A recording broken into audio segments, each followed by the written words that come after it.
My name is Rutul Joshi. I'm head of local office in CEPT, and we are very glad to welcome you here as part of this two-day CEPT Research Symposium. Uh, we sort of aspire to make this an annual event, and we started with the first round just before the pandemic. Then we had to take a break for 2 or 3 years, and then we are now reinitiating and also recalibrating the whole initiative. Uh, when we started discussing some of these ideas, that how should we conduct this symposium, one idea was that all the faculty members, whoever is doing some sort of research, got recognition of various kind, we should select them and ask them to put together a panel. And what was behind that idea was a very simple thing, that as a researcher, one is that you required freedom to do research on many things, and secondly, you also want to have a larger dialogue with your peers and other experts. And uh, especially in the context where a lot of these things are in short supply, and practically also at times you are working on a research project, you are organizing conferences, you do research a lot of time to publish something in a particular way, and in that process sometimes the ideas that you want to really work on get lost. And that's why it was very important that we give platform to researchers, let them decide what kind of ideas they want to discuss, and how do they want to discuss with what kind of peers and expert. And that's how the idea of this particular symposium was born. And what we have done over next 2 days is to given a sort of this responsibility to 6 of our faculty members to put together 6 panels. So that is what you'll see over next 2 days. Today we are going to start uh, on 3 panels. So we asked Jigna to really look at and build on the work they've done as part of the site schools, where they are taking architecture, architectural history, conservation debates to people who live in that area, which we thought is a very, very important thing. Gauri has an interesting project on concrete, which has also got the Graham Foundation grant to work on concrete, and through concrete and the materiality, look at the past, look at the history, and which is a very, very interesting way of looking at history as well. And then we have Rajan Bhai, who is a leading expert on building energy performance in the country. And I mean, he has a very long CV. If I really have to go and discuss all of those things, but he's going to discuss his work, adaptive models for thermal comfort that they worked on. So today is that kind of a day, and hopefully we have be able to do debates and discussion uh, with a larger audience. That was the idea, and yeah, that's where we are. We have had 120 registration, uh, and probably that should tell you that doing registration probably nowadays is a feel good activity, that you register for something and it's all right that you not don't turn up. We were hopeful for at least those 30 people who are outside SEP campus to turn up. But let's see. I mean, eventually Ahmedabad starts at 10:30, and we are by Ahmedabad standard little early. So I hope that people will turn up. But I think most important thing is that the researchers, their peers, the experts have a dialogue, and we all be party to that. So without taking much of your time, let's start the proceedings of the day. And we thought that it will be apt for our favorite scholar on campus with an inspiring presence, Dr. Tridip Surut, to give us an inaugural talk, who is also the provost of the university, uh, to tell us a little more about how he looks at research dialogues, and the kind of work that CEPT is doing. So, Dr. Tridip Surut. Good morning. As you can see, Rutul and Arti conspired to make sure that I don't speak about my work and I give a bureaucratic talk. I'm not going to do that. I am not a well behaved person, Rutul. Um, Thank you. This is something that we've been hoping would become part of our life on campus, and this is very, very, very important for us as a community that engages with ideas. The expectation that a university should do research is a very strange idea. And it's very strange in the context of India. If you were to look at the history of university and its relationship to production of knowledge in the last, what, from 1857 is when the first graduate comes out, till today, it's been a very uneven process. University in India began as a degree granting, examination conducting apparatus. Its role was not to produce knowledge. Its role was to certify that somebody has acquired a standard set of abilities, and we certify that person having acquired that. That was how the university was conceived, and that remains a very large focus of our university apparatus. The way universities are structured, the way universities are administered, the way universities hire people, the way universities are funded. The research or the production of ideas, largely in two fields, was supposed to happen outside the university, which was really also the way large academics or large academia of Europe had conceptualized itself. It was to happen through societies, societies of peers. Two very large societies come up which do exemplary work at some point. The Asiatic Society comes up, which looks at the idea of Asia and what does it mean to be an Asiatic person, Asiatic culture, language, literature. Great work comes out. Similarly, on a completely different thing, something like the Bombay Natural History Society comes up, which looks at the idea of nature with an N capital. So it acquires a focus which we would call broadly scientific, the other a broadly humanities, liberal arts, or I mean there was no word like liberal arts, but the humanities. Universities continued to plow on, and started producing young people, largely men, in the 19th century, who went on to acquire certain kind of academic distinction, and they began to look at the world of ideas differently. One major break comes when the collegiate system, because the teaching happened in the colleges, the university was an administrative body, some people within the colleges began to engage with ideas outside of the classroom. One very large example, and I don't want to dwell very much on it, would be somebody like J.C. Bose establishes a laboratory within a college which is not funded by the college or the university, but produces knowledge within the collegiate system. And that really changed the way we began to look at production of knowledge within an academic community. And the kind of trajectory that scientific knowledge, technical knowledge took in India had a lot to do with the early laboratory that J.C. Bose established. Then we know that laboratory does not contain J.C. Bose, then he establishes something else outside. So by the early 20th century, we have a very clearly emerging trend in terms of our relationship, of the university's relationship to production of knowledge. The society of peers continues to remain a very important body. Uh, a lot of, in terms of setting academic standards, intellectual standards, establishing journals, all of those actually happen through the society of peers. It does not happen in our case through the university system. It happens through something like, let's say, the Journal of the Asiatic Society. And if you were to publish in that, that recognizes, creates a certain kind of recognition from peers. Academic standards, the norms of publishing that we are now all familiar with, are all being set through those societies of peers.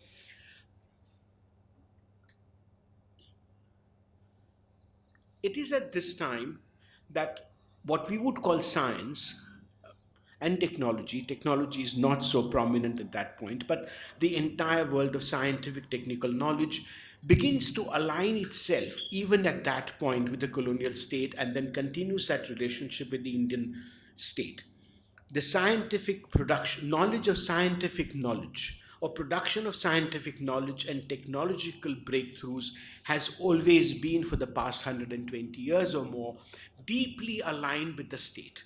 That was the case with somebody like C.V. Raman, and that continued to be the case with Homi Bhabha, with Vikram Sarabhai, um, Satish Dhawan, the work that happens in agricultural sciences. These are deep. So the scientific establishment, and it is an establishment, has always, in our case, aligned itself with the state apparatus. It has become an instrument of state. It is very closely identified with the state, and the state takes pride in supporting what is called scientific endeavor. In that relationship, it has also been able to ring fence itself from the changes that take place in governance. So, no matter which government comes, the scientific establishment's relationship with the state remains more or less untouched. So, and therefore, almost a very large part of what we call production of knowledge in India, original knowledge within the domains of science and technology, have happened either through the patronage of the state or through state created institutions. There has been another link that these institutions have been able to create, which is something that which is very rare, which is that instead of their knowledge going to what we call the private capital, it goes to the state capital.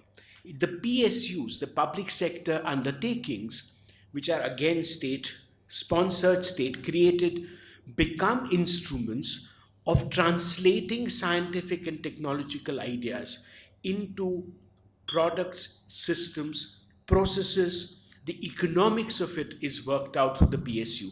So when we look at production of knowledge within the universities, there would always be a very clear distinction as to what you're doing. If you're doing scientific research, or what is seen as scientific research, there is a greater probability that your work is aligned to the state, it is largely funded by the state, and there is a very high probability that that work does not remain within the laboratory, that it gets translated into products, systems, innovation. And that has been a trajectory that has happened, and that has allowed the scientific the production of scientific knowledge in India to remain in some ways an effluent exercise. But it has not been within the university. At some point, the scientific establishment also recognizes that the burden of the university is to teach, is to certify. And so, if you needed to create a community of researchers whose special task and calling in life was production of knowledge, you needed to create either within the university or ideally outside the university but closely aligned with it institutions.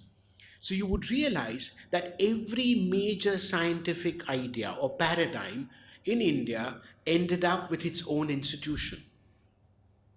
Yeah. So the proliferation of scientific institutions which are not within the university, the PRL, please understand, in our neighborhood is not within the university. The Institute of Plasma Research is not within the university. The space program is not within the university. They hire, employ, sometimes even train young women and men to become scientists or technologists, but that's not their purpose. Their purpose is production of a certain kind of knowledge and its deployment in the service of the state. And these things happen outside of the university apparatus. And therefore, we had a problem. What does the social science imagination then begin to do? If the sciences are moving out of the universities into these very boutique institutions, if I were to use that word, well funded, well guarded, well regarded, very few questions asked, reports only to the Parliament of India, if at all. What does the social sciences do? Two people in 1950s came up with an equal kind of an idea to take the research out of the university, create not so well funded, not so well regarded, not so well behaved institutions which will be aligned with the university but outside. One was V.K.R.V. Rao, who went on to establish a range of institutions which looked at economics and economic policy. The other one was, of course, Rajni Kothari, who then went on to establish something called the CSDS, which is the Center for the Study of Developing Societies. That created a model for these institutions across to be spawned across the country. Gujarat had three, Bengal had two, Kerala had three. So all these institutions which came to be regarded as Indian Council of Science, Social Science Research, ICSSR funded institutions, which Rajni Kothari and Professor J.P. Nayak created a model, became the model to conduct social science research. That model continues in very strange ways. Those institutions have become, they've become rather frayed. But similar institutions outside the university, funded either through private philanthropy or private corporate capital, or part government, part private, part foreign funding institutions began to come up. We have three or four very large, what we now regard as think tanks, which are outside the university. One very large example would be something like the Center for Policy Research, the CPR. The other one would be the Brookings India. But very interestingly, two very homegrown bodies. One is called the Observer Research Foundation, which is tied with the capital provided by Reliance Industries, and the other is the Gateway Foundation in Bombay, which is tied to the capital provided by Mahindra Foundation. These are institutions which produce knowledge, do very high-end research, report writing, advising, consulting, reflecting, bringing people together, all outside the domain of the university. So the production of knowledge within the university, we have felt policy-wise that this is not the domain of the university. And that creates a very peculiar problem. What kind of knowledge does the university as a body then engage with? What kind of knowledge does it create? And then our answer was, well, it really creates people who produce knowledge. So a lot of the emphasis, and that continues to be so, and that continues to plague newer institutions and newer concerns, is that the emphasis had to be on creating robust doctoral programs, which would then create researchers, knowledge producers who would engage with the world of ideas, first on campus and then hopefully outside of it. So the production of knowledge within the university in our case has come to be tied to a robust PhD program, in which the faculty, whose primary role is not to do research, is to actually teach, are pulled in. So you and I are expected to do very basic 101 kind of training, at the same time be interested in ideas and be interested in dissemination of these ideas to younger scholars, training them in the protocols of production of knowledge. And that has been the way the universities have looked at themselves. Newer disciplines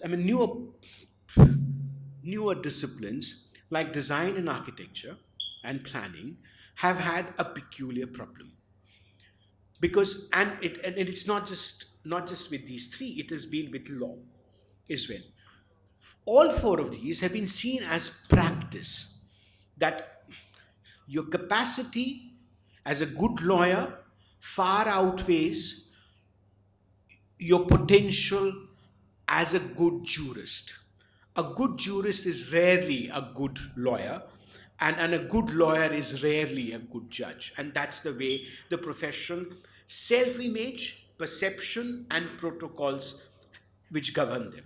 So in fact, India, with one of the largest number of law colleges, has no legal academia. It's only in the last 10 years that what we would call legal academics, or academic writing about law has begun to take some shape. Again, not within the NLUs, not within the private universities, but these have created their own models of institutions outside the university.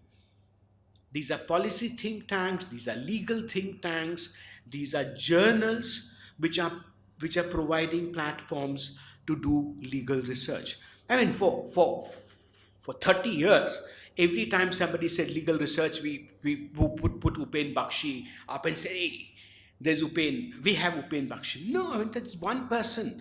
And then that used to be literally the case. We had one jurist, who was Upen Bakshi. And that was the situation of law. And that predicament faced the NID, the CEPT. Because these are practice driven, practice based uh, protocols. The idea of a full time academic in these institutions was seen as an anomaly and probably continues to be seen as an anomaly. The idea is that if you were such a great architect, why would you be inside a campus? And it's a hard question. We must ask and face the biases through which we have constituted ourselves. Right? Um, and what then is production of architectural knowledge? What then is the production of knowledge in design? Can it be divorced from practice? Can it be divorced? Can it be theoretical in nature? And that's the kind of struggle that we've had. One route that we initially took, and that continues to be a very important path breaking work that people at CEPT and some people at NID did, which is to say, talking practice, there are other ways of looking at practice. And we created what came to be called documentation. Uh, CEPT and NID both had stalwarts who created the entire template of how to document practice, how to document a building, a habitat, a space, a community, or even a craft practice. And that was the first set of production of knowledges that took place. Both these institutions have had 5 more minutes. Both these institutions have had either the good fortune or the misfortune of being located within Ahmedabad. And Ahmedabad has a very peculiar, and I'm saying, and that is where I wish to end, has had a very peculiar relationship to knowledge. It, at one level, created some of modern India's finest institutions. No city in the world, and let's face it, no city in the world can have the kind of ecology and cluster of institutions at a very high level that Ahmedabad has. It's another matter that we don't speak to each other, but that happens. That happens. Um, but no city would have an IIM, an ISRO, an ATIRA, a PRL, a CEPT, an NID, Institute of Plasma Research, a Center for Environmental Education, all of them within 5 miles of each other, almost created at the same time as part of a same large experiment. But they had one thing in common, that they were all practice oriented. These are all applied knowledge institutions. Ahmedabad has had great fondness for applied institutions, which means that there is nothing equal to a TIFR here. There is no fundamental research, or there is nothing equal to an Institute of Sciences in Bangalore. It does not work. Ahmedabad and the Gujarati mind, the Gujarati philanthropy, the Gujarati institution making does not work on ideas which it does not see as application oriented. And so, therefore, the pressure on institutions like ours, and constantly the question that is being asked to all of us by various forums, who will use this knowledge? So, the application of knowledge has been a governing principle for institutions in Ahmedabad. which is both fortunate and I think in some ways unfortunate. Unfortunate because there is both a meaning and a purpose and a justification and legitimacy of ideas for their own sake. It's that being in the world of ideas that sometimes allows us to be who we are. It allows us to be a teaching person, a thinking person, a person who practices. And that's something which plagues or something marks CEPT's journey towards research. Because what Rutul had wanted me to speak about was what CEPT is doing. This is what CEPT is doing. It's torn, really. We as an institution, at one level, recognize that we are primarily a teaching institution. At the same time, we recognize that there are individuals such as yourselves who are committed to the world of ideas in a way that the, a person doing practice is not. It's not that a person doing practice is devoid of ideas. I'm not suggesting that at all.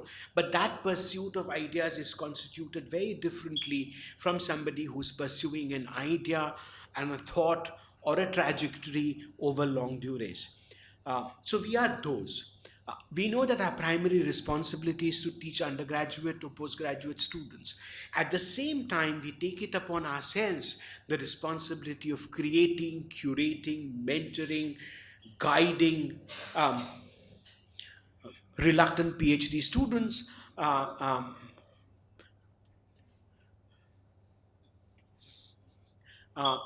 into being young scholars in the hope that they go back to the university, academia, or other forms of knowledge creation, production, um, uh, and contribute to the field of knowledge. There will always be pressure on us to be applied oriented. And it's got nothing to do with the nature of the discipline, it is also to do with the nature of this town. And we will have to learn to contend with it. There is another problem that we face and which all universities face, which is this thing called money. The economics of a university is geared towards, well, is driven by fees. There are fee paying students to whom we are committed, which means that if you try and run an ethical university, you can't use student fees for two things. You can't use student fees for funding faculty research.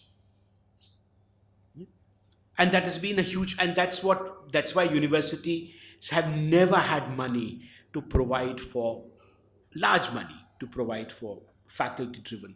The other thing that you can't use and you should not use is for capital formation.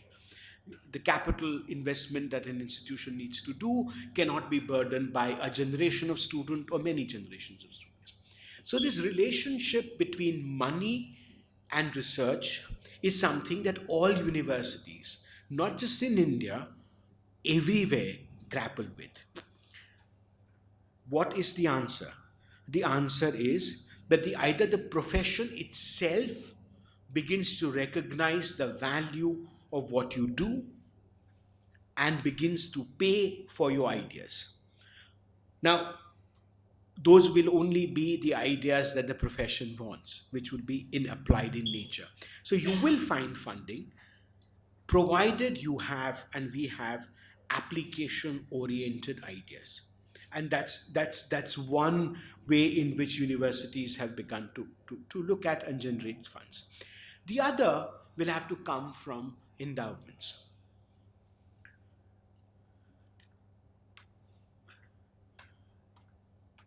We've not in our country come to a situation where that we have enough surplus to both endow an institution and endow a research program. We can do one of the two. So people take different routes. Mahindra is not starting a university, it's starting a research center.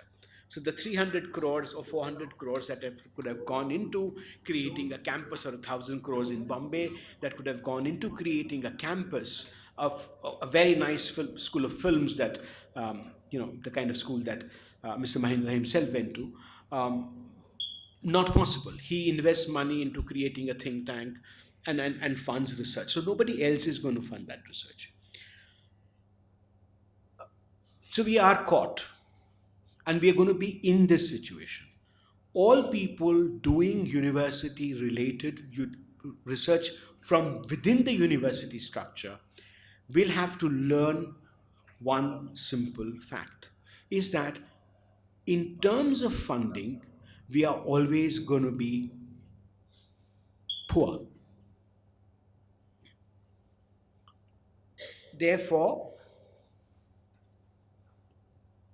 it has an impact on the kind of work that we can do and the kind of work that we cannot do.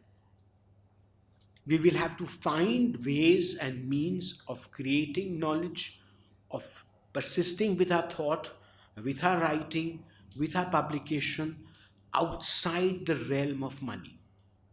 And that's what almost all of us do. It will have to be self propelled, self funded, and that's what the challenge of all university researchers are. The university, a good university, gives you a decent infrastructure. A good university tries to ensure a kind of a collegiality, but it cannot ensure anything beyond that.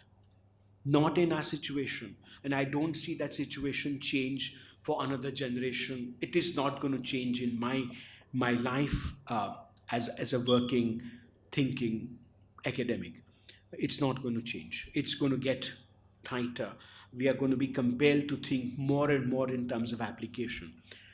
And therefore, certain ideas, certain disciplines will then become the responsibility of well meaning university administrators. And I'm saying administrators not just as people leading academically, but endowing it, being on its governing council, to say these ideas are important in themselves.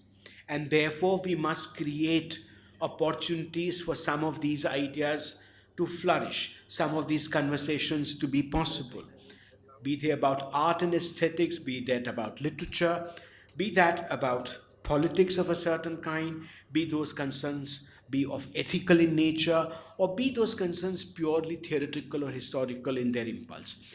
But the university administrators will have to recognize the value.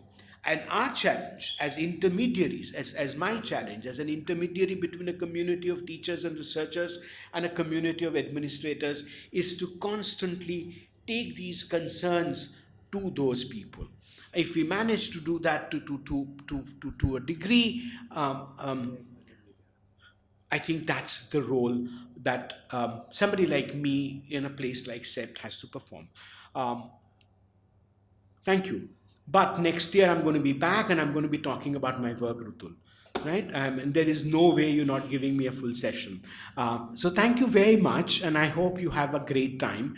And I'll be in and out, but I'll be more in than out. So thank you very, very much, and thank you, Rutul and Meghal and Arti, for making this possible.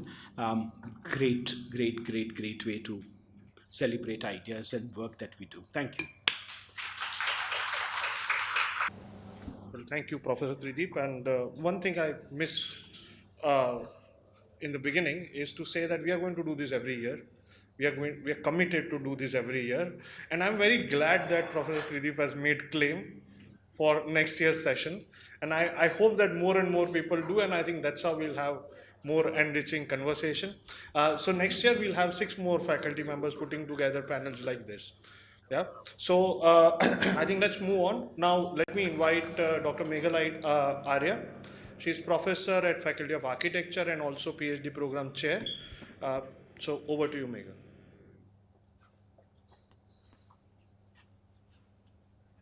Thanks, Rutul. Now that we are making claim, let me stake also a claim, right?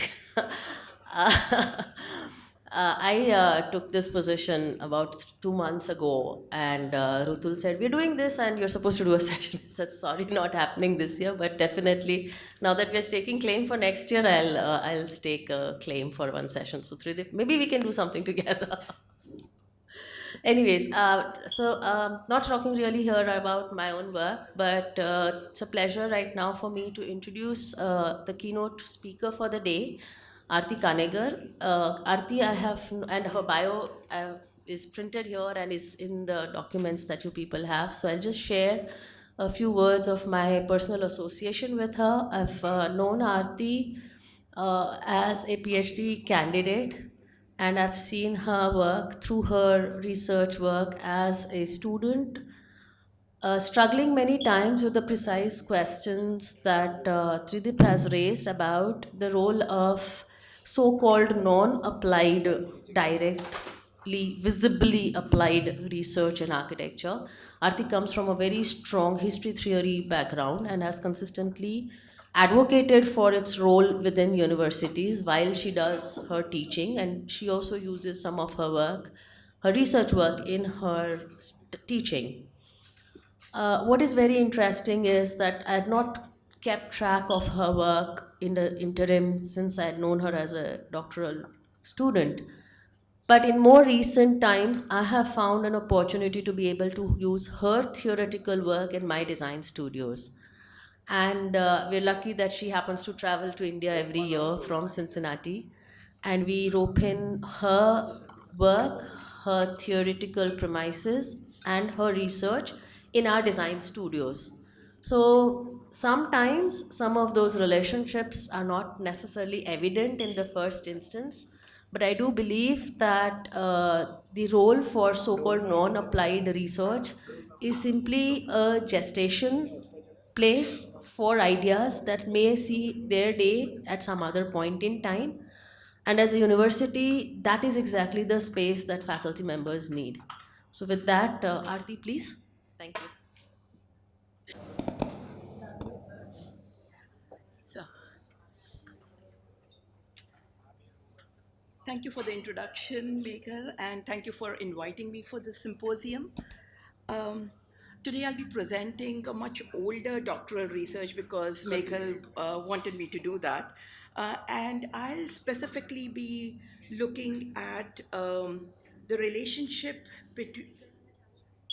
uh, between an unbuilt architectural project. Uh,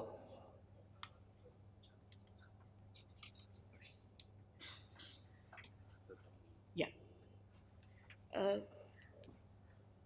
which is Tirani's design for the Danteum, which was in 1938 during Mussolini's Rome, and a poem, Dante's Divine Comedy, which is a three-part poem describing his journey through Inferno, Purgatory, and Paradise, completed in 1321. So the project is of special interest precisely because it takes the poem as its architectural design program. However, in this particular case, the relationship between poetry and architecture might have traveled in both directions and in multiple ways. Descriptions offered in early Christian hymns suggest the intersection between poetry and buildings were a part of Byzantine and early Christian cultural tradition that preceded Dante's Divine Comedy. For instance, the verses that you see here, which are so deliberately focused on the geometry of the church, are part of a lengthy hexameter hymn celebrating the restoration of Hagia Sophia on its rededication in 563 CE by the Justinian court poet Paul the Silentiary. Another hymn written in Syria only 50 years after the building of Hagia Sophia, which described the cathedral Nisbin Edessa, where the poet eventually concludes that the building represents heaven and earth, the apostles, prophets, martyrs, and indeed the Godhead. Should these hymns be considered in relation to the Divine Comedy, they as well, people might as well think you're reading part of Paradise, the third section of the poem. The Divine Comedy would lend itself to a comparison with buildings because it is extremely visual and descriptive of both physical and more abstract geometrical settings. Uh, in addition, much of the scholarship of the Divine Comedy points, sorry,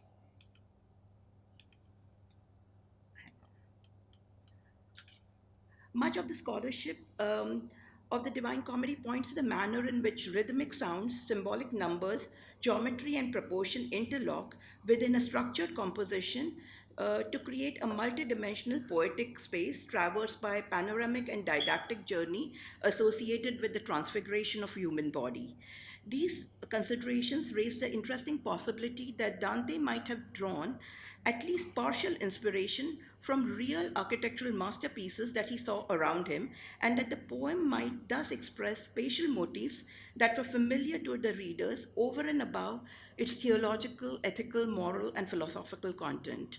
After all, Dante wrote Paradise when he was exiled in Ravenna and completed it when he was an ambassador to Venice, both cities which are home to preeminent Byzantine structures. And in that sense, Terani might have traveled in opposite direction, a bridge between architecture and poetry that was already familiar to Dante. Terani designed the Danteum project in 1942 for an exposition in Rome, and he chose to represent Dante the poet by embodying his creation, the poem. This explicit connection to the Divine Comedy gives the poet project its special significance. The hermetic closure of the building as a whole evokes less the form of a statue, the typical mode of representation which constitutes presence, and the most familiar one that you have is the Sardar one right here, built very recently. But in this case, it reconstitutes much more a tomb or a cenotaph, which is really monumentalizing an absence. So the drawings reveal a very simple box-like building whose plan is organized in four parts. First, the entrance court open to the sky, which is sorry, right here. Um, Adjacent to it is the area of 100 columns, which is a dense and regular grid. On one side of the spaces is Inferno, uh, and then next to it is Purgatory, a few meters above. And on the second floor, above this grid of 100 columns, you have a grid of 33 glass columns representing paradise. In addition to the architectural drawings uh, that you have, there are watercolors that Terani did to show the interior of what these spaces would have looked like. An interesting aspect of this particular project is that um, unlike most projects where the architect might have a general statement, Terani wrote an entire accompanying text called the Relatione sul Danteum, and he sets out to explain design intentions. And it goes point by point, trying to tell you what he's doing and how it's related to the Divine Comedy. It begins with a general rhetoric on monumentality, symbolism, fascist ideals. Remember, this is Mussolini's time in Italy. Um, and how all the design decisions he's taking adhere to this. Its special interest lies in suggesting explicit and specific connections to the comedy. Particular design decisions are justified by analogy to aspects of formal composition uh, of the poem, including numerical relationships. The Danteum project raises larger questions than the ones addressed in the Relatione Documento. Going beyond Terani's own account of design intentions, one questions how the internal logic of architecture as a symbolic medium transforms aspects of the poem. So, how might architecture enrich our understanding of the comedy in ways which otherwise would not be available? The question is discussed essentially, I'm going to have it in three parts. The first part considers the possibility that architecture underlies the poem already. Part two is looking at visual images based on the poem. There were paintings done of this poem almost 50 years after Dante's death. And it's not just one or two impressions, they're entire folios that artists have dedicated to each and every canto of the poem. And part three looks at the Danteum to see how meaning has been projected and transformed. And because it's an unbuilt work, a computer model of the Danteum is used to examine some potential experiential dimensions of the building. So if you consider the aspect of the building in the poem itself, the Divine Comedy is organized in three parts: Inferno, Purgatory, and Paradise, set in ascending spatial hierarchy. A similar hierarchy is expressed in religious architecture um, that one sees during that time when the poem was written. Labyrinthine patterns on the church floors have commonly been seen as representations of underworld, while the vaults are taken to represent heavens. Scholars have suggested more particular analogies between spatial motifs present in the poem and in churches. Does the Italian philosopher Benedetto Croce likened the structure and symbolism of the celestial rose in Canto 30 and 31 of Paradise to the rose windows of the Gothic cathedrals, which in turn are often seen as cosmic symbols. The labyrinthine underworld, or the rose like celestial world, is part of a long lasting structure of meaning which permeates architecture and poetry alike. The comparison between poem and architecture, however, can be pursued at a much deeper level, as, which is also indicated by Croce. Against this background, the contention that the Divine Comedy bears a particular connection to the Byzantine Church becomes more compelling on several grounds. First, the geography of Dante's life lends to the hypothesis um, that he was in Ravenna and then in Venice, where you have major Byzantine structures. The second is that there are specific similarities between spatial hierarchy and iconography present in the Byzantine Church and the spatial form of Dante's Paradise. And third, there is an analogy between the ritual movement in the church and the narrative trajectory in the poem.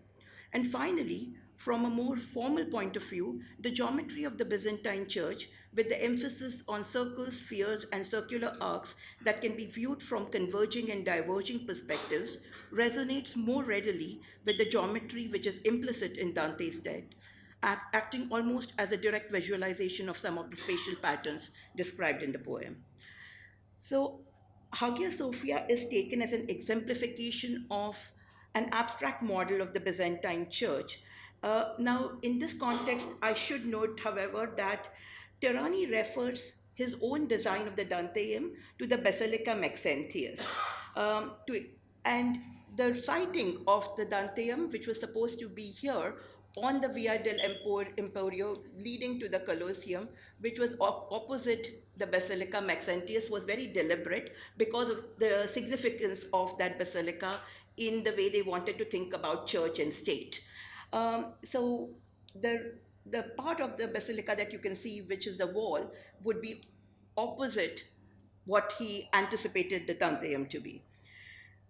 Now, the basilica in its plan is comparable to the Hagia Sophia, and so the relationship that I'm trying to establish is not that far fetched. Now, numerical relationships which are important to the structure of the poem, and as we shall see to Terani's design of the Danteum, are also deeply embedded in the design of the church. The square base of Hagia Sophia measures 100 by 100 Byzantine feet, which is similar to the 100 cantos of Dante's Divine Comedy. The narthex is about 33 Byzantine feet, which is the age of Christ, which has symbolic values. And these numerical relationships are further evidence that the poem and the building are subject to the same underlying tradition of formal meaningfulness. However, the more specific arrangement of space in the church holds greater interest from the point of view of the poem. The atrium and the narthex together represent earthly realms. The main naos, the square which underlies the dome, represents heaven and paradise, while the omphalion at the southeast quadrant of the naos represents the center of the earth, which was thought to be Jerusalem. The bema represents the most sacred space beyond the heaven, which was similar to Dante's Empyrean, which is the final abode of the god. The regulation of presence and movement in Hagia Sophia restricts several categories of people to specific areas of the church. Only the emperor and the priest could venture beyond the dome. You had people who were restricted only to the narthex areas. There were people who could go in and had to come out, depending on their stage and hierarchy. So there were 4 categories of people according to the extent of their admittance in the church. Those who were crying and repenting were kept in the outer narthex. Those in the process of reception were allowed in the narthex itself. Those kneeling to receive pardon were allowed in the area between the dome and the narthex. Novices were allowed only up to a particular point under the main dome and had to retreat to the narthex after reading the gospel. They were not allowed communion. The baptized and those pardoned were allowed in the main area and had the right to communion. So the spatial hierarchy was essentially organized along a horizontal plane, from earthly to the more divine. In a way, it's the same progression of the Divine Comedy. Scholars writing on Hagia Sophia and Michaelis in particular point that this progression is linked to the transition from the darker areas of the narthex to areas of enhanced light within the church. The dome in particular draws attention towards it because it's inundated with light. The aisles and nave have less light, and the association between the hierarchy of acceptance into the church and the gradation of light resonates with the association between light and purity or darkness and punishment in the poem.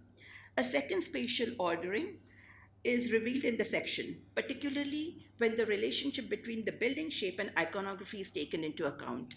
In the Hagia Sophia, the iconographical scheme follows a hierarchy similar to that of Dante's Paradise. Christ at the center, on the very top, uh, the seraphim angels with six wings on the supporting squinches, on the side of the walls and in vertical order, from top to bottom, there were angels, then seven prophets, church leaders, and the seven archbishops.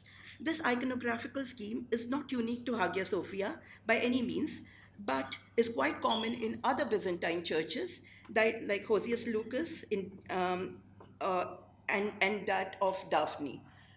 Um, so hierarchy in mosaics of any Byzantine church is exhibited through form and sequence.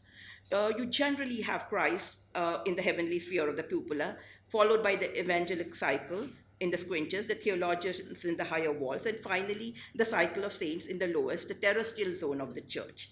The higher the image is placed in the interior, the more sacred it can consider to be. Centrality and distance from physical ground plane seem to be especially significant. This centripetal geometry, which is also common in the medieval church, is of particular interest when explored in terms of the relationship, in terms of the spatial scheme of the Divine Comedy. Now, if you consider the paintings of the poem, Uh, a study of most folios that have a complete set of illustrations of the Divine Comedy by an individual artist show the Inferno to be the visually most compelling of the three realms. This one is Botticelli's version of the Inferno, and Botticelli has a complete folio showing every canto of the Divine Comedy. Now, most artists have chosen to depict um, only certain aspects of the comedy as well. So you have the famous Sistine Chapel, which has often been referred to as being inspired by part of the Divine Comedy, and there's also references to a whole folio that Michelangelo had that was lost at sea. To a certain extent, the bias of showing the Inferno can be justified through the vivid use of the visual imagery in the description of this realm when compared to purgatory and paradise. Moreover, the imagery described in the Inferno is much more of an extreme version of the landscape that was seen on earth with an added dimension of suffering. The Inferno also entails intense descriptions of boundary conditions between successive circles of hell and the difficulties involved in making the transition across them. And I'm just going to go back quickly to show you something that I moved very. So generally in Dante's description of hell, you had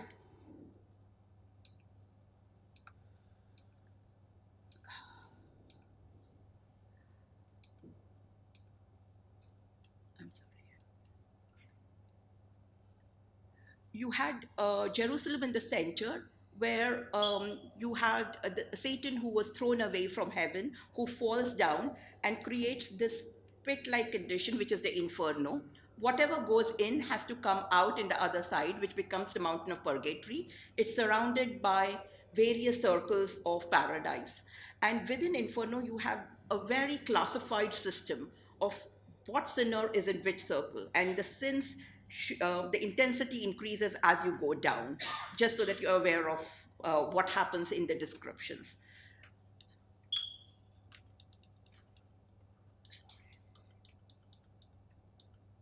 So Botticelli, the version of Inferno is what I'm showing you here, and the boundary conditions become very pronounced. There is a lot of difficulty in transitioning from one circle to another. And as comparison, paradise and purgatory, the transitions are not that pronounced. Paradise, especially, you don't know how you go from one circle to the next. You're just there in the descriptions. So the difference between the three realms is immediately apparent with where you see Botticelli with his drawings of Inferno in vivid detail. And by the time he shows you Paradise, you'll see that the drawing after drawing of Paradise depicts Dante and Beatrice almost in vacant circles. It's as if he doesn't know what to draw in those circles.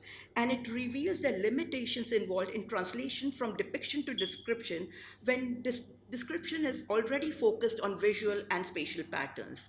Some of the same issues arise when we examine work of other artists. The depictions of Inferno are the most vivid. Purgatory, except for certain cantos that have lush landscapes, is stark, while Paradise becomes an exercise in geometry. And and that is seen in some of these descriptions of paradise, depictions of paradise in 14th century and 15th century, where it becomes either an exercise in geometry, or there are things which are added.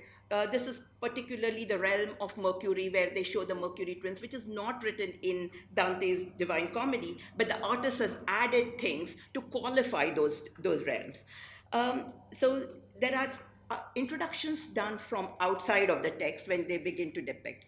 And there's one particular text later on by the 19th century, where this is Gustave Doré's representations of paradise, where you see that there is figural form which is used, but in doing so, he's creating an impression of looking up at the heavenly dome inside the cathedral. So the lower ones are door, and the upper ones are photographs of Hagia Sophia. And you can begin to see how the drawings almost begin to represent the way you think about the Byzantine domes looking up. And in that case, the relationship between poem and painting seems to be structurally mediated by architecture. More modern depictions of the Divine Comedy um, are place emphasis on character and events rather than the surrounding landscape. Uh, and this is more 19th century work showing the Circle of Simonus by William Blake, and the same circle that Le Bon shows. And Salvador Dali's representations of the entire Divine Comedy, where you'll see that it's always the human body, the characters that become important rather than the surrounding landscape, as compared to the 14th and 15th century folios, where you have these folios where Virgil and Dante are looking at the landscape as if they are witnessing an event. So the attitude is quite a contrast. And if you consider the emphasis of the significance of the landscape in the earlier folio to Dali, you'll see a big contrast where the drawings of Inferno give prominence to the monumentality of the suffering body, where one almost feels that the sculpture is placed on the stage set for the benefit of the viewing audience. In Canto 1 of Purgatory, the Fallen Angel, the focus is looking inward onto oneself, which is represented by empty drawers of the angel. Paradise, Canto 15, Dante's Ecstasy, shows the underlying connection of the body with the divine, with light shooting out from the cross towards the angelic form, which is either form or disintegrating towards the cross. These paintings do not represent familiar states, but seek to transform modes of perception that have typically become associated with the poem. Terani's architectural project then can be read more easily as a metaphorical statement about transfigurations of human body than as an attempt to represent or to stage the environmental setting described in the poem. In this context, the difficulty of depicting paradise is resolved in an ingenious way that directly bears on the dual function of the physical structures in architecture, both as a device which transform and organize space and as a material construction subject to laws of physics. So, if you consider what the poem in the building does, more than Homer's Odyssey and Virgil's Aeneid, Dante's Divine Comedy provides a complete geography. It's the spatialization of the world of the dead. In the other two epic journeys, the visit to the underworld constitutes only one episode, however central it might be to the overall narrative. Yet the uniqueness of the Divine Comedy resides in more than a spatialization. In addition to bringing together epic poetry, myths, and philosophy in a new way, the poem gives explicit and pervasive prominence to the poet as a subject. The oscillation between depictions of settings and depictions of the transfigured body can be seen in a new light if set against this curious dichotomy, whereby the same poem is both an act of description of the previously vague poetic and mythological geographies of space and an act of self discovery. The poetic map becomes a medium through which emotions are expressed. The Danteum succeeds in capturing this particular and rather central aspect of the poem. As a building, it is certainly a setting. Is what it provides for, like all buildings, is a pattern of embodied experience. What it speaks of, however, is the condition of the body. This is supported by the analysis of the project, not by Terani's own account of it. In the relationary document, Terani tends to concentrate on compositional and numerical similarities between the poem and the Danteum. The entire Divine Comedy is replete with numbers, and those numbers have symbolic meanings attributed to them. So Terani's insistence in adopting particular numbers is clearly aimed at establishing the relation in this symbolic tradition. This is perhaps apparent in his statement that, and I'm quoting, the architectural monument and the literary work can adhere to a singular scheme without losing in this union any of the work's essential qualities, only if both possess a structure and harmonic rule that allow them to confront each other, so that they might be read in geometric or mathematical relation of parallelism and subordination. Unquote. His explanation of the divisions within each of the spaces of Danteum places emphasis on the ideological significance in the choice of certain numbers, like 7, for instance. Both spaces dedicated to Inferno and Purgatory have 7 recursive divisions. Now, this bears no persuasive connection to the poem. Dante's Inferno has 9 rings, his Purgatory has 7 ledges plus 2 terraces and an earthly paradise. Nevertheless, Terani justifies his choice of 7 divisions for both Purgatory and Paradise by suggesting that in the Inferno, souls are punished for transgressions provoked by 7 sins. In emphasizing 7, Terani seems to be influenced by what he takes as broader symbolic attributes of the number, which historically stands for completeness, a combination of spiritual or the soul, which is 3, and worldly or the body, which is 4. And for creation, 7 days of the week, the day of Sabbath, which is the rest after creation, and so on. The other thing that he does, which is the choice of the golden section rectangle, which was a fundamental geometrical principle that operates through the entire project. The choice of this form is questionable since it has no direct connection with the Divine Comedy.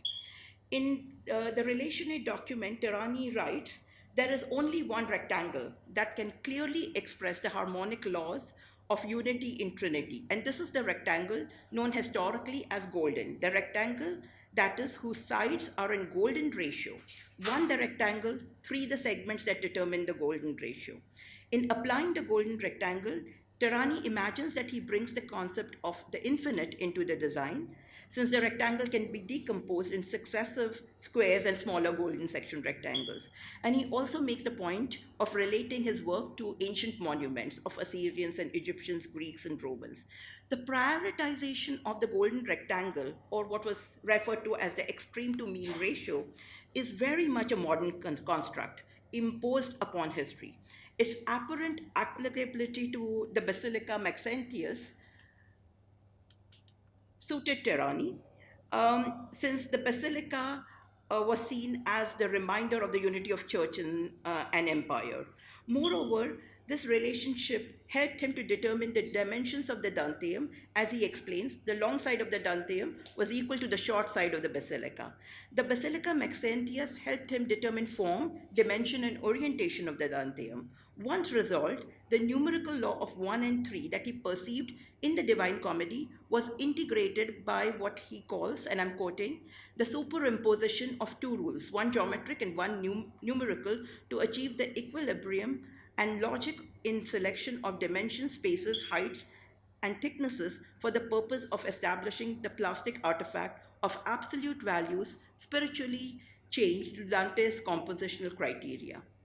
Thomas Schumacher, in his extensive analysis of the Danteum, takes Terrani's statements as a point of departure to show the fit between the Danteum and the Basilica. And Schumacher shows these proportional relationships as a pattern of overlapping squares. His analysis also suggests that the retaining wall of the basilica is in dialogue with the freestanding wall of the Danteum and highlights additional similarities such as narrow spaces at the margins of the buildings and so on.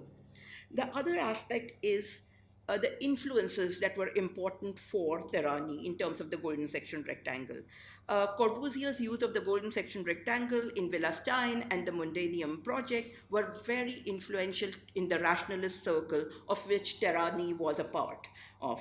And Terrani's use of the extreme to mean ratio as generating the figure for the project and his justification for its use is completely a new construct by him and is not prefigured in any of the writings of the Divine Comedy or the work itself. This could be considered as a metamorphosis of Dante's shaping of the three realms, which in itself is a transformation of pre-existing ideas. Its function seems more to provide an intellectual as well as a perceptual reassurance that there was an overall unity to the project despite the pronounced difference in treatment of the three major rooms that corresponded to the three realms. The emphasis on numbers and numerical relations establishes a purely formal link between the poem and the building, which cannot really offer an account for the main design ideas. At best, it lends apparent credibility to the claim that both works are governed by a similar abstract principle of wider import. From the point of view of design, numbers seem to explain the manner in which the project is elaborated and detailed, but not the manner in which it is generated. What the Danteum does above all else is to stage the column.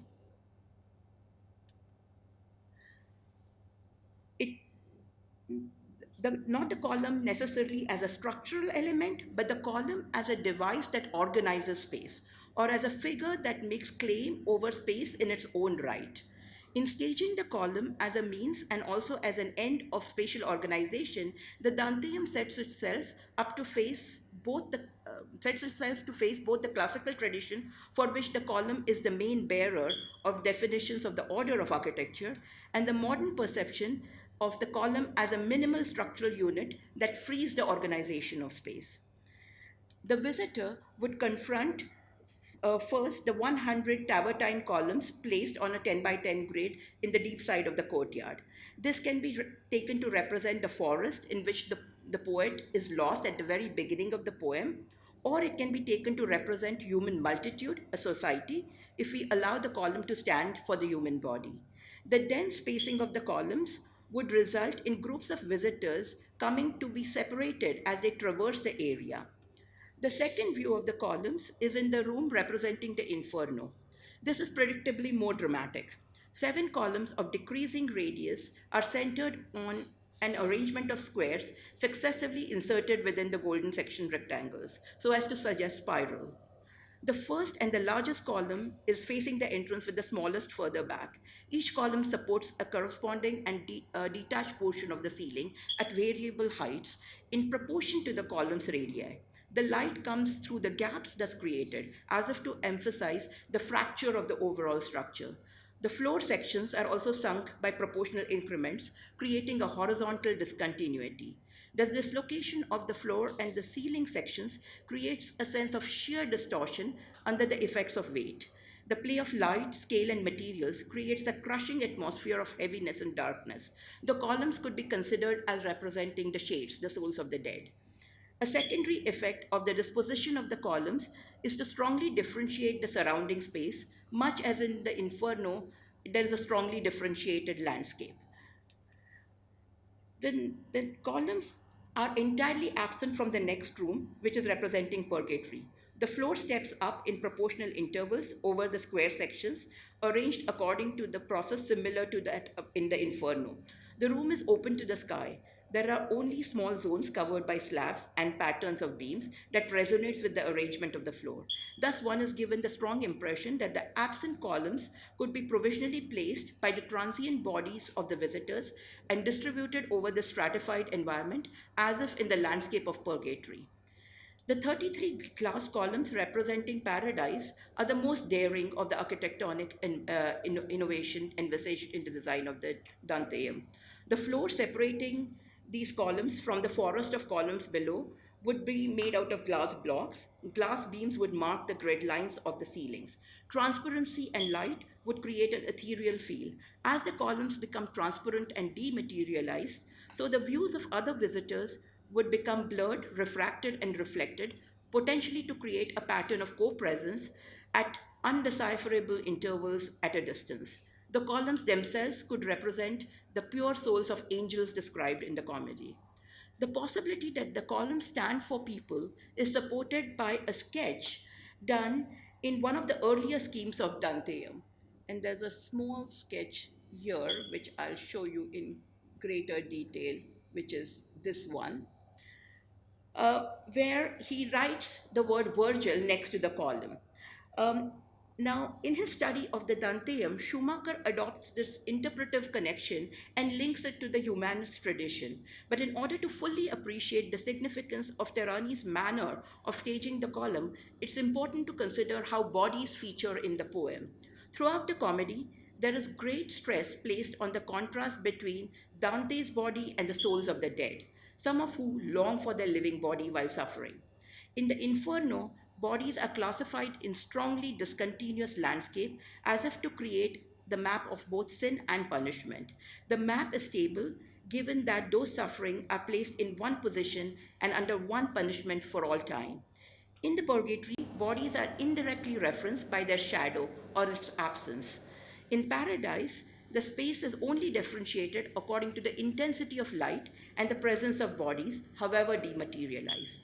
Thus, the bodies form the map in paradise, while the map situates the body in inferno. A continuing tension between what is being described and what is being narrated ensues. The manner in which columns stand as figures and as devices that organize space resonates with this tension. As figures, they're part of a narrative. The physical conditions that they exemplify metaphorically express feelings. Their relationships situate subjects within a spatial setting. The personification of columns is not uncommon in Byzantine architecture.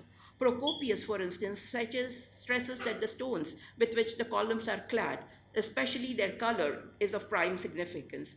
Paul the Silentiary also extols the colors of materials that clad the columns, particularly silver, which gives the impression of light emanating from them. The main function of architecture in the Byzantine Church, however, is to represent a cosmology, an order of faith, and of the acceptance into faith. It is precisely this aspect of the buildings that seems to provide the architectonic principle as well as some of the organizing spatial motifs and images of the poems, as discussed earlier. In the Danteum, by contrast, rhetorical emphasis shifts from the description of subjective conditions.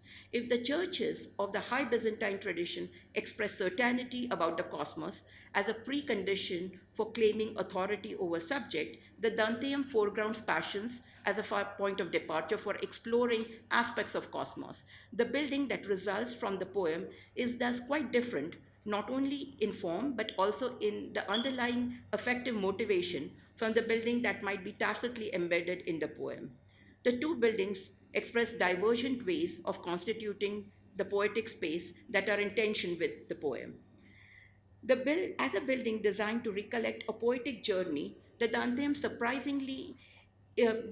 surprisingly unresponsive to our normal ideas of architectural promenade or procession. The plan as a whole suggests that boundaries, not continuities, are prominent concern. It defines a tightly knit system of overlapping distinctions seen from above. The overall arrangement suggests a four-way partition whereby the courtyard quadrant is used to complete the orthogonal shape defined by the other three quadrants corresponding to the realms of Inferno, Purgatory, and Paradise. And looked at on its own right, the ground floor suggests a lateral bisection between the side of earthly life and the side of the underworld. The section emphasizes more of a hierarchical layering between heaven and earth. As with all buildings, the progression from one area to the next is possible, but the thresholds are handled so as to emphasize discontinuity rather than flow, consistent with the overall corresponding organization of the poem. Within each of these realms, however, the Danteum seems to provide a strong sense of immersion. One is not merely situated in space as with the church, rather, one is placed between the columns, brought to circulate around them, drawn to meander through them. Even in purgatory, one is brought to occupy the bases of the absent columns. As previously suggested, the columns are simultaneously boundaries and figures. Their perceptual prominence, both visual and haptic, is this is all the more obvious when the floor under one's feet is continuously brought into question, as if to destabilize any expectation of normality associated with the design of buildings. At the same time, each of the realm affords a panoramic overview, almost like a landscape that presents itself both as a relatively stable horizon and as a network of places yet to be explored. The tight control of overall geometry, the adherence to proportional systems, and the consistent treatment of wall surfaces would seem to suggest a unifying intellectual rigor aimed at containing what is otherwise such a strongly diversified collection of intense spatial relationships.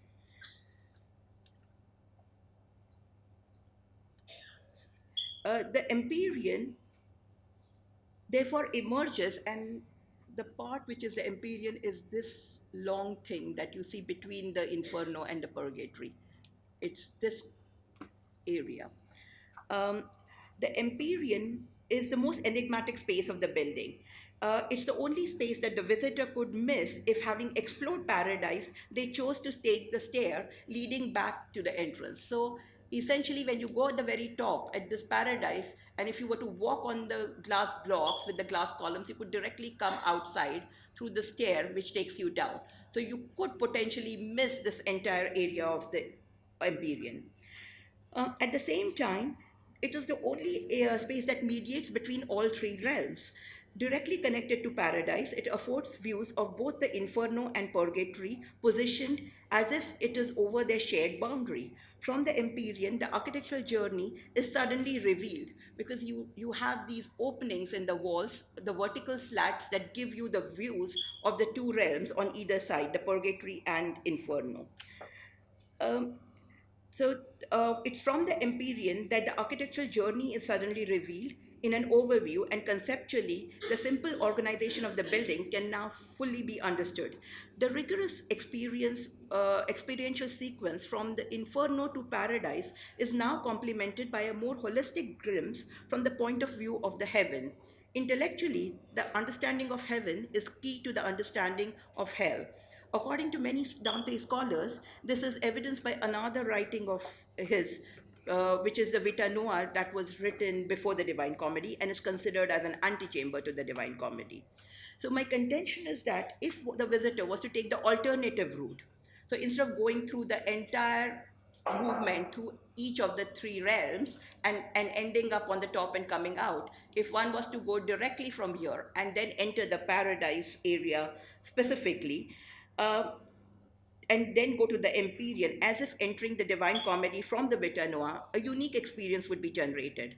The flight of steps that lead to the space seemingly suspended in air due to the translucent floor and the glass roof, a spare leading to floating axial extension, the Empyrean.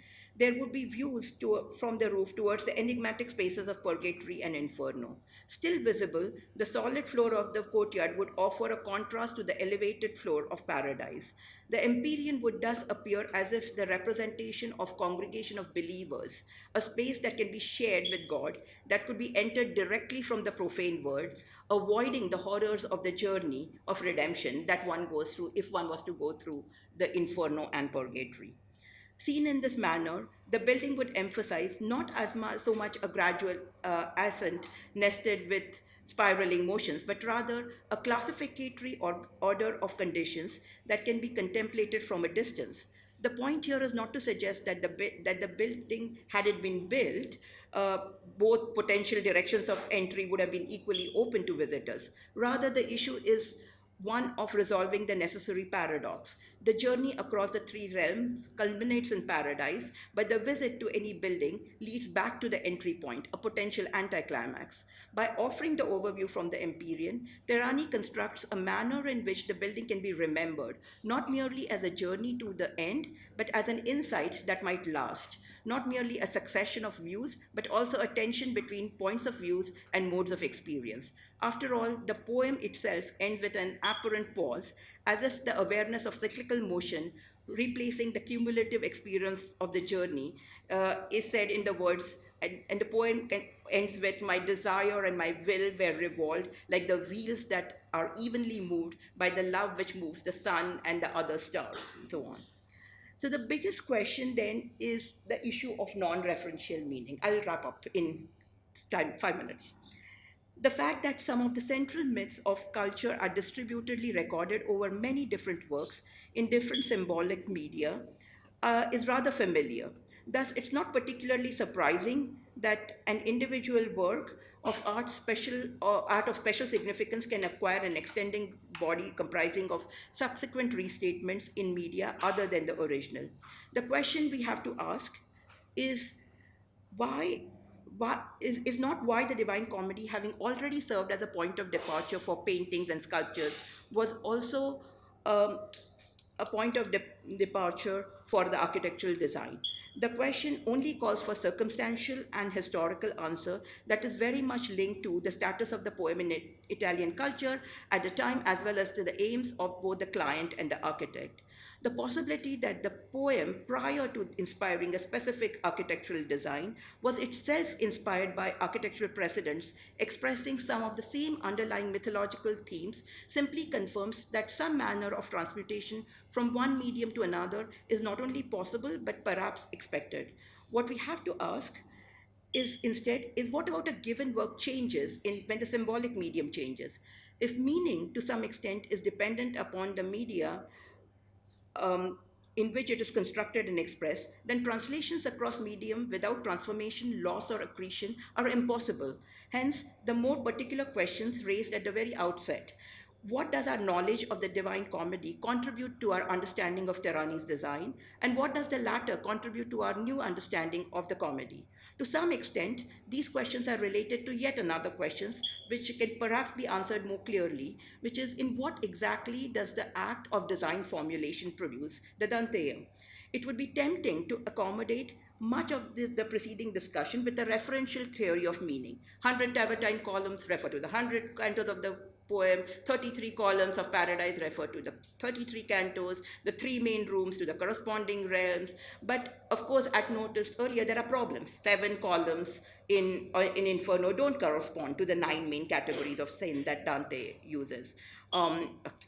Or the golden section rectangle is something that he contributes to the overall design. So however one responds to such inconsistencies, emphasis upon lexical reference fails to deal with specific qualities of architectural form created. Architecture is looked at only in order to return to the poem. More importantly, the relationships between architectural elements to each other and the configurational patterns established in architecture are not taken into account. One possible response would be to seek relationships of reference not in a lexical level of individual units, but rather the level of relationships. For example, the distortions of columns in Inferno, both in proportion and in relative elevation of their bases and capitals, would refer to the sufferings described in the poem. Even this argument, however, leaves something to be desired. It disallows that distortions of columns offer direct intuitions of suffering that are comparable, if not equivalent, to the intuitions communicated through words. If we accept, as suggested, that such intuitions are indeed intimidated, reference would be based on some arbitrary and conventional association, as is typical with linguistic symbols, but rather on power of the arrangement of columns to exemplify and not merely to denote the idea of distortion, and through that metaphorically to express suffering. If the argument were extended in this way, however, the relationship of reference between the building and poem would lose its import. The columns exemplify distortion, and if we read metaphorical association between the column and the body, potentially expressing suffering, regardless of their power, they evoke a particular part of the Divine Comedy. The power of Terani's design resides in imbuing building with formal properties which can thus express feelings, perception, insights, and conditions of the self. The reference to the poem is retrospectively secondary. If the Danteum has anything to contribute to our understanding of the comedy, it is precisely those independent intuitions that can give access to what is being described in words and independently being made present by poetry. The same applies to the work of Botticelli and Dali. The link between the poem and the building is most important at the moment when key specific metaphors that drive design gets established. The metaphor that allows us to think about the body through designing and arranging columns. It is less important at the moment when fundamental metaphors that underpin all human thought are recognized as relevant to both architecture and poetry. The metaphors, for example, that makes us think of experience and learning as journey, or understanding as seeing, of theory as panorama, of subjectivity as point of view. Precisely because these metaphors are so pervasive, they may help us to understand how taking the poem as a program for design is at all possible, but they do not help us to recognize in what ways design formulation is specific. Once such specific and generic metaphors are set in place, the design developed is not through reiterations of reference, but through its own intrinsic logic. At the deepest level of design formulation, Terani recognized that the monument is an extreme form of architecture and therefore associated to the degree of the Danteum with reflexive unquestioning of architecture's fundamental premises: ground, structure, stability, boundary. Given the decision to stage the column both as an organizational device and figure, the fundamental design move seems to reside in associating the treatment of column with destabilization of our normal expectations regarding ground and sky, floor and ceiling. It is precisely these expectations, because these expectations are violated, that the walls, boundaries, and thresholds acquire greater power in frames of reference. Yeah. So the Danteum can speak to the body metaphorically by virtue of exemplifying the particular architectural body and by virtue of engendering a particular spatial experience literally. Its great success is perhaps its ability to bring together new ways to various aspects of the poem, and the dual nature of the columns as figures and spatial devices is one of the reasons that it allows for that.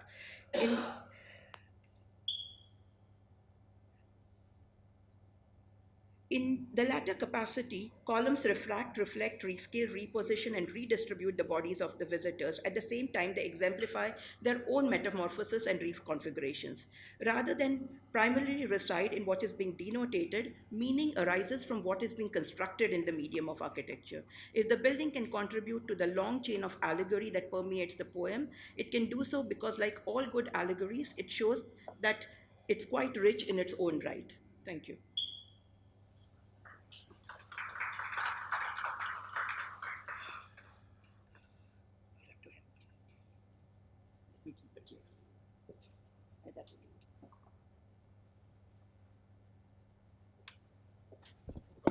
Thank you, Dr. Aarti. And since I think we are running short of time, I suggest that some of you might have question for her. You take it over the tea outside.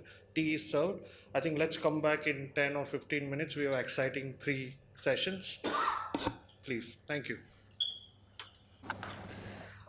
Okay, so we're starting. This is a panel of 3 people. Rohan Shivkumar from KRVI. I'm sure you've read the details, so I'm not going to get into that. And Shilpa Ranade from DCOOP Mumbai, and me. So I'm just going to use these terms because those are my references or entry points into understanding architecture in detail. So don't worry, I'm not going to get abusive about anything. Um, Good morning, everyone. I'm feeling like a student just now, not a teacher, because a lot of this discussion that we're going to have is foot in our mouth. So let me start by thanking the doctoral office and Rutul for inviting me to curate this discussion, and thank you, Rohan and Shilpa, for agreeing to be a part of it. Uh, this promises to be a deep dive into the subject that has shaped much of my thinking as a practitioner, researcher, and educator in the field of architecture. And I include all the bad words that I intend to use within the messy purview of architects. As we are going to continue to discuss the question of agency and proximity further, let me also bear it out here that the subject is close to me and many like me because it responds to our anxieties around the agency of the architect, designer, conservationist, expert, or professional. Around the question of what is the role of an expert?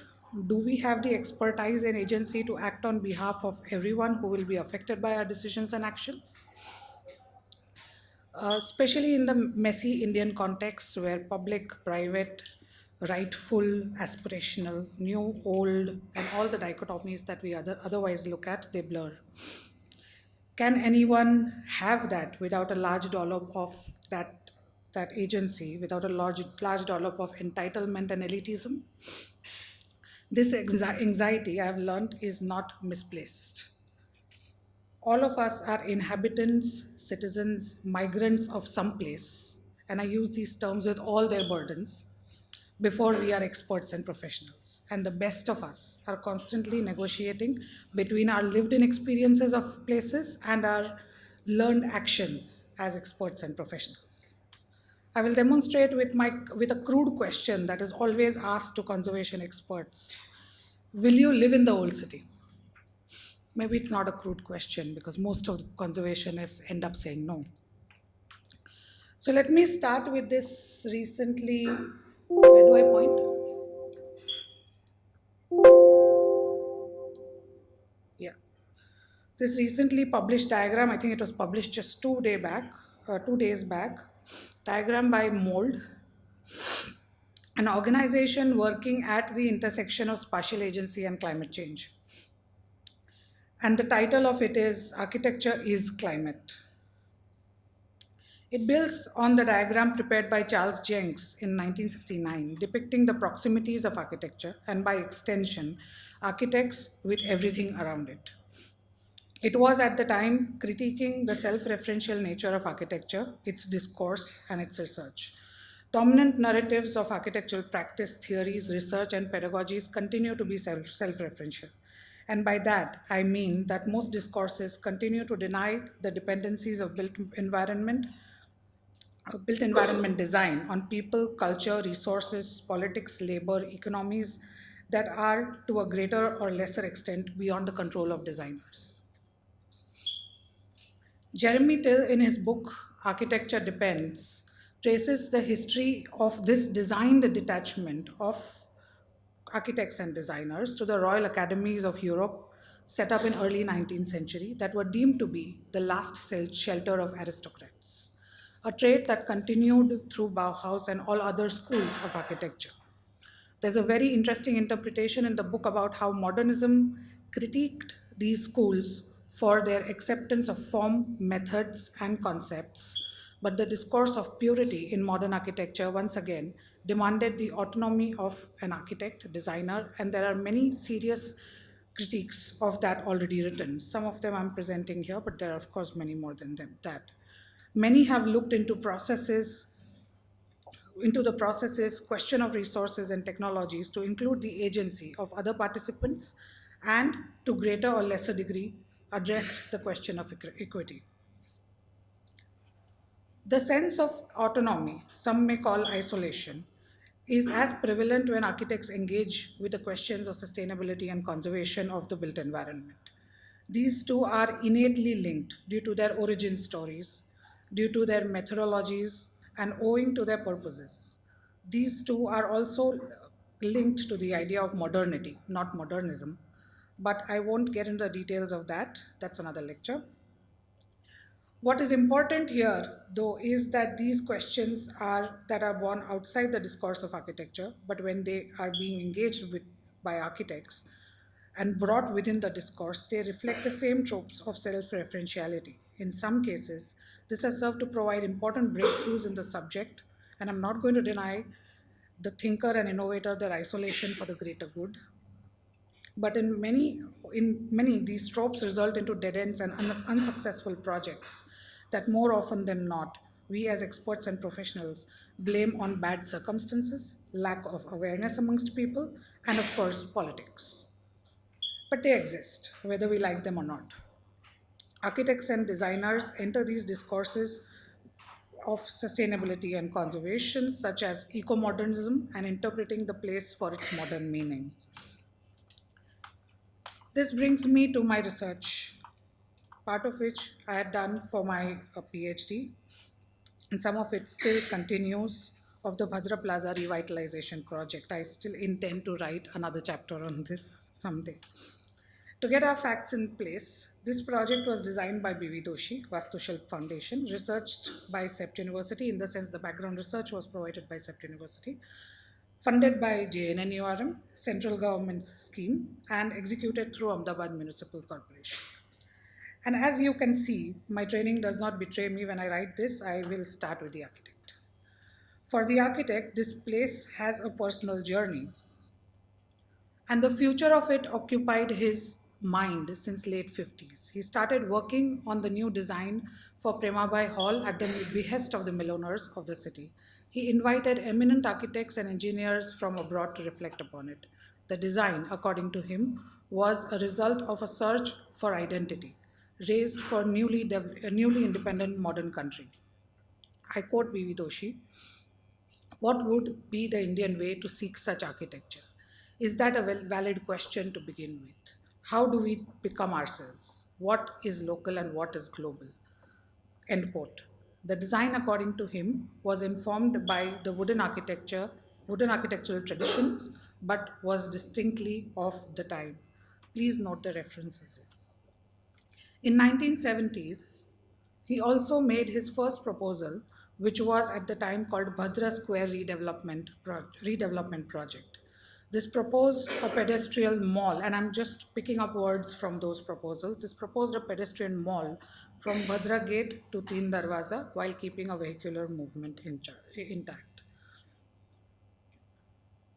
CEPT University and Vastushilp Foundation jointly prepared a proposal for revitalization and conservation of historic core of the city and identified this place as of immense heritage value. This was 2008. We see the narratives changing here. This was an interesting time where Gift City was already commissioned. Ahmedabad was deemed to be a mega city. I think we were calling it a future Shanghai, if I'm not wrong, Rutul. The discussion of World Heritage City had also just begun. I was looking through the budgets of AMC at the time, and there's special provision for events around Heritage City, I think a couple of crores, and some conservation budgets as well. At this instant, Ahmedabad presents a classic case of progress bias that needs to label or engender its history. But once again, that's a different lecture. Bhadra Plaza image here that you're seeing, this was refined. This was the first set of image that went out, and this was refined further before the project started. This project is located within the messy realities of the Indian built environment. The scope of project, however, was clearly demarcated as pedestrianization, restoration, and revitalization of the form, making urban design guidelines and establishing architectural records, reducing encroachments and upgrading infrastructure. The plaza was in scale likened to Piazza San Marco. It was intended for people to move around leisurely in covered walkways. Landscape elements, fountains, lighting, sitting spaces, signages with public amenities were added. The intention was to activate a city level public place with Bhadra Fort and Teen Darwaza as the backdrop. And while doing all of this, the project intended to restore the former glory of the Bhadra Maidan that was as described by a traveler called Mendelssohn in the early 17th century. At the time of inauguration, I could not find the image of it, so I'm going to stay on this image. At the time of inauguration, the place was transformed by Crafts of Art organization for a mesmerizing musical event. I quote from an article of Times of India that came out on 20th November 2014. On Wednesday, 19th of November, just a day before, the first day of this year's Heritage Music Festival at the newly renovated Bhadra Plaza, the stalwarts of music, brothers Pandit Rajan and Pandit Sajan Mishra, and the table maestro Ustad Fazal Qureshi, left everyone spellbound with their mesmerizing performance. The festival connected the archaeological magnificence of the city with cultural passion. This took the audience on a musical journey in time to the days of Sultan Ahmad Shah. The said event was organized as an opening for the newly completed Bhadra Plaza project. Intention of the event, as stated in the official website, is to reintroduce monuments to the people, especially a younger generation. Many of us agreed. A couple of weeks later, however, Ahmedabad Mirror reported that the plaza was as messy and dirty as earlier. This was 5th December 2014. A general consensus amongst the people was that the project had failed in restoring the historic glory of the place. Shahid Bhai, a chronicler of histories and a shop owner at Bhadra Plaza, described the event in November as fantastic reminder of the glorious past. He says that the event garners curiosity about history of the place, which is important for people to understand and the places they inhabit better. According to him, events like these should happen every year. However, he also points out that the history being brought out by events like these and the projects as such is selective. He pointed out, as a shop owner, his engagement with the place as a day to day inhabitant is not being considered in the project or any of the narratives. During the project, there were three cases that were done against the project. One, the legal cases. One legal case was by the vendors who suggested that their rights to be in the place as vendors was being violated. And I think they won the case. And you can see this is still the form of Bhadra Plaza today. Possibly much more messier. This was taken in a couple of years after, in December 2016. The other case was by the Rath Yatra committee and the Tazia committee.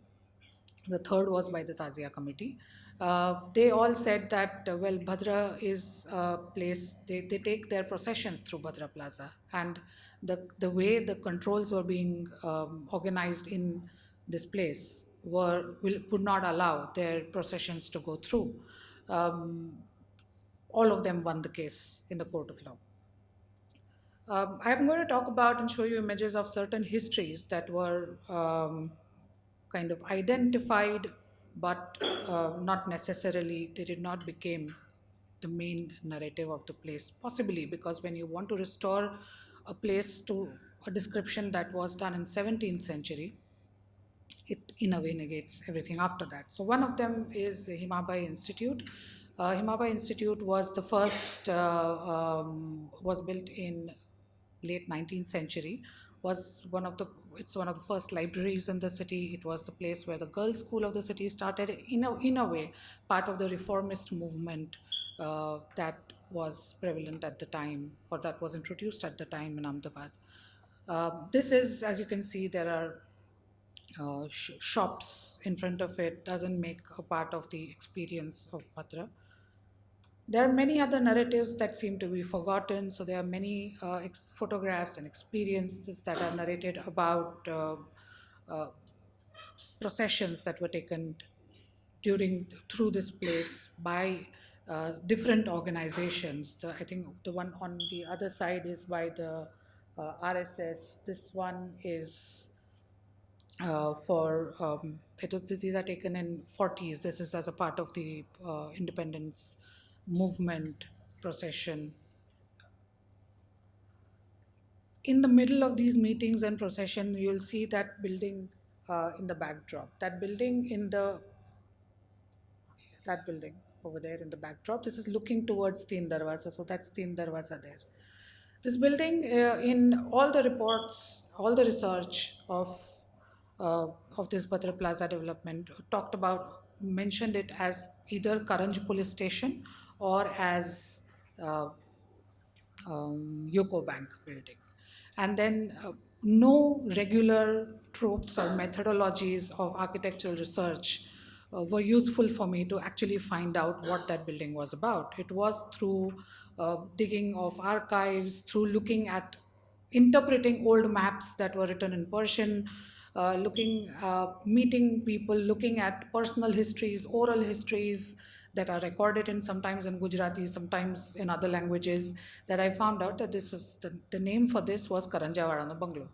And this was a structure that was built, and during the early 19th century, when the British had just taken over. It was not yet the British Raj yet, but when the East India Company had kind of found inroads in Ahmedabad, it was negotiated with different communities in order to give them prominence in the city, to have better control of the economies of the place. And Bhadra Plaza was at that time seen as this empty space where no major activity was happening, and buildings were built, or spaces within Bhadra Plaza, because they were prominent places, were given to these families. And this was the third Parsi family that came to Ahmedabad. The other families had their houses just behind this.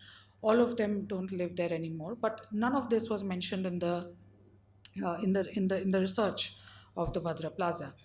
And this building is now, because it was found to be in a very bad condition, the building is demolished. There is an underground museum built there, and that museum is supposed to be depicting the history of this place.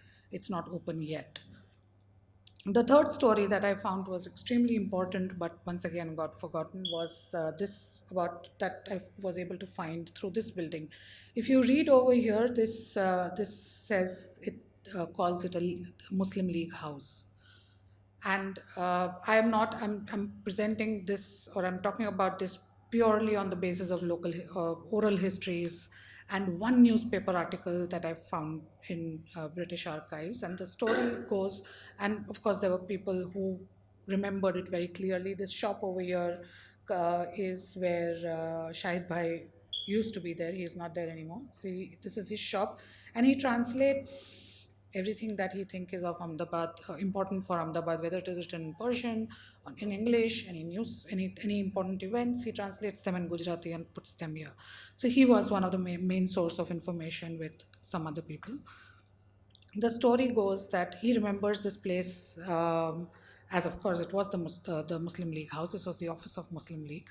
At the time when the discussions were going on about what part of the country will go to Pakistan and what part of the country will remain in India, Muhammad Ali Jinnah had come here. I found an article that does not depict a newspaper report that does not depict these with names, but identifies violence of similar nature in June 1948. I'm yet to make a connection between the two. He came here and he asked the people of Ahmedabad, because at that time a lot of people who were living in the old city of Ahmedabad were Muslims, to say that you all should join Pakistan. Junagadh is already joining Pakistan, and you all should join Pakistan. But Ahmedabad was at the time hugely had an ethos of wanting to be a part of the country that is not divided on religious lines. The Muslims of Ahmedabad gathered together, and they made sure that Muhammad Ali Jinnah left without him getting anything. The violence that is reported, according to Shahid Bhai, was the violence between the Muslim League people and the Muslims of this city, who did not want divisions on religious line. And according to him, this is a very important part of Ahmedabad's history, especially given the nature of violence that continues or continued till a particular point in the city. There's no mention of this in any research And as I'm speaking, I'm still trying to determine the authenticity of it. One of the things, I mean, two things that are sure for me. One is the name that is here, and the second is that the chalk in front of it is known as the Shaukat Ali chalk, and Shaukat Ali was the person who uh, was killed while he was opposing uh, Muhammad Ali Jinnah when he was here. So I'm aware of the audience that I'm speaking to, and thus very selectively, I will go back to reflecting on the practices of modernist architect, and Bhadra Plaza being an example of a practice of a modernist architect, coming with the questions and the tropes of modernist practices that we discussed earlier. These reflections I'm partly quoting Shannon May, who was analyzing cradle to cradle projects by William McDonough and Brongard. She writes, part of it I quote, I'm rephrasing here. There are a few aspects of modernist sensibility that set it apart from other perspectives of how to engage and enact civilization. First, modernists argue that the contemporary organization of society and practices of daily life are not how life should be lived. Second, modernists establish an alternative form of human life that should be brought into being. Third, they hold that complexity of human activity and organization can be known, abstractions of human behavior can be created, and that make it possible for civilization to achieve their desired goal. The future can be modeled and the model instantiated. Fourth, they hold that the instrument of intervention will have the effect expected. Fifth, a desperate urgency pervades this sensibility, affecting this perspective on both time and space. The project to replace the past with the present must be done with both speed and scale. The sixth, I think, I've not written it down, so I'm just going to, because I think it's an important one, is about the lack of textual critiques of understanding and modernist processes. Most of the modernist critique, self critique, is through built projects and built actions. This creates a sense of defamiliarization and placelessness for people who inhabit the places that we engage with.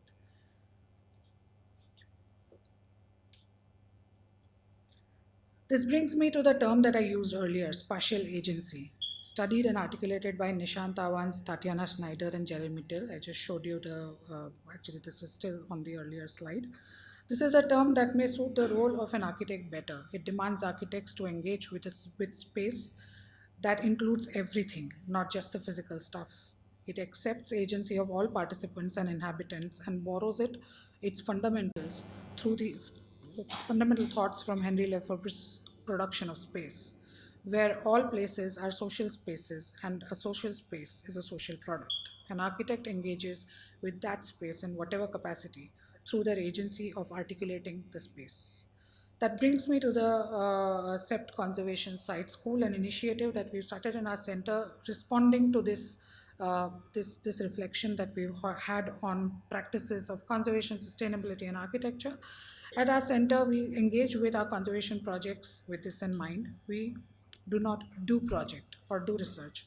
We occupy that place. In that way, we engage physically as well as people, we occupy that place. In that way, we engage with everyone who has an existing agency to the place or wants to claim a stake. This process is long, it is slow, and it is not linear. Study, research, conservation, education, deliberations on future are all simultaneous processes, dynamically informing one another. For example, while doing studies of Tangsharnipur Mosque Site School, we found the claims and counterclaims that distinctly mark the riots of 1985 as the most important moment in the history of mosque, not its origin story. Though as architects and researchers, we are deeply invested in the question, what is a modern mosque doing in a city where all other mosques are out of stone?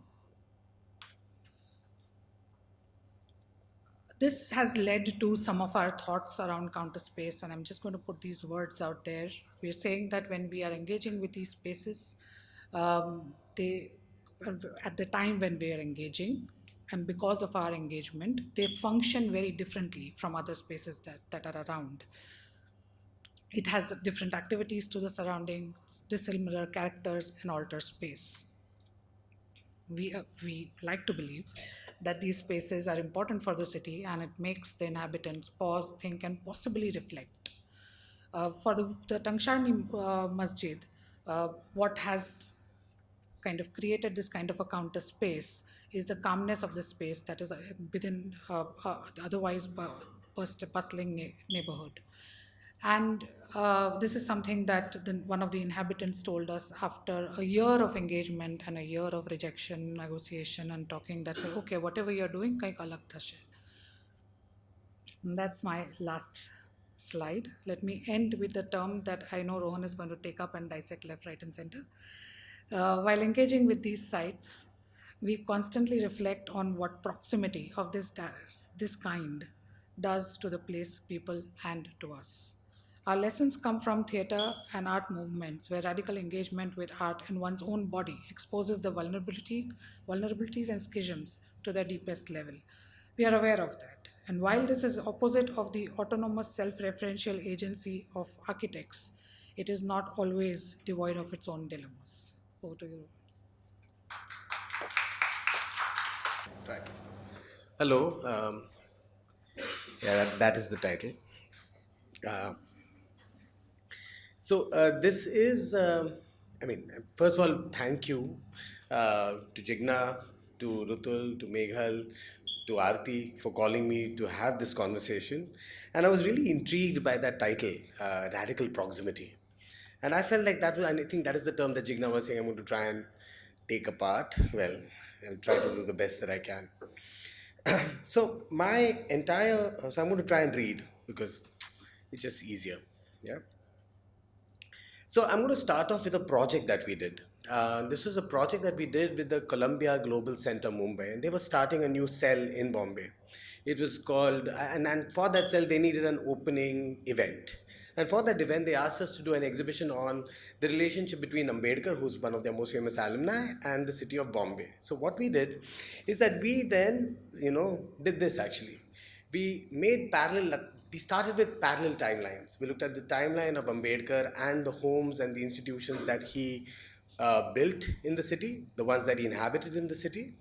And we also ran a parallel timeline with, what was happening to the city at large and the different geographies that were that time. And something really interesting emerged out of this whole story. What we realized is that we were telling a story of the history of Bombay that had very little to do with the mainstream narratives that were handed down to us by, let's say, the famous history books on Bombay, the cities within, etc. We were talking about a city that emerges from the margins, a city that is claimed, a city that has kind of been asserted by a community that has very often been marginalized. And there was a great power to the way that we were, in some senses, rereading that city. But I won't tell you more about the city. This is just what we were doing. We were taking the whole city of Bombay, looking at its overall history, and then locating all the places that he was living, the places that he was working. These involved the institutions, the homes, etc. This then led to an exhibition of sorts in the lobby of them. It's still there if you go to Nariman Point and go to the Columbia Global Center, where we have the map of the city to some extent, and within that map we've inserted kind of videos that play out the spatiality of those kinds of spaces, along with the different kinds of ideological statements that he made, the places where he gave his speeches, and the nature of the speech that he gave in each of those places. So this is what we had done. Okay. I'm not going to talk too much about the project itself. In fact, this is probably the last slide I'm showing off it.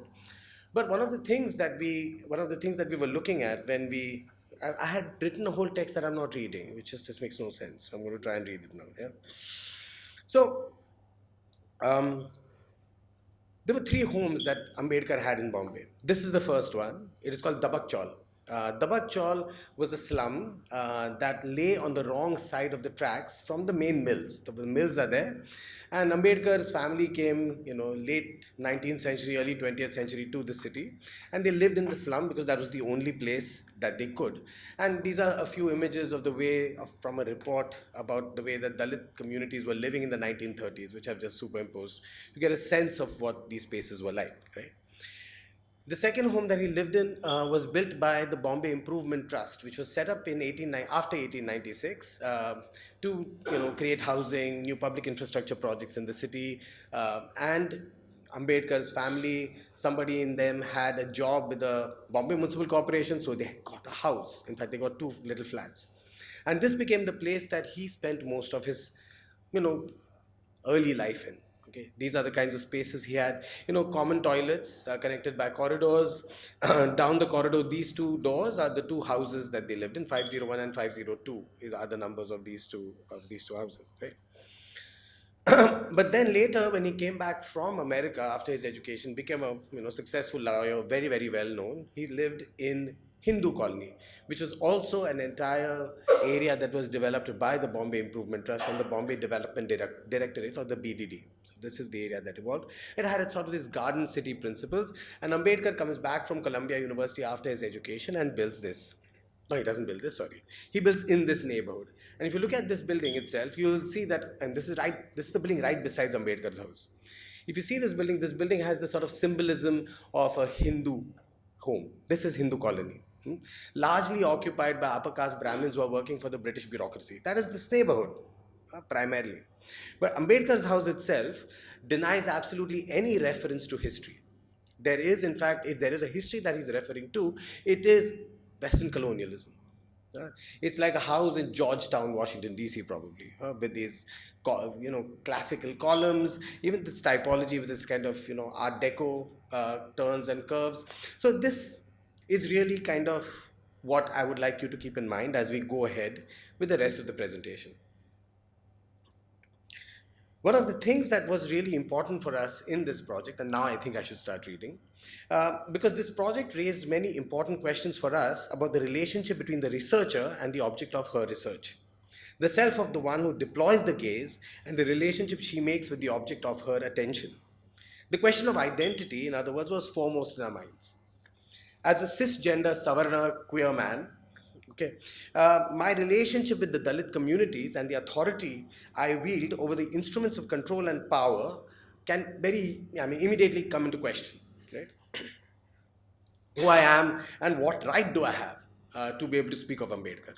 Okay. The extractive nature of the relationship of the researcher with the object of research was called into question, a relationship that has often been called cannibalistic. The consumption, in other words, of the other. The presumption here with this entire argument was that, was this idea of a presumed stability of the researcher, the identity of the researcher rather, and the stability of the object of research itself.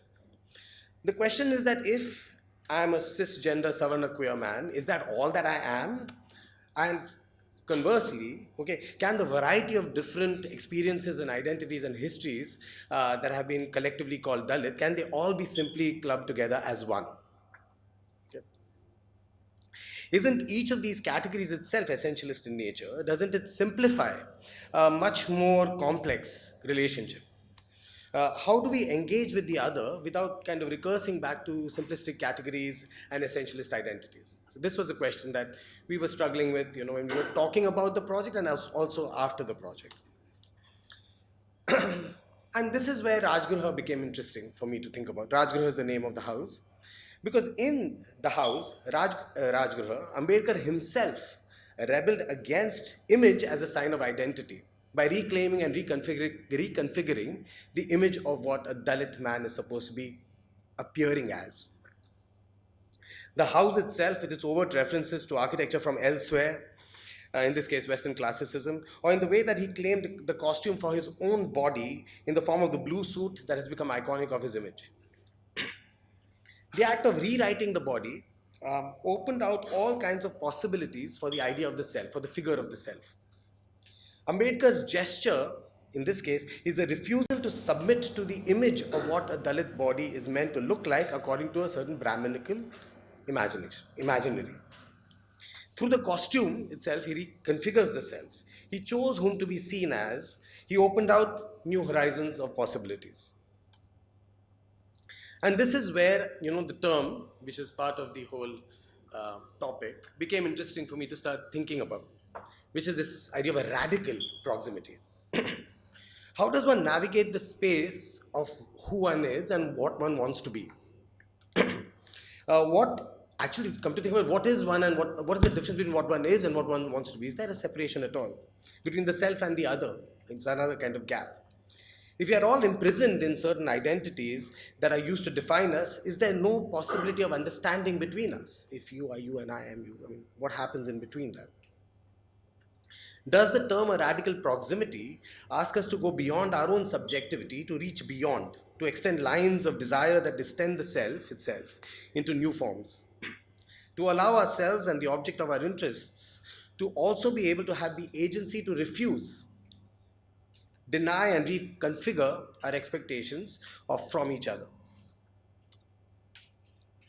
A very kind of problematic figure when we are speaking of, and I spoke of it earlier as well, when we are talking about the relationships of, let's say, power with the object of research, is the idea of the cannibal. As a metaphor, the image of the cannibal has been used to describe the rapacious, extractive process of capitalism, research, and colonialism. For example, the Ethnographic Museum and their practices have been presented as institutions of the state that consume the other for middle class audiences, or the ways in which mainstream popular culture cannibalizes folk and other cultures and makes it their own. Okay. Rosalind Morris playfully suggests that cannibalism is a metaphor for consumerism and the cultural logic of late capitalism. But on the other hand, you have the kind of figure of the cannibal that has also been claimed by those who inhabit the margins. In Brazil in the 1920s, the writer Oswald de Andrade wrote a cannibalist manifesto. In this manifesto, he celebrated the hybridity of Brazilian culture and Brazilian identity. This manifesto is structured as a series of aphorisms that ask one to disregard ideological purity and instead celebrate the borrowing of cultures, or through signifiers from elsewhere. There was a movement called Tropicalia in the 1960s in Brazil that was directly inspired by the Cannibalist Manifesto that, mined African rhythms, European tonalities, jazz, all of these together to create, first of all, incredible music. Sorry. Like, two statements that are there on this, for example. I am only concerned with what is not mine. Okay. Law of man, law of the cannibal. It says, what clashed with the truth was the clothing, and that immediately kind of brought Ambedkar into mind. What clashed with truth was clothing, the raincoat placed between the inner and the outer worlds, the reaction against the dressed man, and then randomly, American movies will inform me. This idea that American films can become a place where we can create our own identity through. The manifesto proposed that true Brazilian identity must embrace the immense diversity of the country's regional cultures while also cannibalizing foreign art movements by absorbing its strengths, thus acknowledging the blend of civilizations that made Brazil the country it eventually became. The act of devouring of another culture allows actors to appropriate cultural tools, without positioning oneself rather, as subordinate to the other culture.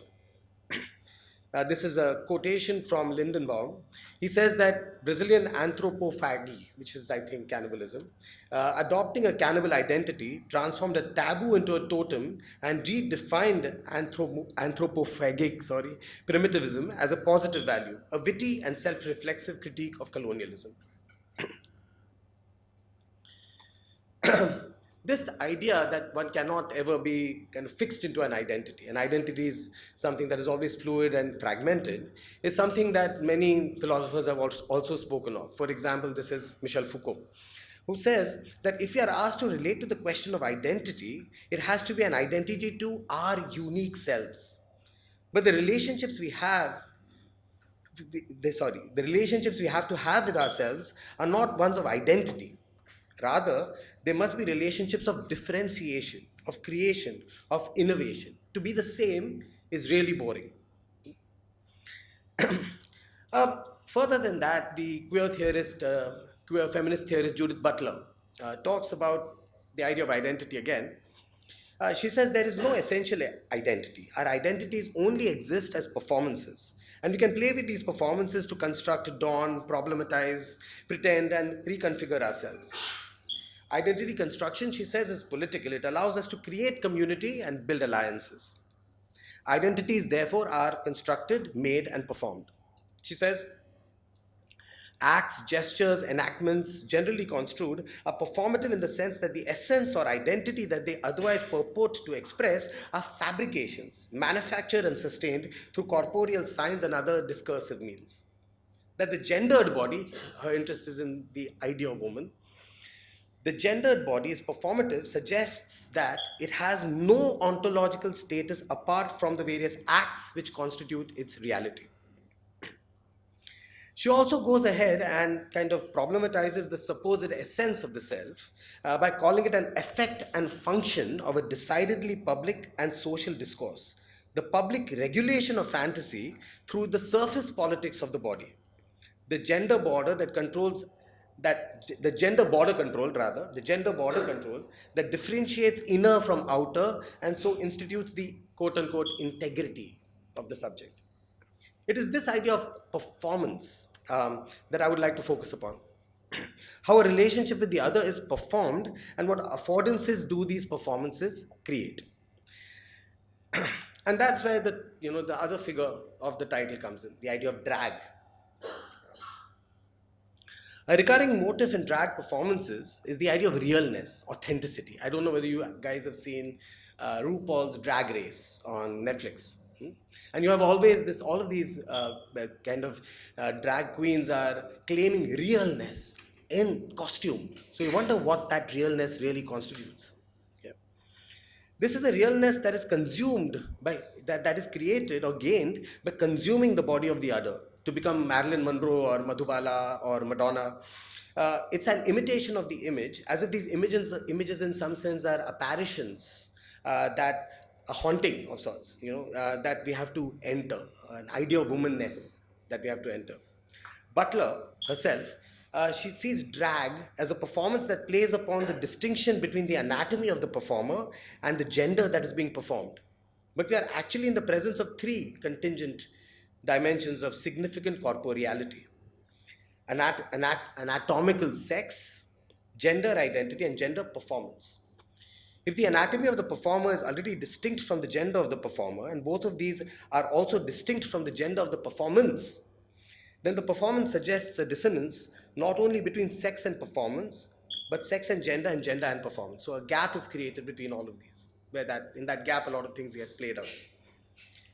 As much as drag creates a unified picture of woman, it also reveals the distinctness of those aspects of gendered experience, which are falsely naturalized as a unity through the regulatory fiction of heterosexual coherence. In other words, in imitating gender, drag implicitly reveals the imitative structure of gender itself as well as its contingency. What this means is that gender parody, when you are parodying a gender, it reveals that the original identity after which gender fashions itself is itself an imitation without origin. The idea of woman is itself an imitation without origin. To be more precise, and I'm reading Butler again, it is a production which in effect, that is, in its effect, postures as an imitation. That I am an imitation of Madhubala or Madonna. This perpetual displacement constitutes a fluidity of identities that suggests an openness to resignification and recontextualization. Parodic proliferation, parodic because you're parodying things. Parodic proliferation deprives hegemonic culture and its critics of the claim to naturalize or essentialize, in this case, gender identities. But again, when I think about Ambedkar's kind of costume, a sort of critique of hegemonic systems is embedded in the way that he would then don that costume. Coming to the end of it. According to Homi Bhabha, drag, in other words, mediates multiple identities. Spaces open out between the performer and the audience, the anatomical and the performed. These spaces are liminal in nature, third spaces, using Homi Bhabha's term, within which we enunciate identity. And Homi Bhabha speaks of enunciation as the act of utterance or expression of a culture that takes place in the third space. Since culture is never pre-given, it must be uttered. It is through enunciation that cultural difference is discovered and recognized. The enunciative process introduces a divide between the traditions of a stable system of reference and the negation of the certitude of a culture in the articulation of new cultural meaning strategies. The liminal space, in other words, that stands above the identities of colonial dominance or subordination and mediates these identities. The third space notion allows expressions of the contradictions inherent in a post-colonial situation between the colonizer and colonized. So these uncertainties that emerge in that kind of third space, they can be very destabilizing because you're left with no clear reference, but can also be very, very enabling. In the act of performance, in the moment when the self and the other confront each other, a space opens up of recognition, a space of empathy that can draw us out. A liminal space where both seemingly stable identities and places can be problematized. A space where, to use Gayatri Spivak's term, one could non-coercively rearrange desire. And this desire that is being non-coercively rearranged is desire of both the researcher as well as the thing being researched. I would like to think of the space between the researcher and the object of research as that kind of third space, a space that is bridged in the performance of research. This space opens out possibilities for a mutual transformation. In the third space in between both selves, we perform a becoming, a moving away and a moving towards. I have some time? Okay, then I'll talk a little bit about the last project that we are working on. This is the only slide that you'll get. So, we're doing a project right now in the school, which is looking at access to grid infrastructure for Adivasi communities who are living in the national park, the forest itself. Now, we were really interested in the way that representation is used by government organizations, by architects, by local communities to gain access to infrastructure. So our interest is in representation, whether those are drawings, policy documents, music videos. I mean, you have a lot of ways in which access has been claimed. Activists, protests, all of the works. So the space that these representations for us seem to occupy lie in that liminal space of performance, because they all are performing a role in making that relationship. For a project, we have tried to engage with these spaces within the process of research itself. Our research team itself has a wide variety of different disciplinary interests. Of course, there's architects and urban designers, and well, I like to sometimes call myself a filmmaker. It has anthropologists, it has activists on the ground, and it has theatre practitioners. We've also decided that the act of research is going to be done through kind of moments of interface as projects. So we are engineering moments of interface, really. We are looking at ways in which, for example, different traditions of imagining space meet within the project. We have, for example, a Warli artist. Warli is a Warli artist who lives within the park, who is drawing his village, but at the same time, an architect from KRVI is also drawing the same village, and they're constantly speaking to each other and keeping a diary of that, just to talk about the differences in the ways in which we see things. We also have commissioned a piece of music, which is a collaboration between a folk Warli songwriter and singer living in the park, and a hip-hop artist called MC Mawali, or actually people call, his name is Akhilesh Sutar. And they are collaborating together on a project, and Dinesh, who is the Warli artist, is also going to be making work for the music video of that. And all of this is based on the research work that we've conducted. We are also looking at kind of a theatre project that is happening, which is looking at, so one of the people who is part of the team is working with our research with local community theatre groups rather, within the slum settlements inside the park and some of the Adivasi padas. And we are also hoping that this, and as we are doing the project, we are constantly kind of interfacing with community groups through different ways. Some of them more FGD modes, the way that we kind of work within social sciences, where we are trying to think about the ways that drawing and representation feeds into the FGD. We are working with that right now, having a meeting with them just next week in terms of how do we engage with the act of drawing within that kind of engagement. So this is what we are hoping to do. Will end most likely with an exhibition of sorts. And now we don't know what role that exhibition is going to play, but that's something that we are considering. Which space will be appropriate for it, and of course, depending on the space, what kind of ideas and engagements can we have with that?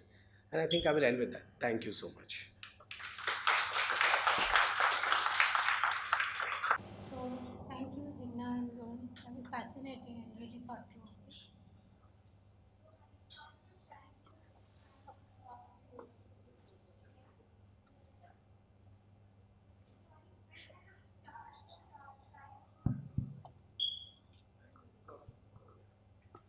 Hello. Yeah, that's better. Yeah.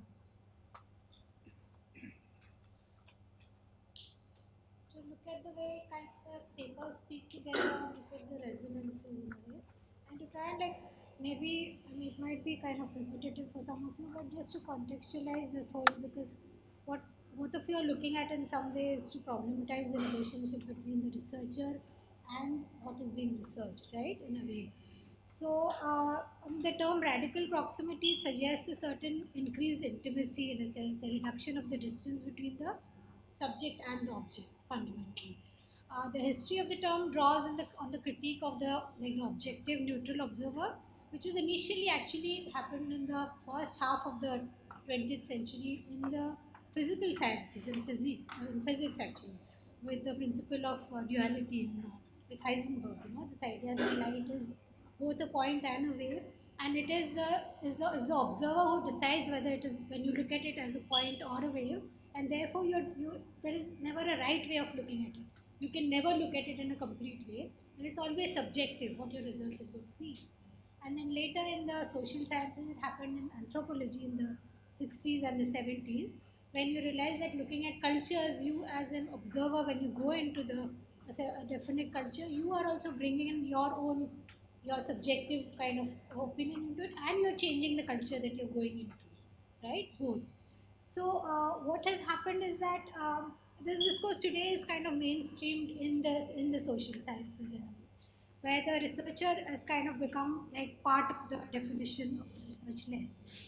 Uh, in the kind of in this case, in the social sciences, this critique of the observer is connected with this critique of the patriarchal, anthropocentric kind of imagination of the neutral user, which is kind of the modernist imagination, which we all know. The argument is that all bodies are different, and we all kind of our encounters with the objects of our research are refracted through the lens of our identities, our politics, and our experiences, and so on. In the domain of architecture, the production, yeah, as against culture and society, which is seen as kind of fuzzy architectural object, the very concreteness of architecture and the built environment, it's very there's a kind of closed identity, where it kind of seems like it's kind of absolutely there and it's objective, and therefore there is nothing, you cannot misunderstand.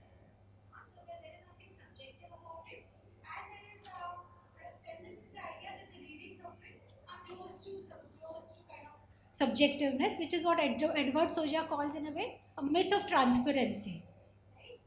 And both the papers, what they did was that they kind of dissolved this object, right? And in a way, it's kind of I think what Jigna and what you did in a sense was you looked at in a this thing was what you focused on was what to look at buildings, and particularly coming from conservation, where buildings are fundamentally documented for what they are, right? You looked at documentation as kind of buildings are kind of lightning rods, which are just instrumental in some way, right? So they are not just lightning where you put up, but they're lightning rod that to that can just attract in a way to reveal histories, policies, kind of the politics of certain the bringing together memories, aspiration, ambitions of people who are deciding the futures of things, right? Which can then bring together this whole thing that's coming around.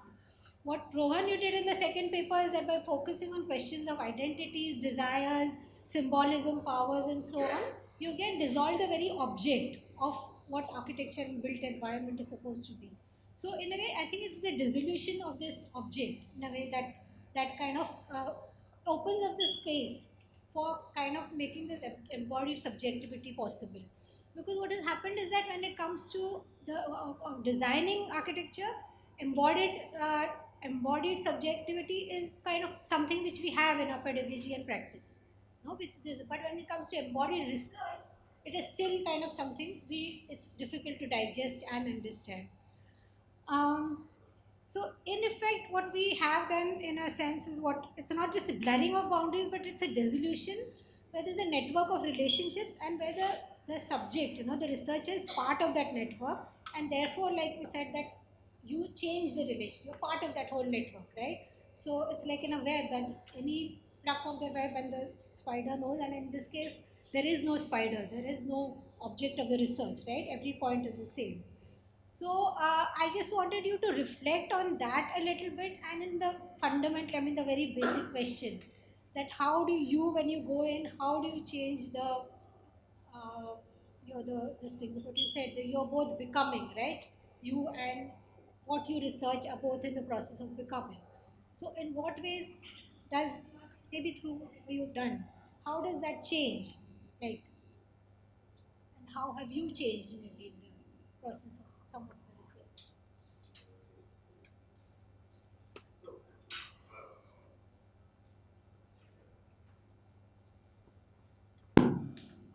Hello. Yeah. It decides. It is also a fragmented self. The I think self reflexive is the first, I think, important moment when we realize that our own bodies and our own selves themselves are design objects and not within the field. And it's important to, I think, to acknowledge and that acknowledgement itself opens up the possibilities of challenging the presumptions that one has of one's own expertise or one's own of one's own kind of uh, use two mics. Better? Okay. Now? Now I've forgotten where I was, but the idea that begin with the sense of critique of itself, and know that when one is entering a space, one is entering it as a desiring person that has a certain way one has presumed the world, but allowing also for the fact that they may refuse to kind of subject themselves to your gaze and subject the expectations of that gaze.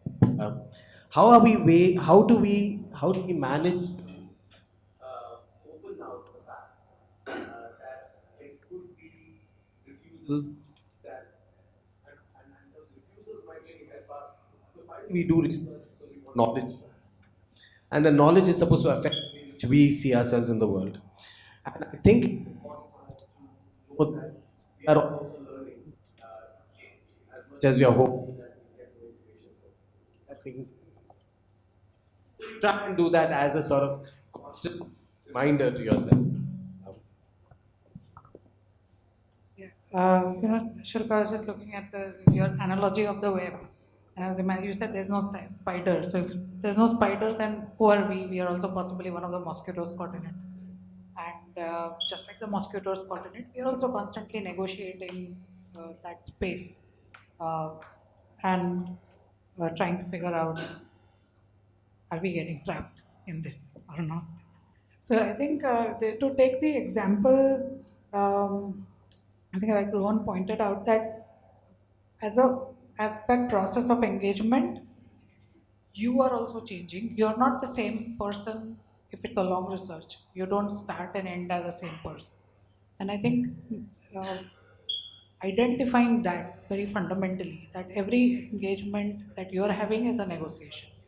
You are not entitled to that engagement by default because you're a researcher. And I think that is one of the things that I always find, that when we go to the field as researchers, we assume the entitlement of wanting to do something that is greater than ourselves, and the pursuit of knowledge which is higher than ourselves, and thus there is an entitlement to an engagement. And I think recognizing that entitlement to begin with, and that every discussion is a negotiation, is important. So I was taking the example of Tangshani Pod, and Ashna is also here, I don't know if she is here, and Nigar is also possibly not here. But we go there as a group of people who are talking. We started working on that project in 2020. 1 year just went into having that conversation and establishing a possibility of a relationship where somebody will feel free enough to answer your questions. And that is only possible if you answer the questions that are asked to you. And the questions that are asked to you are invariably about your agency. Why are you doing this? What are you here for? And the answer cannot simply be research. We are students' works, it's an escape. But you're not always students, and then you're hiding your information. So in a way, you're also navigating. Sometimes you become a researcher, sometimes you say it's a project, sometimes, so you position yourself depending on whom you're talking to. So I think that was very interesting when you were talking about the question of identity, and that how you frame your own identity is different at every point depending upon whom you are framing your identity to.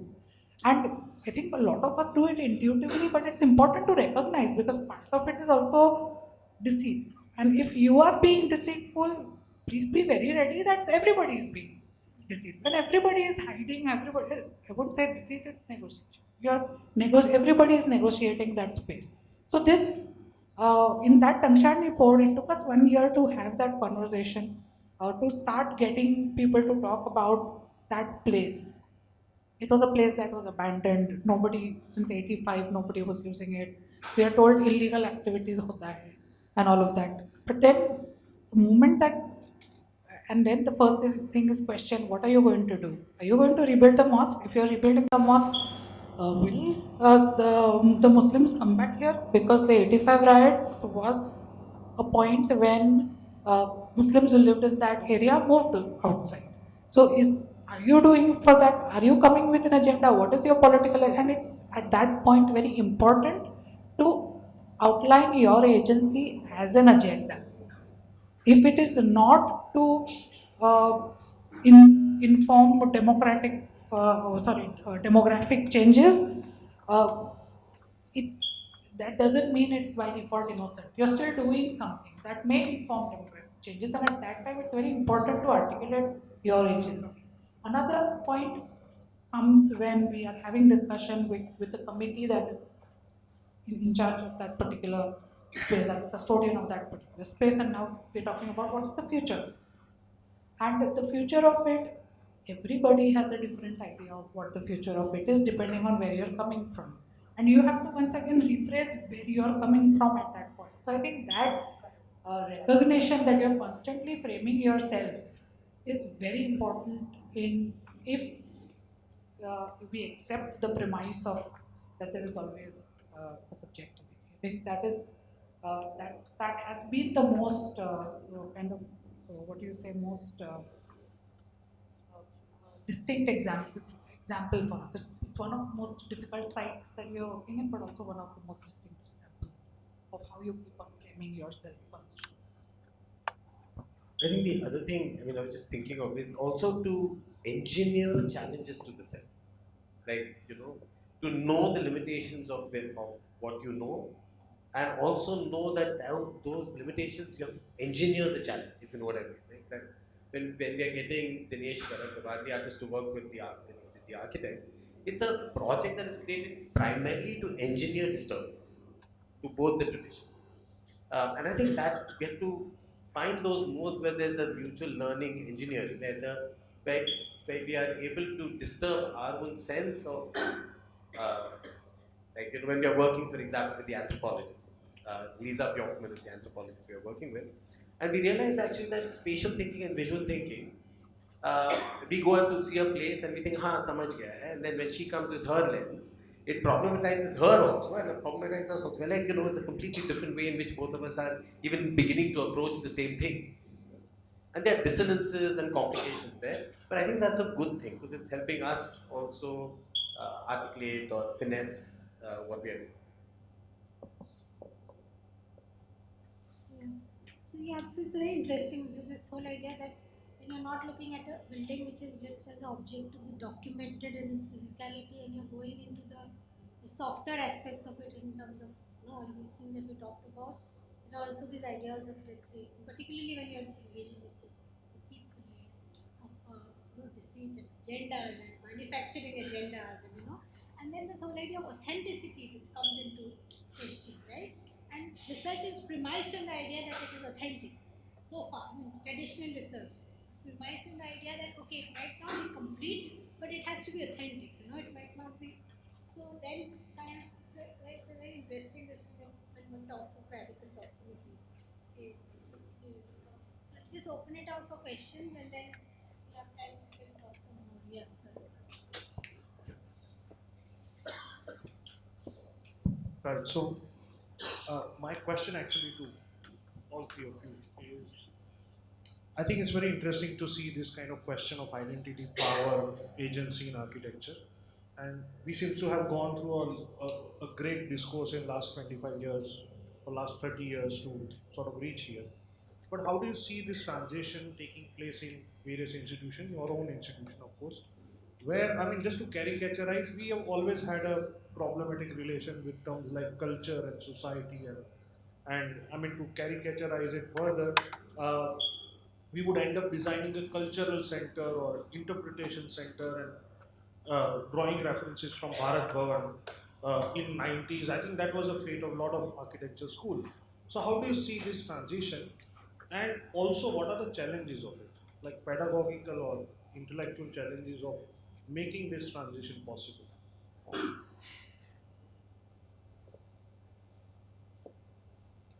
So, so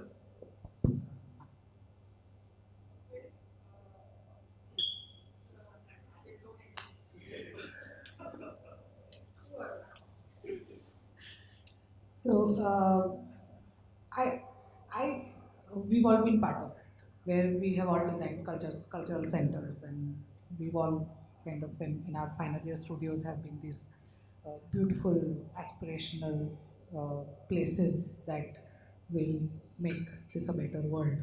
And we borrow architectural tropes from the references are images or plant types. Actually, if you, in my view, if you examine that, that itself betrays a sense of agency in terms of what are you choosing. It's just that it's not self-conscious. And I think so when one chooses to make a cultural center which looks and sounds very innocent, the negation of what does that mean to that place is a choice that we are making. Either it is because of, I think one of the reasons is that as architects we are always kind of told that confrontational narratives is not something we should be getting into.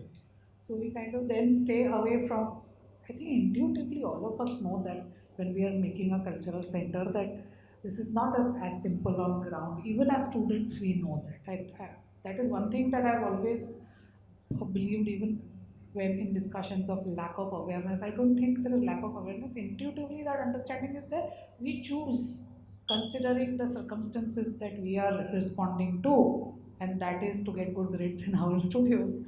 We choose that that's not the question we are answering just now. And that's I'm talking about it from students. So it's in a way a kind of reflection that is missing.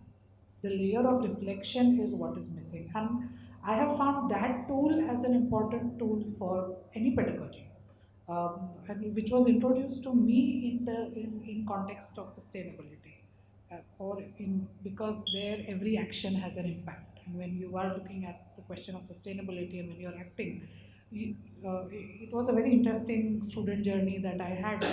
Your project, it was not graded on the basis of what you've done in the project, but it was graded on the basis of what you think of it after it is done. So that had a substantial portion of grading. And I thought that was it's a very simple tool, but it's a very interesting tool that can introduce this question of reflecting on what is it that you're doing. What, with what agency are you doing it? What will that change? What would be the impact of that? Impact is once again become a technical term. Now it's become a policy term, so we don't use that anymore. But essentially, it is, so what are you doing? And you have to write, and you have to write about it. I think that was an important tool that I thought, and I feel that a lot of the intuitive thinking about the conflict that you're possibly getting into while taking certain decisions, whether you will be able to make that change or not, something as simple as that. And that intuitively you know that you actually practice may unless you've addressed, I have not understood this question properly, and unless I've understood this question, the practice of this is not going to be easy. Unless we start reflecting upon that, I think it's even these discussions become outs. They have experienced that they become their own. Um, they have their own trap of be sounding objective. So I think that's one tool that I think is useful. But essentially, the acceptance that every action has conflict embedded. Yeah, I kind of take what Jina was saying forward only. One has to understand that when one is putting together a cultural center, you're not teaching the students to design a cultural center.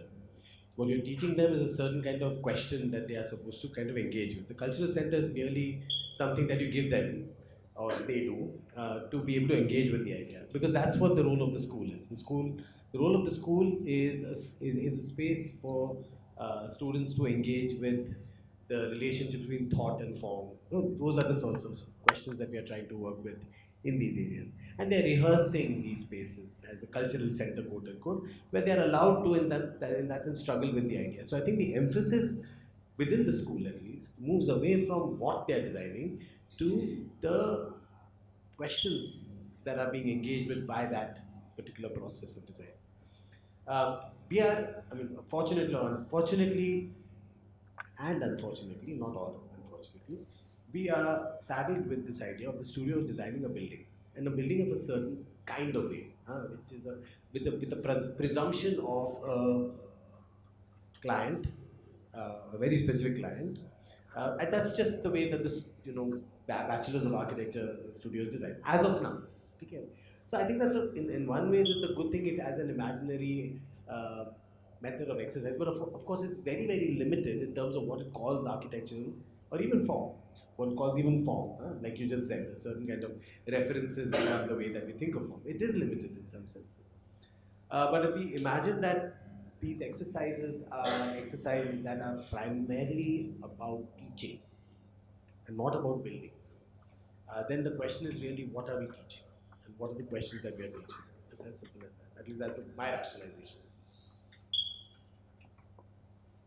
So I don't know, like, because I haven't taught, like, I'm not teaching right now, so I'm not talking in the institution way, but to bring from like cultural studies, critical cultural studies, fundamentally when it comes to culture, there are three questions, right? So when it comes to culture, who decides what is culture, for whom, and to what purpose, right? So because, I mean, who decides that this is cultural? So who decides that, what do you say? Let's say, I don't know, that some the classical music is culture and then Bollywood song is not culture, right? So who decides that? And for whom are you deciding? And what is the purpose of that? So this whole exclusivity is there. So that's political out there, right? So I think those are questions that need to be answered, and they are kind of program questions fundamentally. And that is what that later, so it's like preliminary questions rather than questions of, and form kind of good result out of it. And I do think that building has to be taught. I mean, it has to result in a building when it comes to architect. And at least undergraduate school, but I think it has to equally be the initial process of critiquing the kind of program and what is it and why is it like this is very important in a sense.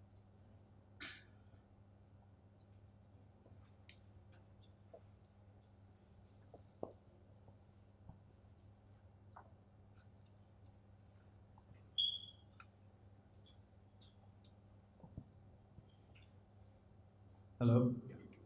Okay, this is very interesting, but I'm afraid I'm not an architect.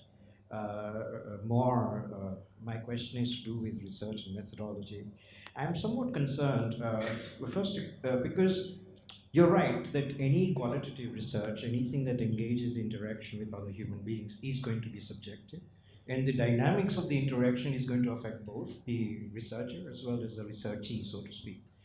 But doesn't it worry you while we say these things that subjectivity inherently would mean that we would be, if we are doing any research, then it's nothing more than, I don't mean to demean it, sorry. What I meant is that we reduce it to something more like a documentary, because the whole point of academic research is that we, through that research, gain insights, the word you use, authenticity, which I think is what we mean in terms of objectivity as well, which can be then applicable in other situations, right?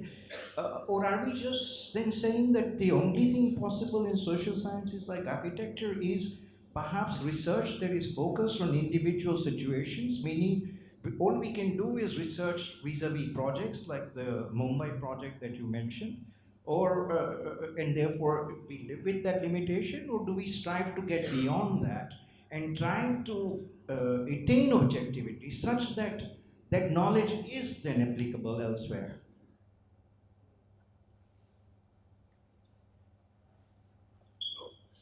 It's always worrisome, and I must say that we are always worried about that. I would say that this is it. But I think sometimes when we consider this, we think that there is that what the learnings are, what we can call objective for us, is perhaps procedural and not necessarily material, if that's making any sense. What is that it's a procedural imagination that becomes a conceptual idea rather than specific material facts per se, that become kind of the ways in which we try and work out things. I mean, I think, like for example, we are also while the project is on, we are trying to put together what have we learned about, let's say, representation and its relationship to the access to off-grids. And I mean, we are writing an entire research paper around how representation has been deployed by the state, for example, to deny access, how policies themselves are framed with certain languages that allow or deny access. So there is a certain kind of learning at a quote unquote objective level also that's emerging from. So we have to work with both. I would never say that there's only one or the other, but to imagine that we can do the research with absolutely no kind of as a void, as like an empty cipher, would be of what the ground is really telling us. I'll just, since you used the word authenticity, and I was going kind of, I made a mental note when you said it, then I forgot about it. Thanks for bringing that up again. Authenticity is a term that is used in conservation very loosely, but very often. Because with this question about what is it that you're conserving, and then there is also this query of authenticity in it. And that term has been in discussion for a very long time. And for the longest of time, the term authenticity was meant the material authenticity of a site. That it is original, it is, you'll find the place or the architecture or a practice that is resembles what it was and continues to and has the capacity of continuing to resemble it. That discussion has also become very interesting and dynamic in this situation where, especially when that discussion entered, or when the conservation discussion entered in countries like ours, where history is not something that is done and dusted with. We have certain practices that they continue to morph, and they continue to kind of develop, have different meanings. Something gets left behind.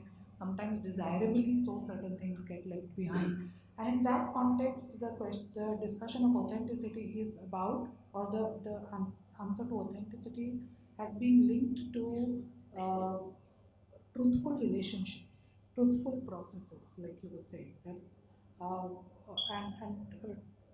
that the journey of the person engaging with it has been reported truthfully. And I think that is, and from that point of view, there are certain learnings from a particular engagement that will tell you, or that will bring out the agency of different people engaging with the place, and that can be a common learning. So, for example, I was giving the example, this thing of case of site schools, and we've had discussions about, so what is our agency? What are we doing here? And while, I mean, I said that every time you enter the site, you're negotiating, you're redefining yourself. Certain lessons about what is it that you are not doing, what is it that is not your agency, and what is it that is your agency. What are the things that, how will you report, how will you draw, how will you record in order to get certain kind of answer and certain kind of results. Those are the things that become common learning. In a way, the methodology gets adapted. So there is still a rigorous methodology, and yes, I do say that there is this always worry that you're just kind of, every site will have a different method, and that is always a worry that can we come up with something standard. But I think there's this emerging discussion.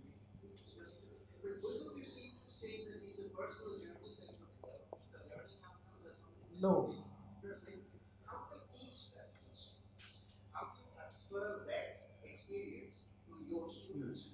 I think at least for us, the way the idea of authenticity, for example, one of the difficulties with the authentic idea is that authenticity depends. Look at it as authentic, right? And I'm speaking from like a queer or a drag perspective. Authentic is the way that one is kind of um, sees oneself somewhere. That and the authentic the through what can be called fake surfaces. In which case, the authentic is both the body, the desire of.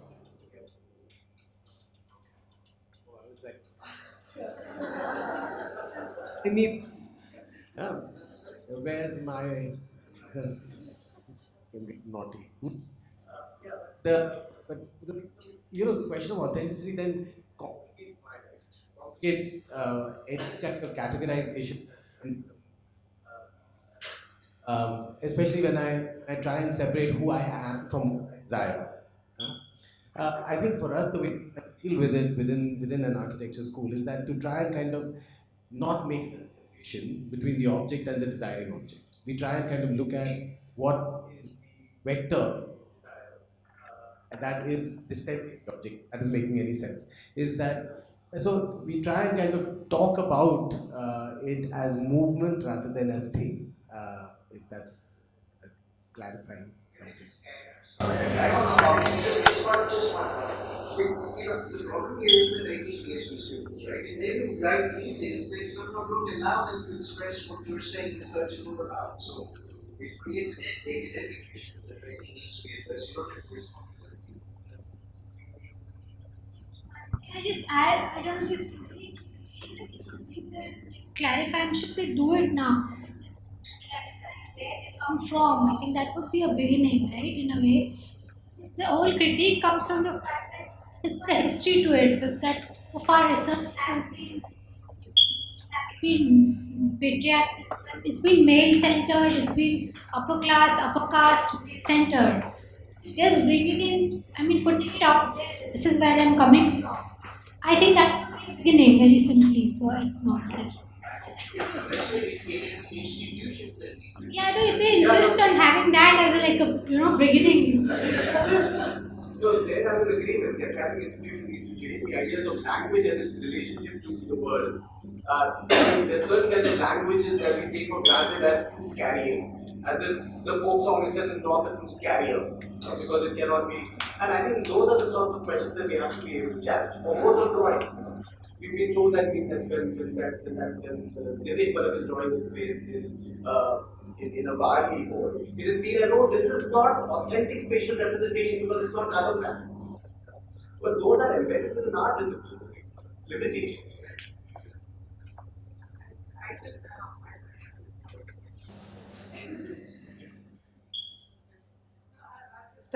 kind of extend that discussion further. It's just one is the agency of the researcher, and that agency would then allow or disallow certain research methods to be applied. So, for example, when I was doing my PhD and accessing certain places, uh, men would not talk to me because I'm a woman. They would just simply not talk to me. But at the same time, I would get access to people's kitchens.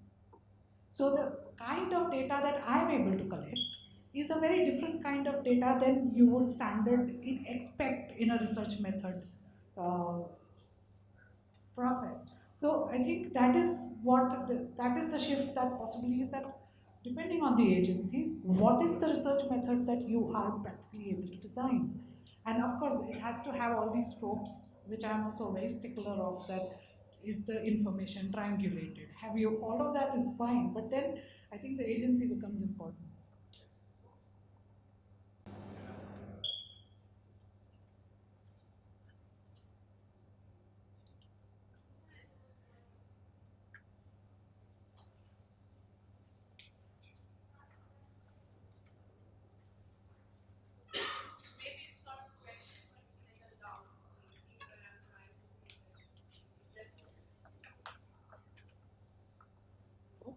Yeah. So it's like a loud thinking and interesting presentations. And we are living in a time where ideological positions taken by institutions have really shrunk. And then we are, at the same time, we are trying to work with marginalized groups or minority groups, etc. And then not our own entitlements. And then we enter the site and then but probably uh, the the self of the researcher when he is then as a private person or what he or she or whomsoever, it doesn't reflect that kind of ideological positionality, nor are we conveying those kind of necessity to have ideological clarity as a researcher to your students. Do you find that kind of, where we are supposed to be neutral institutionally, and we are being neutral institutionally, but as researchers we go to these sites, we also appropriate a lot of those sites and those conversations and those projections, and but maybe during the period of that project or research or whatever, you say that you're aware of your own entitlements, and you at that point of time you have a different kind of position taking. Do you see that kind of a conflict? Do you think that is happening? Do you think it is something which needs to be acknowledged? Are we conveying that to our students in our studios and conversations, etc.?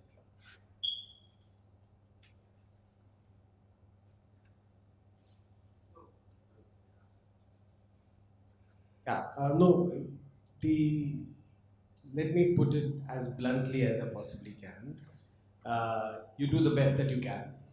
Okay. We live at a time when every single word can be taken as something that can create a cancel culture of various types, from the right, from the left, from absolutely everywhere. What we try and do, but we do believe that that ideologically, I don't believe we can be neutral as teachers. I think that one is talking about kind of, if one is if architect is genuinely interested in making a better world, quote unquote better, then it needs to have some contours of what it says is better. Otherwise, you're just teaching them carpentry. Huh? And I feel like so it's important. So these, like I was saying earlier, the engagement with the other, with the other, it's it's part of the problem with architectural education, that it's studio based, and the studio based is one semester long, and the engagement with the place is going to be one semester long, whether we like it or not, and some of them might take it forward further. It's true, that's going to happen. So in that sense, it can be pretty extractive in nature, by the very design of it. But if I say that if the attempt of the studio is learning of a certain type, then the engagement with the other and the ethic of engaging with the other, the ethic of deciding as to what is the right thing to do, what is going to be better, are I think important questions that we have to ask students and ask them to script narratives that would be towards this imagined betterness. Now, this betterness, is whatever you call it, is a sort of distant horizon that can perhaps never be achieved. But at least every task must be towards that horizon. So that is something that is quite, I think, perpetually something that we talk about in the school. Both the role of the studio as what it's trying to teach students beyond just the craft of making buildings, which I think is very important. Just coming back to Shilpa got the impression that I don't believe it. So I do believe it. Huh? But I also believe that it's that the ideological underpinnings of betterness uh, are central to the act of making, and that relationship is something that we have to constantly. I not just for them, for us, we have to figure that out. We constantly figure out what that is. This second panel is titled Materiality as a Window into Past Worlds. So this was the official architectural history entry for the symposium. And I'm absolutely thankful and delighted. So joining me on this panel, Professor Jaya Menon. Jaya is an archaeologist currently associated with Azim Premji. I promised a one-sentence introduction, so that's done. But archaeologists arguably look at buildings more seriously as a source of historical evidence than architects themselves do. So we're really glad to have you and hope you're going to sort of expand the horizons of whatever it is that we are doing. And then Professor Pitambar Polsani. Pitambar is an interdisciplinary thinker, thinker really, that I think encapsulates it. Pitambar will be the Sutradhar for this session. So thank you very much for joining us. And I'll start with the presentation. My name is Gauri. I head the Architectural History and Research program here. The panel was organized around the idea of materiality, the quality of materials. As architects, obviously, most practicing architects are dealing with materials, they're making buildings. But as a focus of analysis, materials tend to recede into the background. It's almost non-existent as having any analytical virtue of its own. So we thought we'd look more carefully at materials.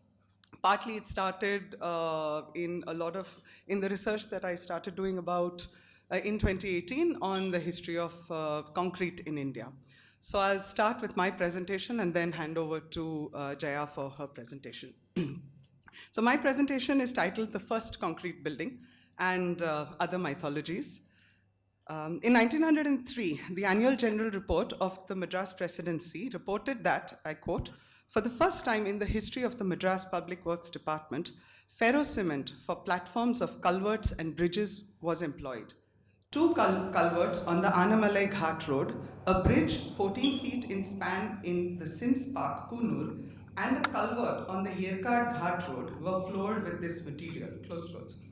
The following year, they reported that the material had been a success, but also that in the Ganjam division, Ganjam is in modern-day Odisha, reinforced concrete roofs were introduced, which had proven both more economical and watertight than the standard terraced roofing. Then, in 1905, the report mentioned an experiment where expanded metal was used together with surki or lime concrete to roof Lashkar's quarters, so the native staff quarters in Tanjore. They observed that it would be some time before the results of this experiment would be visible. So these things are happening. This is all between 1903 and 1905. Around the same time, in London, Charles Marsh, an engineer, took notice of these developments. He was writing a volume titled Reinforced Concrete, possibly the first one in the English language, since previous volumes had previously appeared in French. And he intended this to be used by architects and engineers who were interested in the material. He referred to the bridges mentioned in the 1903 Madras report, adding that they had been constructed by military engineer Major Stokes Roberts in 1901 and were possibly the first use of reinforced concrete in India. In this way, Charles Marsh possibly cemented, to use a bad pun, the position of Stokes-Roberts as one of the firsts, a pioneer in Indian built environment history. I started my research on concrete in 2018, and I started, predictably, I suppose, by looking at architectural works. I'm trained as an architect. I wasn't sure what I'd find, but I vaguely was hoping to find a building that was constructed in RCC at a time when most other buildings were probably being constructed using wood or using timber or stone or other materials. I was also maybe hoping to find an architect who was using RCC at a time when nobody else was. I had certainly not expected footbridges. I'd also assumed that the pioneering use of the new technology would probably be in one of the metropolitan centers of the time. So Delhi, not Delhi, it wasn't yet metropolitan in the early 20th century, Calcutta, Bombay or Madras. As these were the places where the first ships arrived from England, and this was a place where the newest materials usually landed on the subcontinent. So the hills of Kunur, or the small port district of Ganjam in modern-day Odisha, which the Madras reports referred to, seemed like unlikely sites of technological innovation. Architectural discourses, and this some of you will be familiar with, architectural discourses in and about South Asia tend to associate modernity with the iconic works like the Capitol Complex in Chandigarh, or here in Ahmedabad, the Atma Building, the Sanskar Kendra. In fact, when I started my project, I'd randomly go around asking people, so what do you think is the oldest RCC building in India? And a majority of the answers were, was it Chandigarh, was it Atma? So all stuff around the 1950s. And the other works that we associate with modern architecture in India are works from the 1950s, 60s, and 70s by Balakrishna Doshi, Charles Correa, Achal Kanwinde, Habib Rahman, and so on. And these pioneering architects were famously described by Mulk Raj Anand as the first modernists. So in other words, the moment of Indian independence and the subsequent decades are widely, popularly considered as a sort of watershed moment when ideas of modern architecture arrived, and again, to use a bad pun, got cemented in the subcontinent. These are the only two bad puns in the presentation. So architectural narratives, for the most part, focus on the complete building. And the complete building is the embodiment of ideas and values. The processes of construction are usually just stages in the sort of becoming of the building. At the same time, as most practicing architects will know, a major thrust of their efforts is in getting the building made. So I decided to pose the same questions historically to ask how a building is made in the past. And then, if we shift focus from architects and selected projects to tracing the genealogy of how buildings are made, that is, the genealogy of materials, labor, construction processes, a different kind of narrative of modernization emerges. So we go back to the footbridge and then make our way across a chronology of concrete from there. So coming back to the bridge, the military engineer Major Stokes-Roberts, who constructed this, he was aware of RCC technology because in the reports that he's written about this bridge, he calls it a bridge designed after the Hennebeek system. Hennebeek referring to Francois Hennebeek, who patented reinforced concrete for architectural uses in 1892. The slab that he did, that's the photograph you can see there. These are grainy photographs, which you have to forgive. They are 120 years old. You can see it's a really thin slab, but the water line, the water below the bridge is quite low. They couldn't have managed a massive masonry structure. Plus, this bridge was meant for trams, and it was a footbridge. So the vibration produced by the tram would have exerted considerable load on the bridge. So they decided to do the slab in RCC, but the railings on either side, the parapets on either side of the bridge were going to be done in brick. Vibrations of machinery in the process of construction itself caused the railings to crack, and so they eventually decided to do the railings in RCC as well. This is quite interesting because you begin to see that, okay, somebody is learning from trial and error. That's the first kind of major takeaway.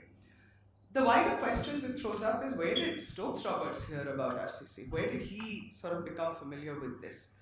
And this is one of the clear, I wouldn't say the first, I've decided to sort of challenge that, but this is one of the clear sort of registers of transnational routes of technology transfer.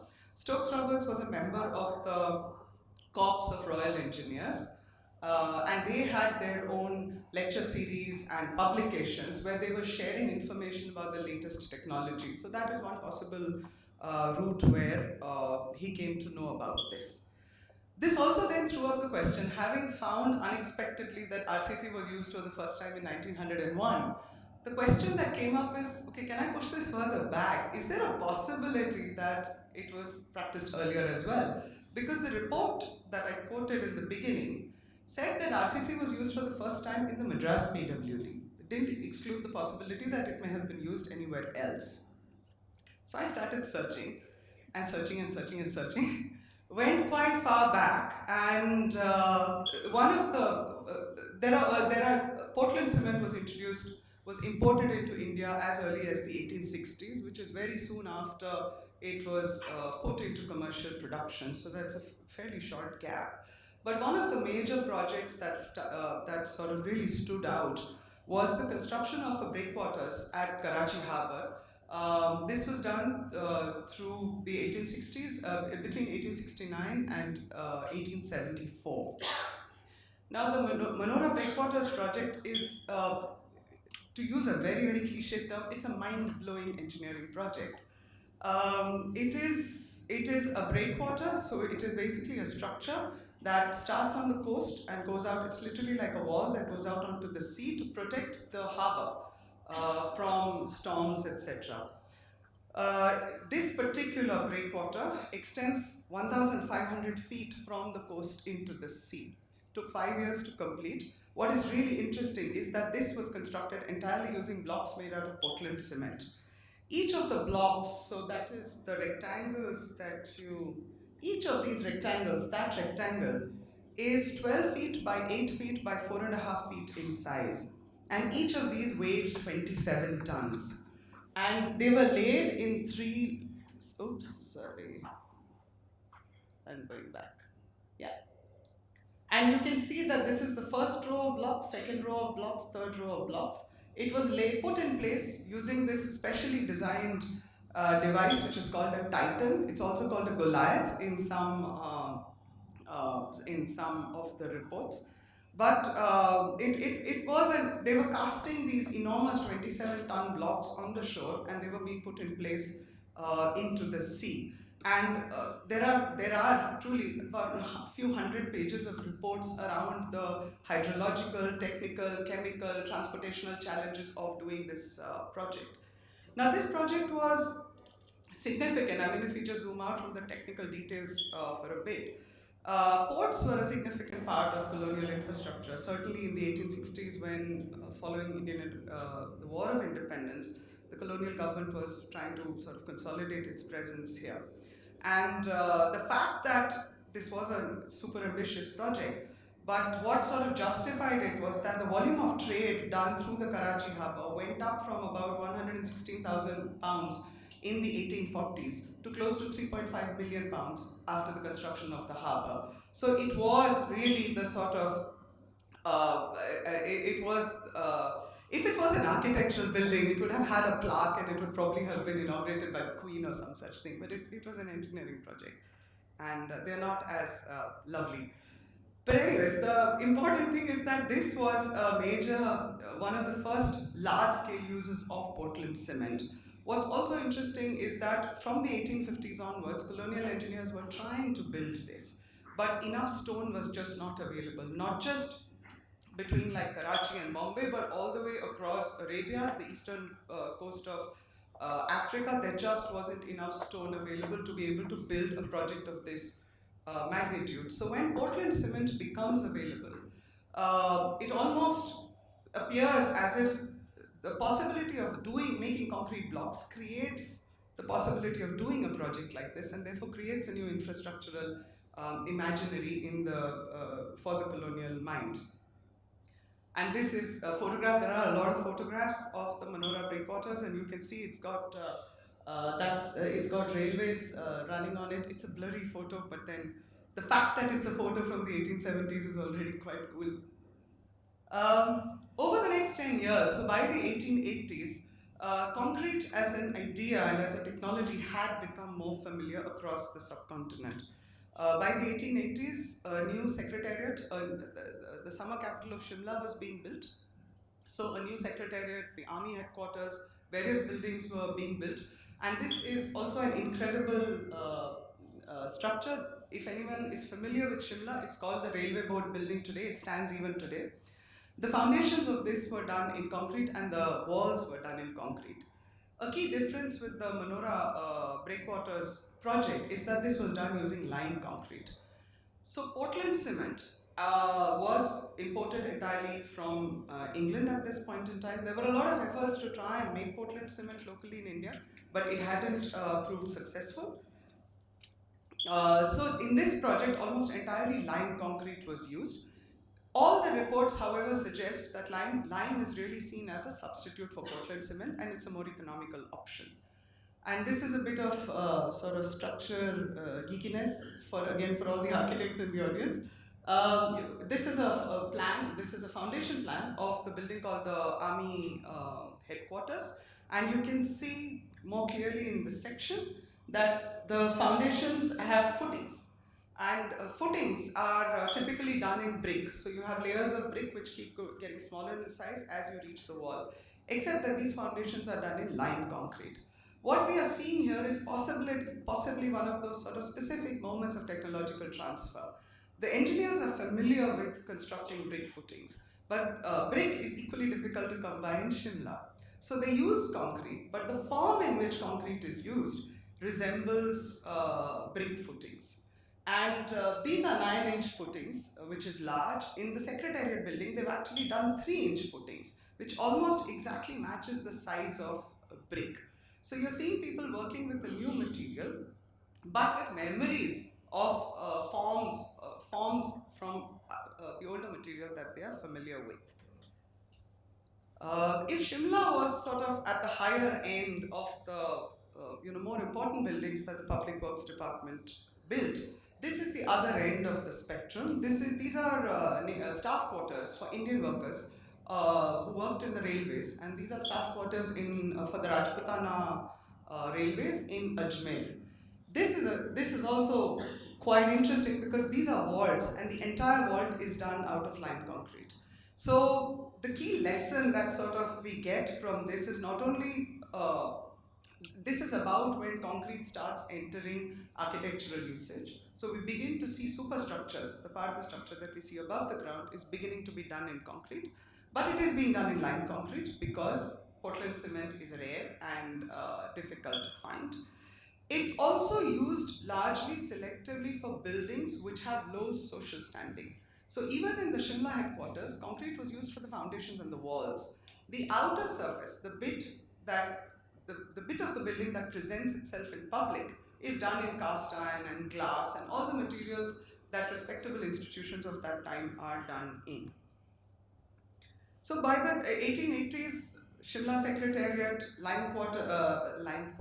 lime concrete vaults for railway quarters for the native staff, which brings us to the footbridges. So even though Stokes Robert is the first person to use reinforced concrete, when we see it within chronology, the key paradigm shift that Stokes Roberts introduces was to put the reinforcement into the concrete. So there was a 4-decade-long tradition, for want of a better word. There was a practice of concrete, Portland cement, lime. There is also extensive steel usage. What Stokes Roberts introduces is the combination of the two, where the steel takes care of the tension and allows for literally thinner structures to be made. So this is where we are seeing an upping of structural understanding. And that is the key thing that the Stokes Roberts example does. Another thing that we assume very often with moments of where something new has come on board, we kind of expect that from that point on, that would have continued. Very interestingly, Stokes Roberts himself did not use much RCC after that at all. In fact, in the years immediately following the bridge, he dabbled with whatever materials were available because he was building in all sorts of places. He was a military engineer, and he was posted in Kunur, in various relatively remote areas of the Madras presidency. So one of the things that he started doing was he used the principles of reinforcement, except that he was applying it with brick. So Stokes Roberts introduced a lot of reinforced brick structures. Some of the earlier structures were small. This is a water tank that he did somewhere in Kunur. And he recognized the significance of what he was doing, I guess, because he published fairly extensively. He wrote a 300-page book on practical considerations around design for structures in India. It was published in 1910. But this is an interesting example where the walls of the tank are made out of brick masonry. But he's introduced reinforcement to take care of the sort of lateral forces that a water tank will exert. At the same time, again, one of the not sort of one of the things with positioning someone as a sort of pioneer is it also kind of isolates what they have done from the wider context of the subcontinent. So around the time when Stokes Roberts was experimenting with RCC, there were other people who were experimenting with it as well. The ones we know of are the ones that are recorded in colonial reports and things like that. There were probably others that we don't know of. So one of the other places where concrete features in this very, very early part, literally the first few years of the 20th century, is in chawls and mass housing in Bombay, which I think both Rohan showed the examples of some of those early chawls. Those are already like, I think, the second generation of chawls, if I sort of take 10 years as two generations. The earliest chawls have the engineers write about the possibility of using concrete. Again, these chawls are being built in the wake of the 1896 pandemic, when crowded, dingy, dirty homes were a major source of disease. So the possibility of using concrete creates the possibility of having washable, waterproof homes. And that was a major thrust of, that was a major reason why concrete was being suggested by a lot of the engineers. Intersecting that choice, however, was questions of economy. So most engineers write that if it is economical, then concrete should be used. Otherwise, go ahead and use whatever else you have. Another difference, another thing that sort of emerges as we go forward, so by now we are in 1912, reinforced concrete technology, there's Stokes Roberts, there's Bombay, there's a bunch of engineers who are working on this, they're exchanging notes. So the idea is becoming more familiar, but materials remain in short supply because even until 1912, both cement and steel were primarily imported from England. And so anyone wanting to construct anything like this was dependent on material arriving by boat. A lot of the concrete development that we see in the first decade then remains clustered to some extent around the port nodes of Bombay, Calcutta, and Madras. 1912, a new state is carved out. Bihar and Odisha are carved out of what was the Bengal presidency, and it needed a new capital. Patna is where the new capital complex was being constructed, and there was an acute shortage of steel. And so there was no way in which they could actually cast a reinforced roof. So the alternative suggested here, going back to Stokes Roberts' earlier experiment, was reinforced brickwork. Unfortunately, I don't have archival photos of reinforced brickwork, but the entire capital complex of Patna, where even today the High Court, the Sachivalaya, all the major buildings that constitute the capital complex of Patna, that were constructed between 1912 and 1917, were all constructed out of reinforced brick. Reinforced brick is very, very particular to India, and even with the Indian subcontinent, and even within the subcontinent, it is quite particular to the regions of the Indo-Gangetic Plain. The Indo-Gangetic Plain is where we get the best quality clay soil, we get the best quality bricks, and so the bricks stand in for the strength that concrete would give. So for a period of about 30 years, so from around 1910 to nearly the 1940s, all the regions, the colonial United Provinces, Punjab, Bihar, down to the edges of sort of Orissa and Jharkhand, that entire region was primarily using reinforced brick. I'm so sorry.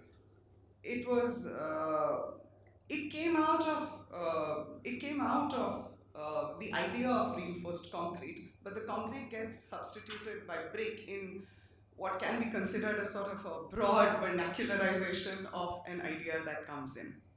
So kind of bringing it all just together. So if we follow the path of concrete views as a way of tracing the history of architectural production in the subcontinent, we are traversing a very diverse set of places from Karachi, Shimla, Ajmer, Kunur, Madras, Bombay, Pune, and Patna.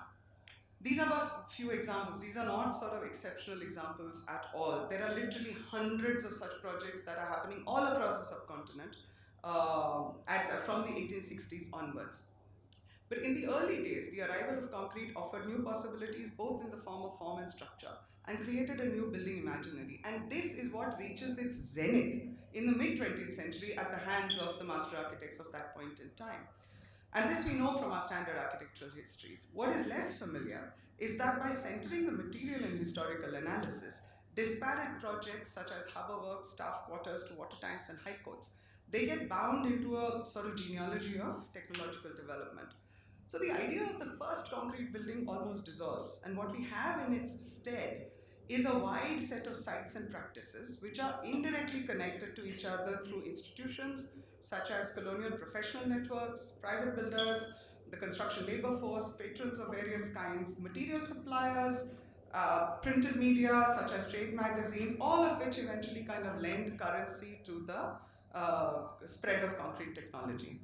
So finally, the historical narrative, rather than an evolution of increasing technocratic competency, is a tale of experiments and improvisations and digressions such as reinforced brickwork.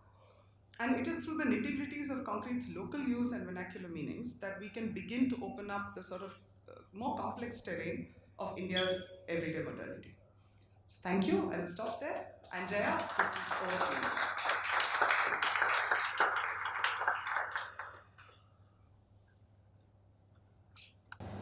So first, many thanks to Gauri, Rutul and Aarti for this invitation. It's bringing me back to Gujarat after almost 20 years. I taught at MS University, and this is a very different Gujarat from what I knew in the late 1990s and early 2000s. So thank you for that. And I'm not sure, but this is also, I'm an outsider here. I'm not an architect, so please excuse any faux pas regarding architecture, but I'm an archaeologist. So the purpose of this presentation, I thought, would be useful to, and that was Gauri's idea, to show the link between materiality and archaeology. And at one level, this is kind of obvious because physical, tangible, material culture lies at the core of archaeology. And so, since many of you may not be actually familiar with archaeology, I thought perhaps I should start with that. Not a huge discussion on the discipline, but for those who may not know much about archaeology, this is actually a discipline which, in varying contexts, has been understood and affiliated with either history or with anthropology, or with both.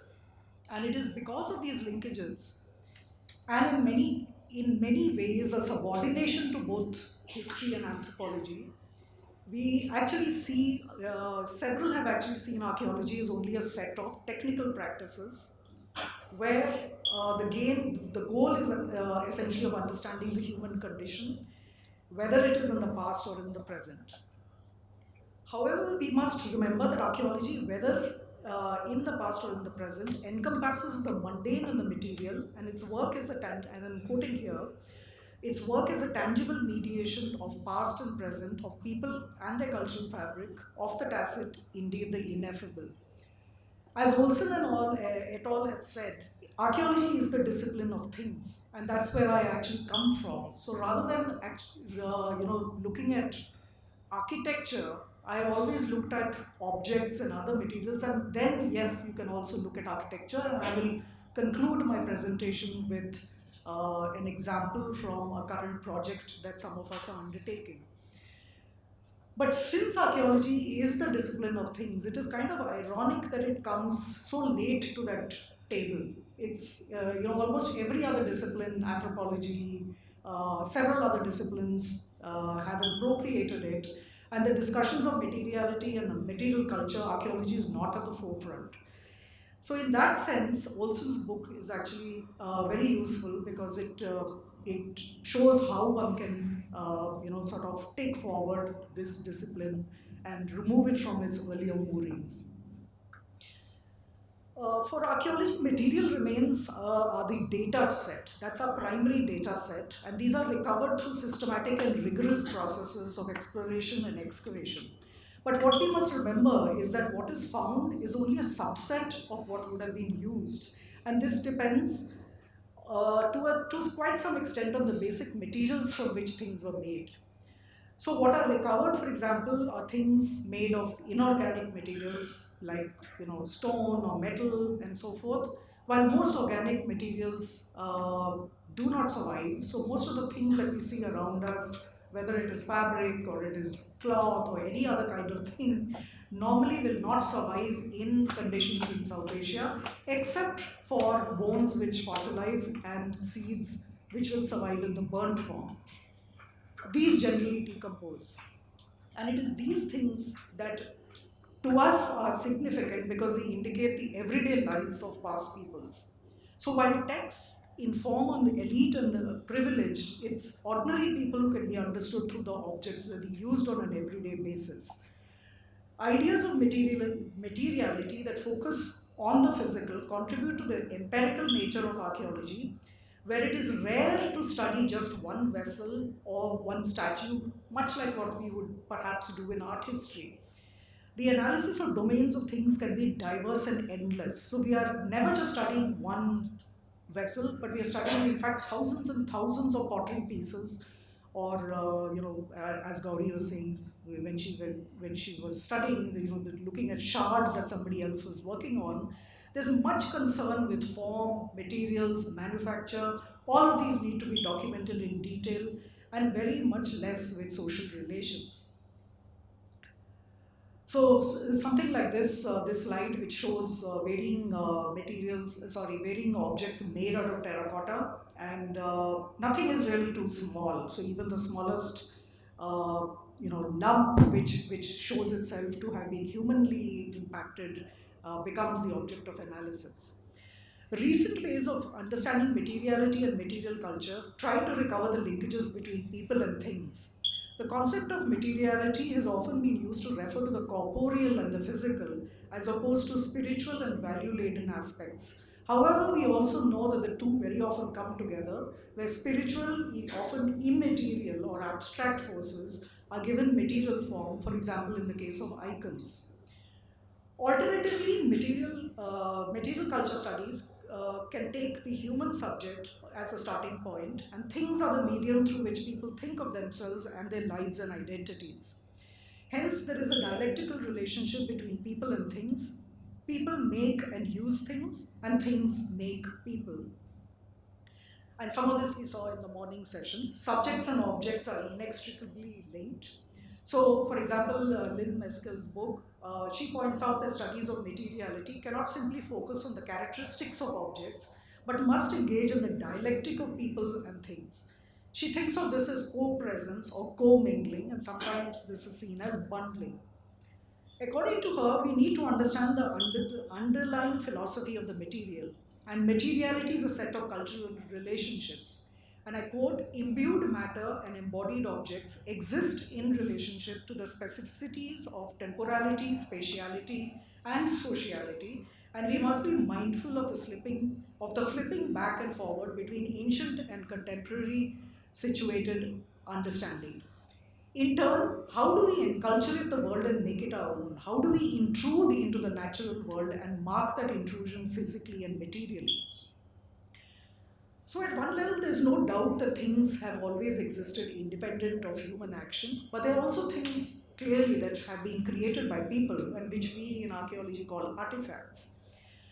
So if we were to, just sort of very quickly glance through subjects, how have studies of material culture looked at things? So one of the most common ways, of course, is the materials that are used.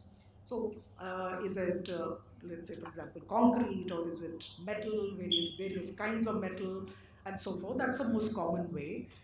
Coming from that is then the additional way of looking at like what are the technologies that are used in the context of certain materials. So how was clay used, and how was so it needs a certain other emphases. Also the manner in which things are moved, exchanged, consumed. And we get a lot of information from archaeology, much direct information, and this is because of the nature of materials, we can make out how far they have traveled and so forth. We are also interested in the ways things relate to conscious ideas and intentions held by people, as well as the unconscious ideas and structures of thought or habits. There is very clearly also the relationship between people, between things and people's value systems, their cosmologies and beliefs. And we very often see things as representations of entities or beliefs. So, for example, taking a historical example of the stupa as a representation of the Buddha, relationship of things to history and tradition and to memory. And I think this is especially relevant in the context of production. Uh, Traditions, particularly in the way in which certain materials or the way of making, for example, in the way they are used, and particularly so for technology, as well as the relationship of things to the human body. And I like to take the example here of where the anthropology of technology looks at tools, for example, which are an extension of the human body. So even when a person, a crafts person, is using a tool, it's not as if it's extraneous to the body, it's just an extension of the body. So as you can see, there is also there's a strong emphasis on mutual constitution, that people make and use things, and in turn things make people. However, things and people are still then compartmentalized into separate categories, and however much the impact of each is on the other. We should not forget that these are not the only two entities that interact. So should we then be privileging the relationship uh, between human and wall over that between rain and mud plaster? So in other words, why are we just privileging these two instead of just looking at, say, materials by themselves? And even without human intervention, there are complex interactions taking place between materials and other non-human entities. One of the ways this has been done in archaeology is by sort of not a new way, but a sort of re-looking or reframing is through the concept of symmetrical archaeology, which needs an emic position. It also requires a lack of privileging of human over other non-human entities, whether these be animals, plants, or things. And among the range of things that humans and what we can see is that there's this, that things should not just be understood from the way people have tried to understand them, that we should try and interpret them regardless of them giving us a certain kind of meaning. Now, among the range of things that humans have made and continue to make, which is a little more relevant to today's discussion, are structures. And while architecture has been looked at obviously by architects and engineers, anthropologists, design specialists, and historians, architectural historians, I'm actually going to look at the link with archaeology, which is a little different because of the focus.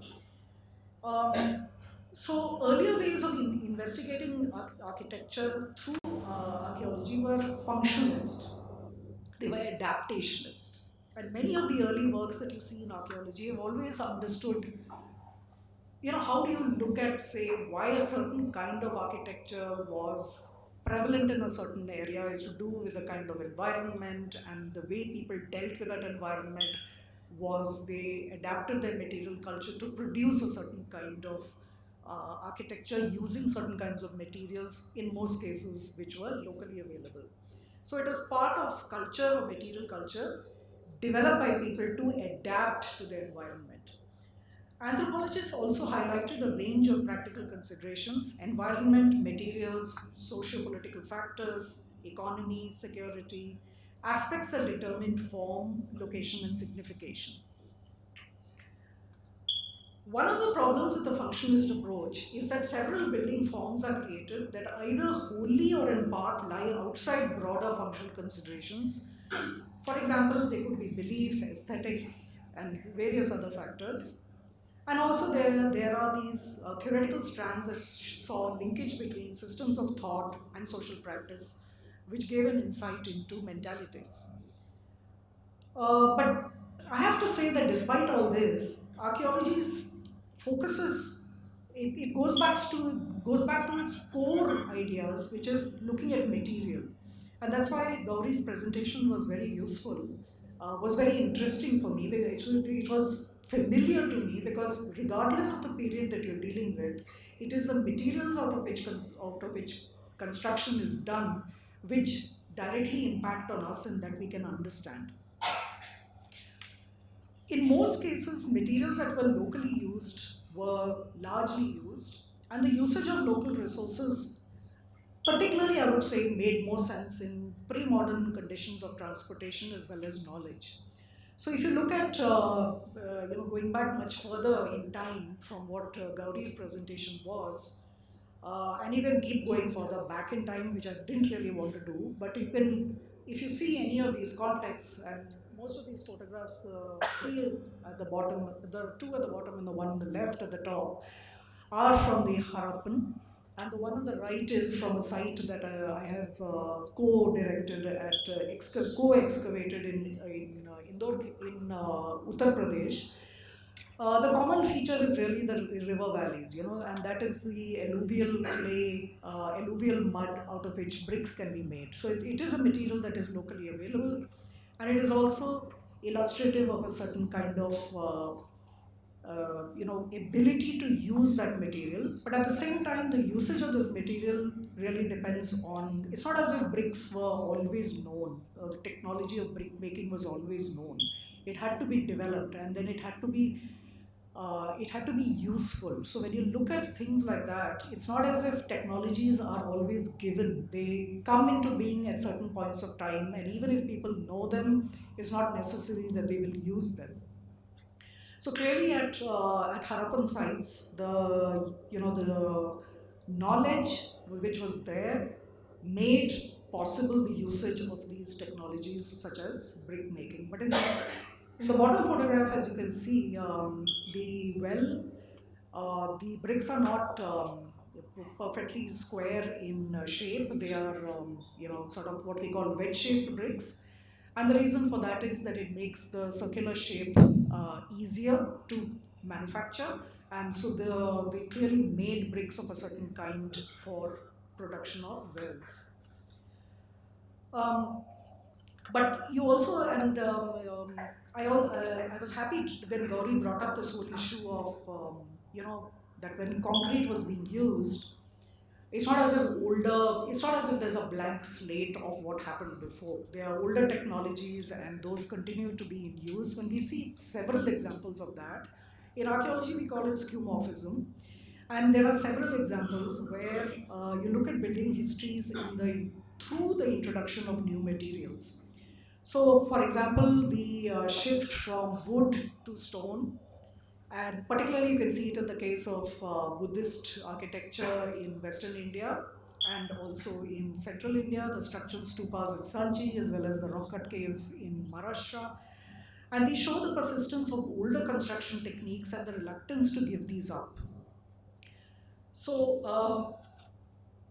for example, at Kondani, or whether you look at Kondani or Karla or any of these caves, you will actually see that these beams, I mean, they are replicating beams, but they're completely unnecessary because the entire construction is in stone.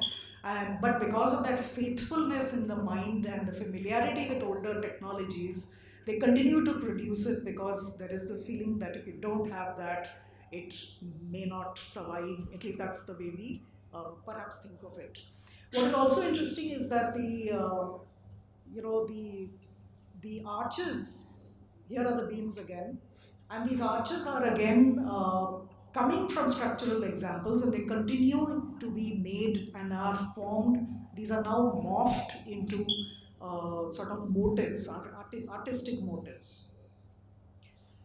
The Sanchi Stupa, of course, shows a very good example of this in the form of these railings, where it is completely unnecessary to make, so faithfully copy wooden railing.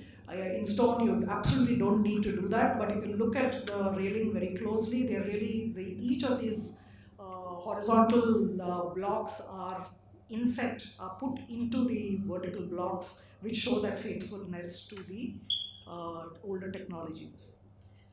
I also wanted to show you this, which is, the circular form, which is very clearly coming from structural wooden structures which would have been there, and these splayed out columns. I'm sure you will have architectural ways of understanding this to keep that circular form in shape. That is something which is completely unnecessary in stone, but they continue to make those with that slightly splayed out, in that slightly splayed out fashion. Archaeology has actually, and this is really actually my personal interest, which is looking at house form. So we have looked at a lot of forms of architecture to try and see what is it about forms which tell you something about access, which tell you about power structures, it tells you about household size and composition, it tells you about access, physical access within the house, it tells you about wealth, issues of privacy, and so forth. And it's an invaluable part of what we can call household archaeology. And here, for example, if you look at the one which is just one of the big houses at Mohenjo-daro, so this is the entrance room, and every room which is labeled 2 is a transit room, so you pass through that room to number 3, which is a terminal room, which tells you which are the most inaccessible parts of the house and which are the most accessible parts, which are the more public uh, areas, which may give some kind of idea about social usage of these structures. Now, I know a lot of this has been very disparate, whatever I've done so far, but I thought I would take up one case, which is the case of Mandu in Madhya Pradesh, which is a current project, and it is really to do with the built environment. Now, Mandu is a site. And I think what I understand is many students from here go off to Mandu to look at it because it's really an architectural wonder. So the project is really investigating medieval and early modern water architecture. And this is Mandu, which is in Madhya Pradesh. Can't see it very clearly. And this is the plateau. You can see it a little more clearer here.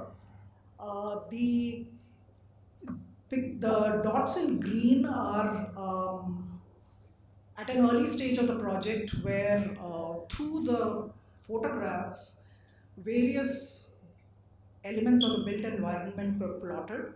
Blue is obviously the water bodies, and yellow is the dots which indicate through a recce, some of those in green which were understood, documented, and verified on the ground. So what I will do is very briefly tell you a little bit about the project itself, the methodology, how we go about it in archaeology. And the purpose of doing this is really to tell you about, is really keeping in mind the panel's final sentence in the abstract, where we reflect on how and why built environment histories are inextricably tied to contemporary life and discourse. What is the significance? Many of you will wonder, why are we looking at something which is so far back? What are the use of that? And I think this will perhaps give you some kind of indication as to why we are looking at older built histories.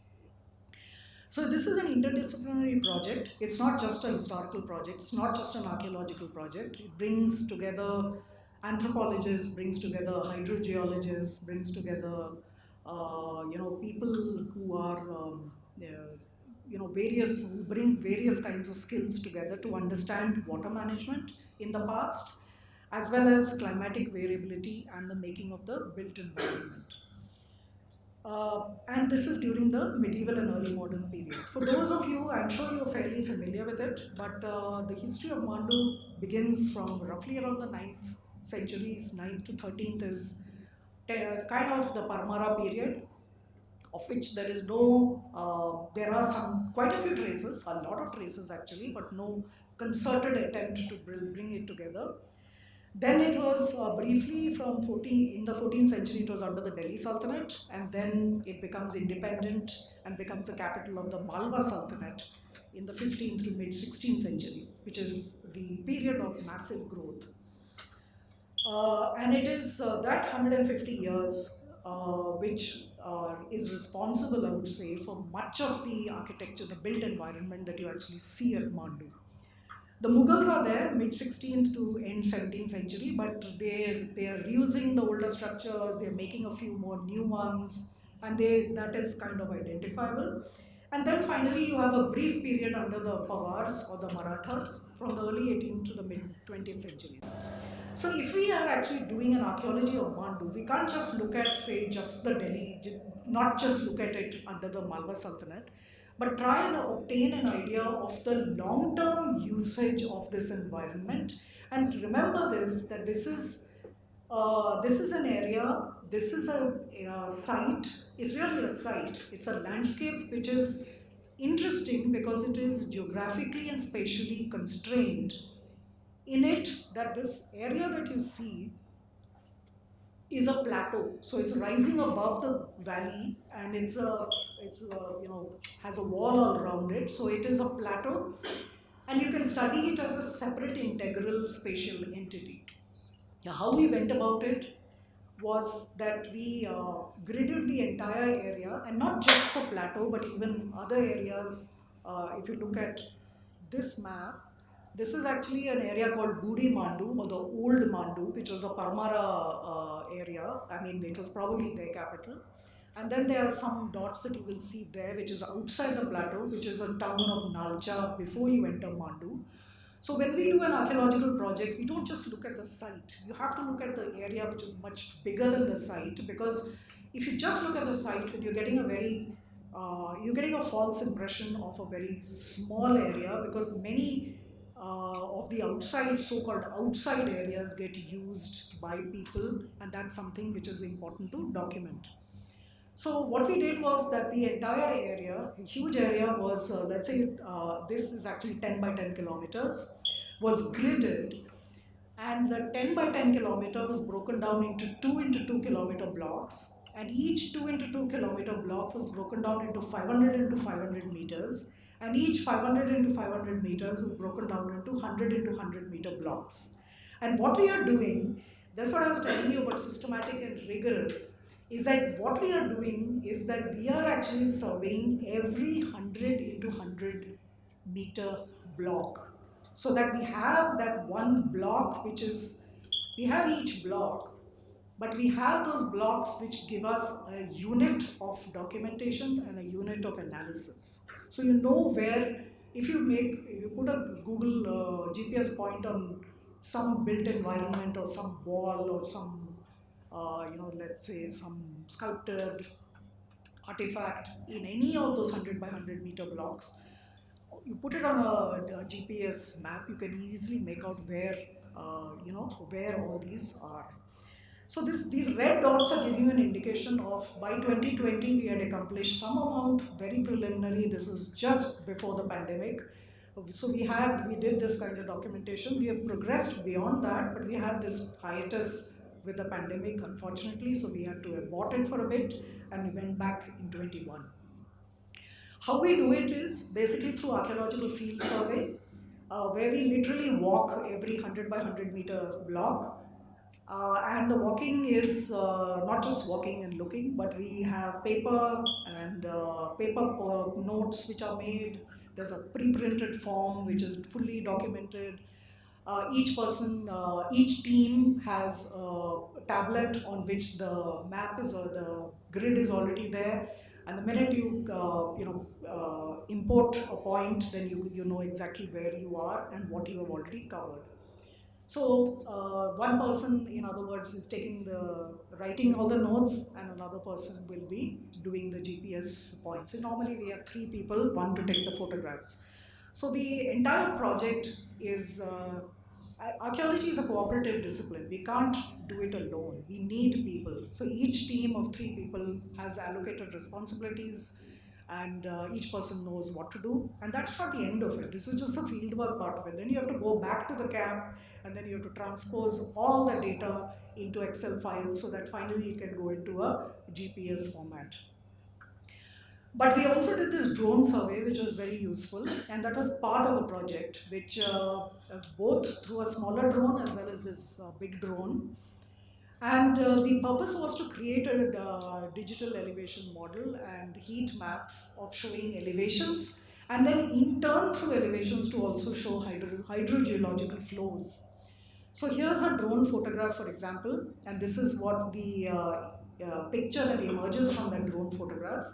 And if you draw a DEM, this is exactly the same. The DEM shows you, what these structures are.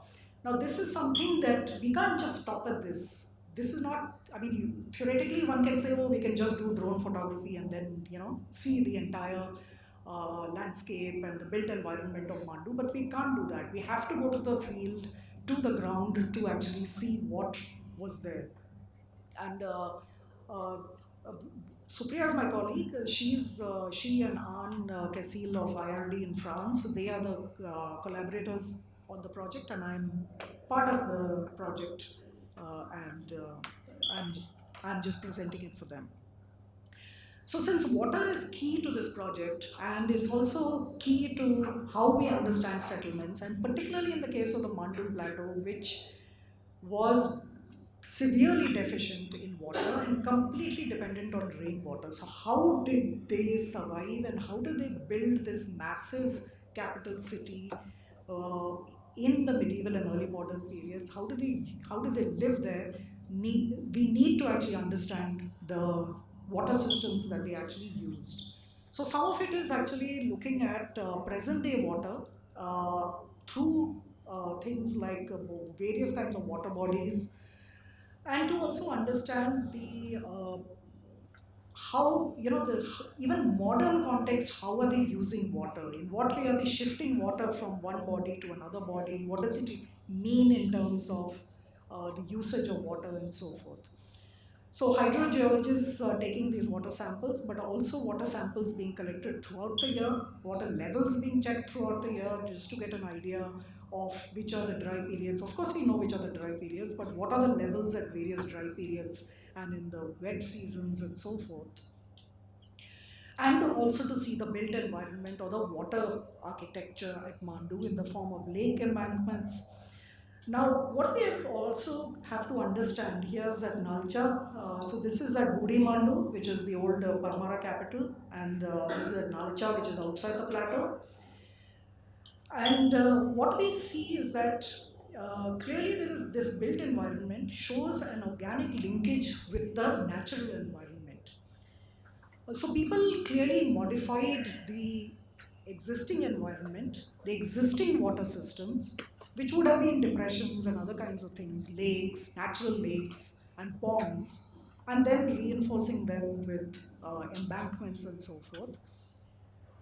And in turn then building new ones of newer kinds with involving other kinds of technologies. So part of what we were doing was actually trying to see how these various systems knitted together, how did they, how did water, in many cases water leads from one system into another system, how did these work and so forth, and how do they knit the natural and and the built together. So if you look at, and I was talking to Negal in the morning, I was saying that many people who actually go to Mandu probably just look at the monuments which are on the main road, which goes from the entrance all the way south to Songad, just those main monuments. But practically the entire plateau is dotted with monuments which are not conserved. So the ones which are along this road are mainly conserved by the Archaeological Survey of India, some of them which are conserved by the Madhya Pradesh Department of Archaeology. But if you leave aside those and then you move into the interior areas, which are less accessible, because some of them are in reserve forest areas, some of them are full of jungle, some of them are in people's fields and so forth, you will see the entire landscape was modified. And that is our idea, to try and understand how was this landscape modified in the past and at varying times in the past. That's why the project has this long duration. You can't just understand it in one time period. You have to look at it over a period of time. Similarly, if you're looking at something in the 1950s, you have to see what happened before. So before concrete, before, what was it that the Mughals were using? They were using lime surkhi mortar, you know. So they were powdering brick and putting it into the lime mortar. What was there before the Mughals would have been lime mortar. What was there before that would have been mud mortar. And it is that linkage with these various materials of binding and so forth which gives us an indication of the use of materials. So to give you a sense of the other kinds of water structures, so as I said, they used some of the natural ones, which are depressions and lakes and talabs, reinforcing them.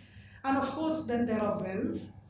But there was this very interesting structure which is there in some parts of Rajasthan also, which are these cisterns, underground cisterns, and basically digging into the ground and completely lining them with mortar, plastering them, so it's almost like a tank but which is underground, with the advantage obviously that it prevents evaporation and so forth. And in certain, what is important to see then and to plot by doing a GPS survey is to see what are the kinds of landscapes and what are the kinds of ecologies in which you will find these cisterns. Where is it that you're finding other kinds of water cisterns, other kinds of water bodies? Just two slides I want to just briefly, and I'm in the process of conclusion, which is to tell you how things will change in the present. Is that one is that, you know, when I first went to Mandu in 1990, it was completely different. It was like some village where nobody goes. There were only local people, which is basically Beals and Bilalas. But the amount of development that has taken place there is phenomenal. So it's like a major tourist destination. There are now farmhouses being constructed. There's a lot of tourism activity. There's also some proposal to make it into a UNESCO World Heritage Site.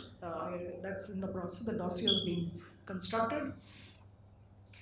But what you also see are changes taking place in among the Beal settlements. With they are also beginning, not all, but I'm saying that there is some movement to abandoning their dispersed hamlets and their houses, and they're shifting towards the center of Mandu.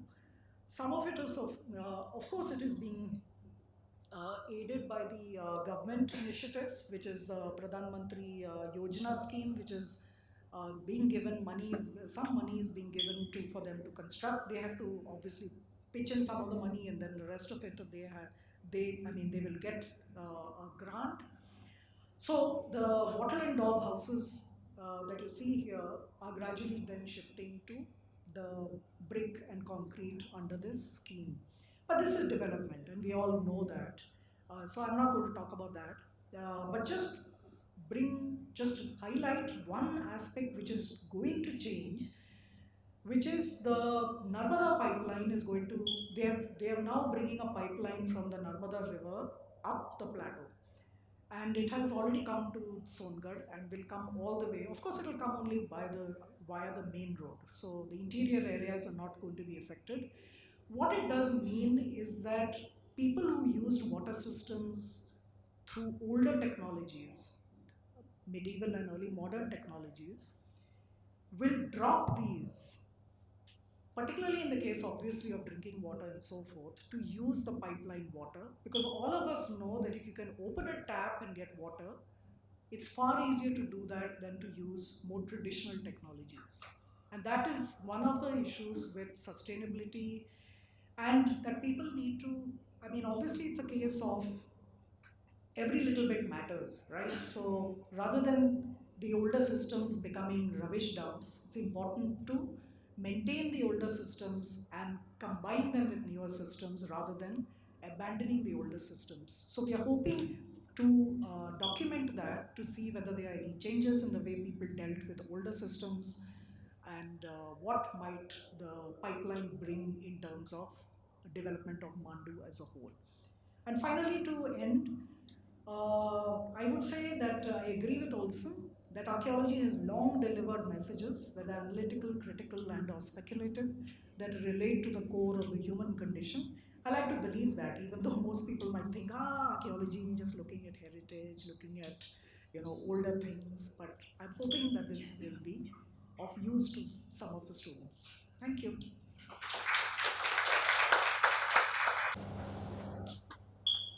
I mean, I normally use both my hands. So if you suddenly see the mic going swinging across this thing, please don't be alarmed. But I'll try to control my I mean, thank you very much for first inviting me and having an opportunity to listen to these two fascinating papers. And before we open it up for all of you to make comments and then ask questions, there are a couple of things observations that I want to derive from both the papers, and then try to do. I mean, the discussant is to be an anarchist, and stir things so that there is discussion and then there is, ideas are flowing.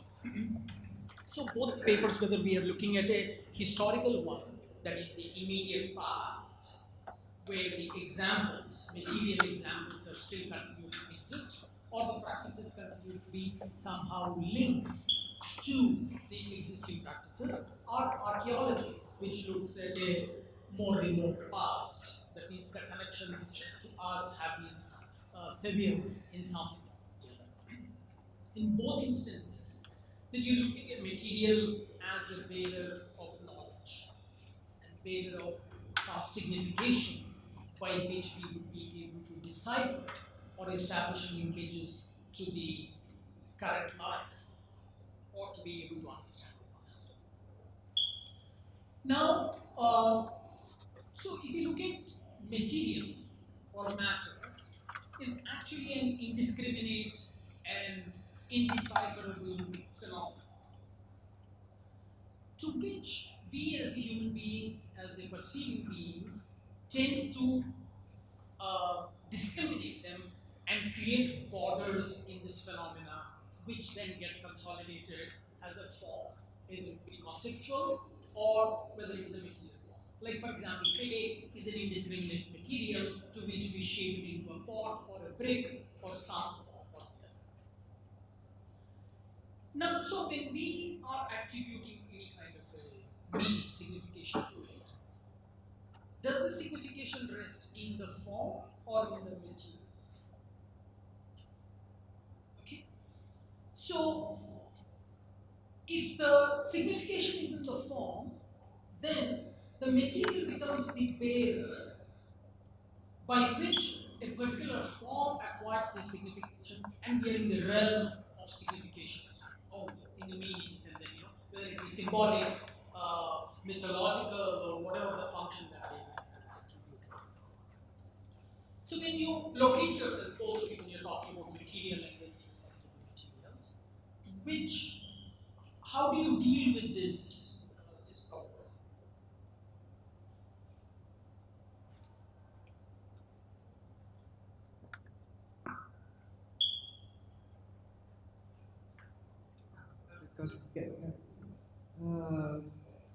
You made me think. I take time to think usually.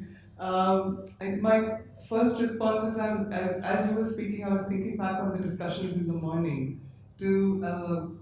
And I don't at all know whether this is what you're asking, Pidamba, but I'm wondering whether the process of engaging with the material and what we choose to make of it is where this question of, therefore, what are we saying as the significance of that material? So I don't, my crude answer is neither form nor material alone, but how we are choosing to make sense of it. Because I do think that what values we ascribe to any object or any material is very contingent upon who is ascribing that value, where they are coming from, and the disciplinary anchors, purpose, etc. So in that sense, so again, if I think of the concrete examples, one of the things that I am interested in is the what is the status of concrete in the early days. And for the moment, the engineers who are using it, they talk about using it as a substitute, and whenever possible, better stone should be used. Like even the breakwater project, huge as it is, there was a proposal that the lower two layers should be Portland cement blocks and the upper layers should be dressed stone.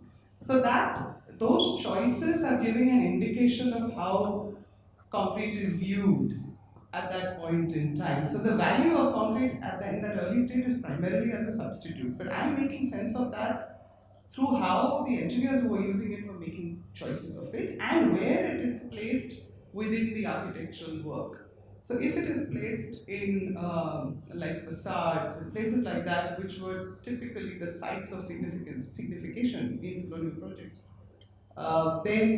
so I'm making sense of it in terms of how they are making sense of it, but also in relation to the examples I have. One of the things I've been acutely aware of in this project is that it is literally growing evidence by evidence. So I started with about 100 odd reports. I currently have about 400 reports. If I find another 400, I might have a slightly different story to tell.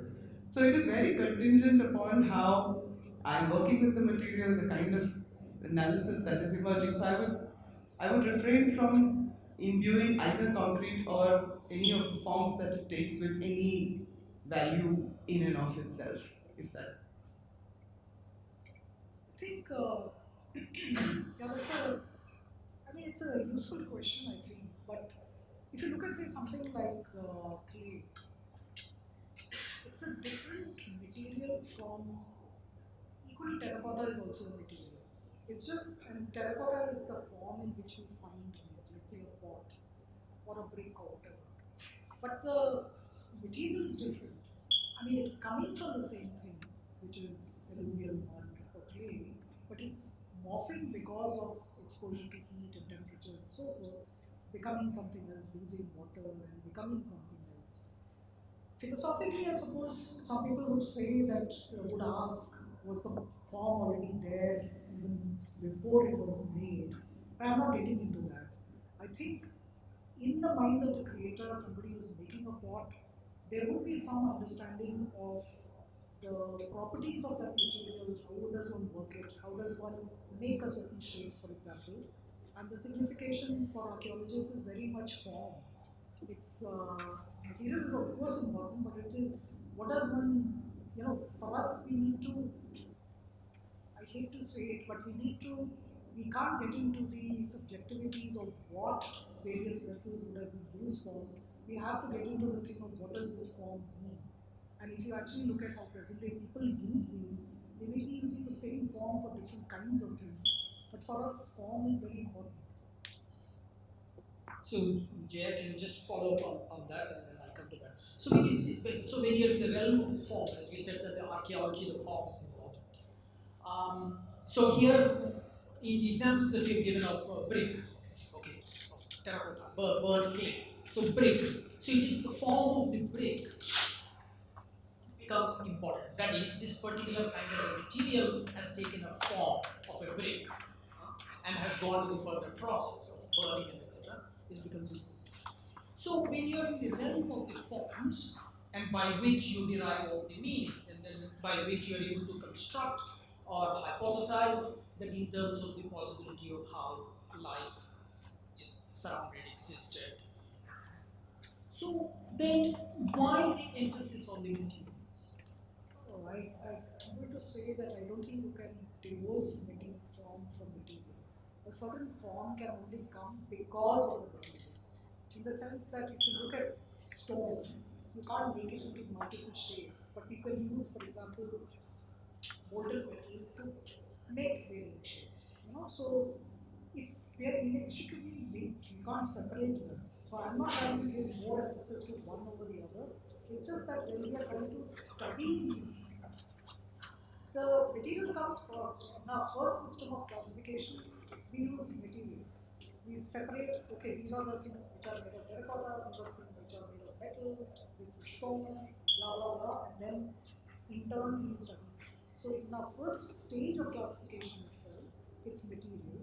But then form becomes a useful way for us to understand how people would have used these and why did they make these certain shapes as constructs. But we start with Gauri, I mean, in terms of if you look at the materials, the concrete becomes a material that can morph into any form.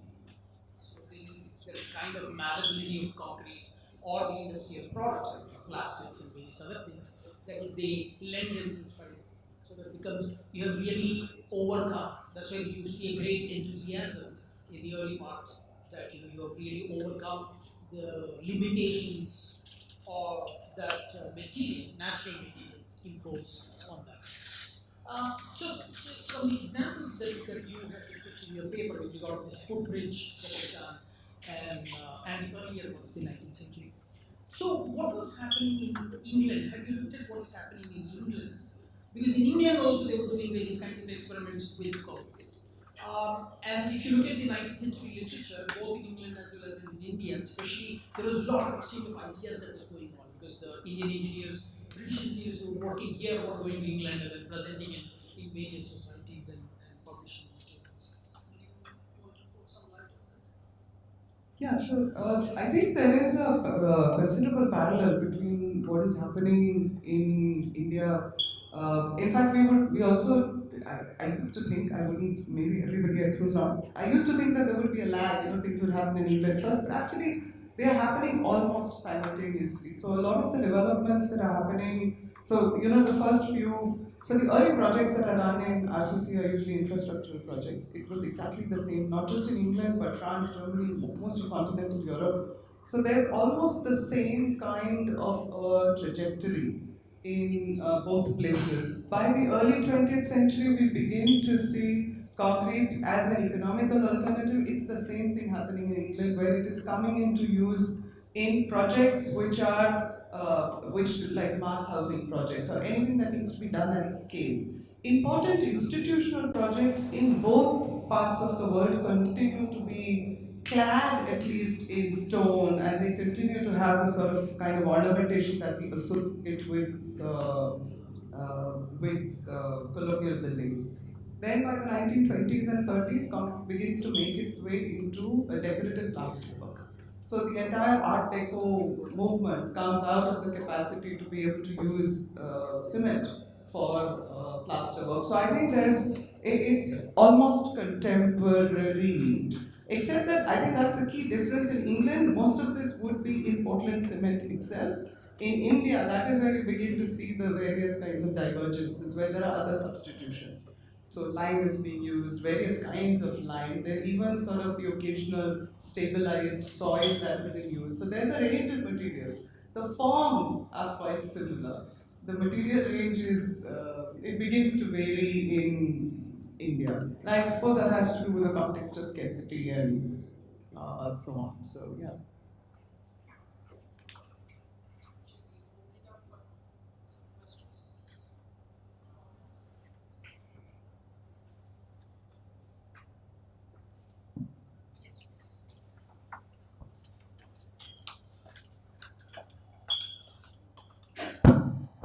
Gauri, thanks for the presentation.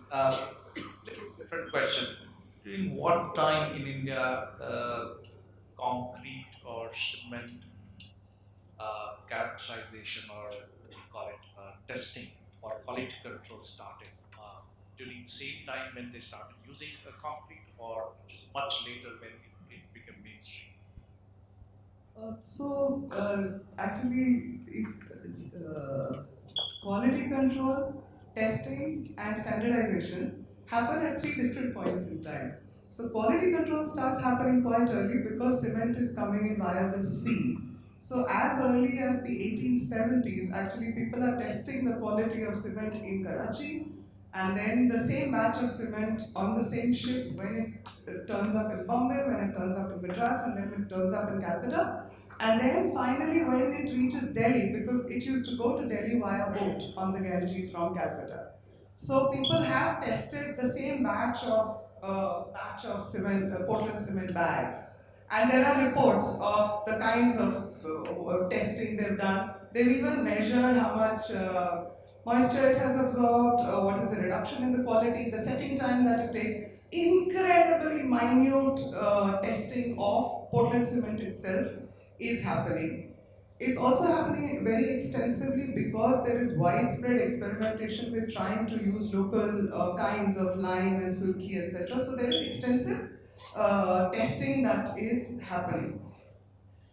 Standardization, I haven't looked at it seriously, but it is there. There are reports. 1913 is when cement starts to be produced in India. In Porbandar was the first factory, 1913. And 1914, the next factory is set up somewhere near Chennai. And so within a few years, there are 5 or 6 factories in India. They are following British specifications because they advertise that they are following British IS specifications. So they are carrying out their. So that's the first kind of indication of standardization. 1927, the Concrete Association of India is set up, and they are producing a whole bunch of literature around standards and things like that. So by 1927 onwards, there is a very well developed network of testers, certifications, standards and things like that is there.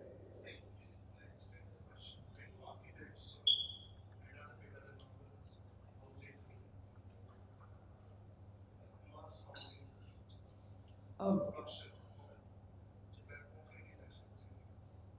the early examples, there is the Chawls in Bombay, around World War One. There are already examples of frame structures that are being constructed. The Chawls in Bombay are one of the early examples. At the other end of the spectrum, a lot of the princely states, so the Maharajas of X, Y, and Z will have a bungalow in Bombay that uses concrete. So by the 1920s, it is certainly there. Ahmedabad, if you go into the old city, actually by the early 1932, 33, 35, there are a number of buildings which are all constructed. The structure is, so columns and beams are done in concrete. So by the 1930s, it's incredibly common in certain places. Ahmedabad, because of the proximity to Porbandar, in places like Bulandshahr, etc., you continue to see reinforced brick until the 1930s and the 40s. So the geography of usage is incredibly varied. So like she was also talking about the brick. So places where very good brick is available, they continue to use brick even as 1940s is finally when brickwork also begins to give away to. So by the end of the 1940s, concrete is the go-to material for most construction from whatever I have surveyed at the moment. Yes, exactly. So by 1940s, by 1940s, the production started. Yeah. So in 1913 it had already started. By 1929, I think there are some 8 or 9 cement production companies, and they are spread out across so Jabalpur, Madras, wherever limestone, etc. Some source of the raw material is available. It's there. So there's just a follow-up and a continuation of you. So how are you also looking at in terms of that? How did the Indian masons react to this new material? I mean, how did they work?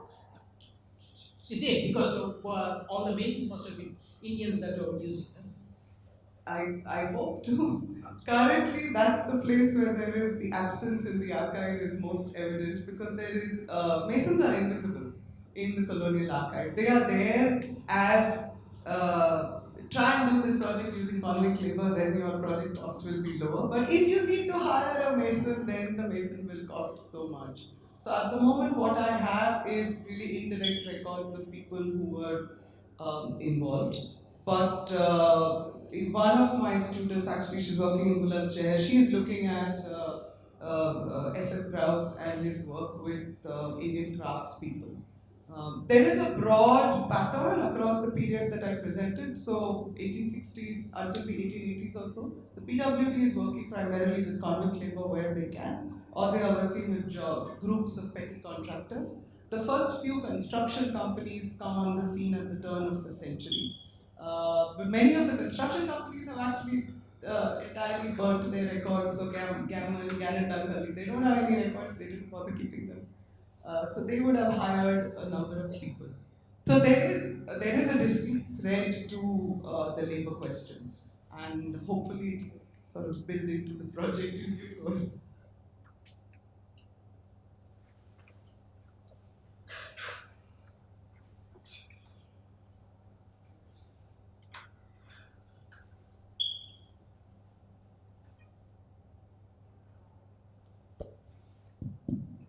It's, I don't know if it's a question or not, but what I really envy in your studies is that you, the studies are not burdened with what happens to the interpretation. And that is the burden that people in conservation carry. So what do we do with this interpretation?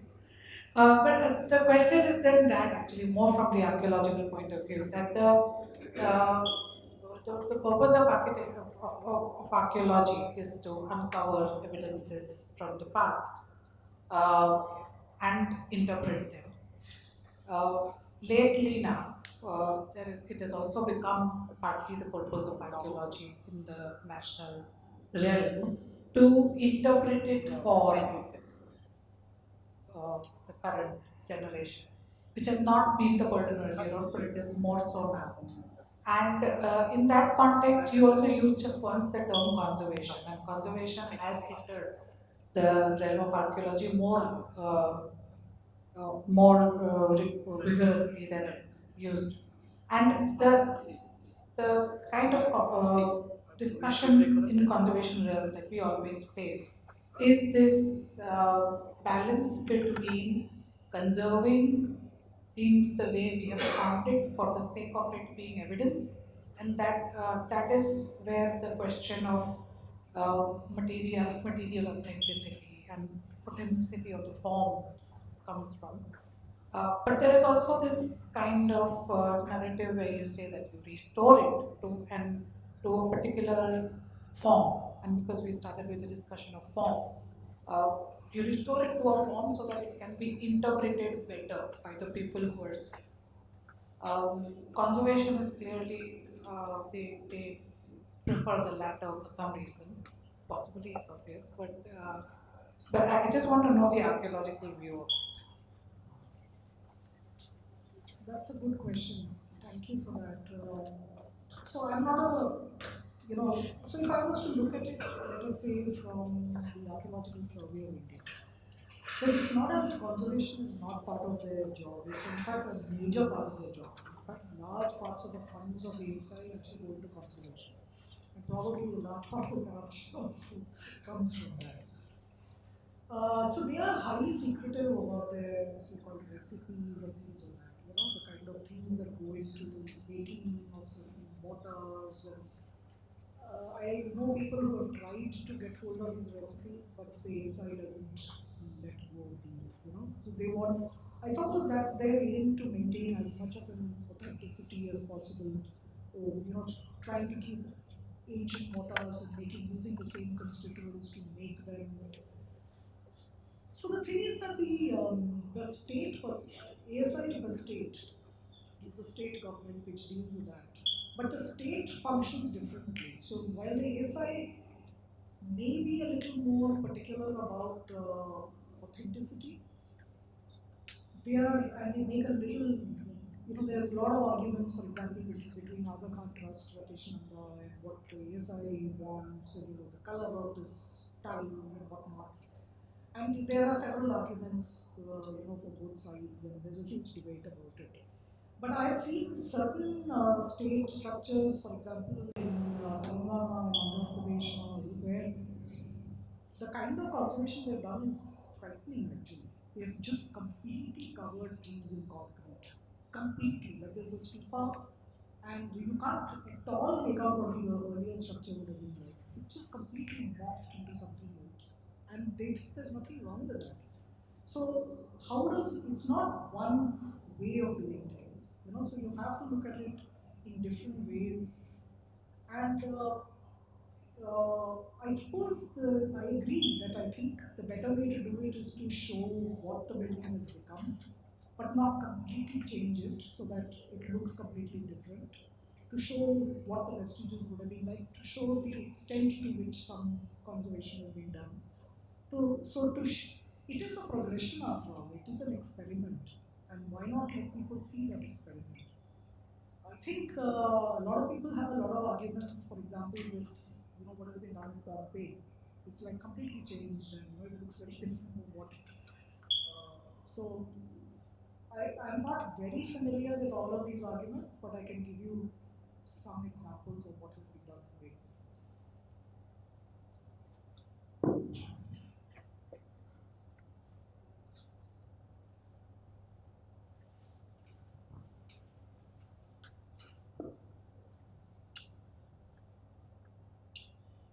Hi. So, so I wanted to actually connecting back to the earlier session about like since archaeology has so much to do with materiality, like the evidence is very material in a sense. And this is not to do with the conservation part of it, but with the actual, the digging what we talk about. Is how much self-reflexivity is there in it? Because the earlier session was kind of based completely on that.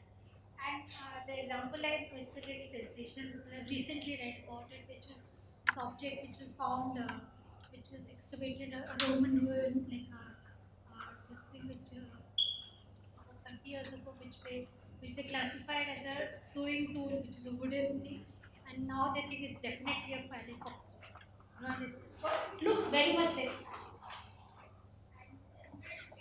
This. So it's a big.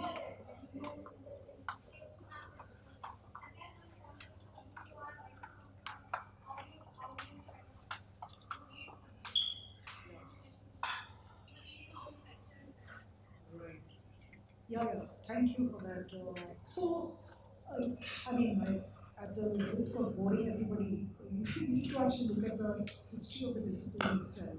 So earlier, when they were trying to project a very scientific view of archaeology, that archaeology is a science, there was this whole thing perspective on the whole focus on objectivity, that you can actually make laws. A lot of this functionalist adaptations approaches come from that. That in a certain environment, you will produce a certain kind of architecture, you will use a certain kind of technology and so forth.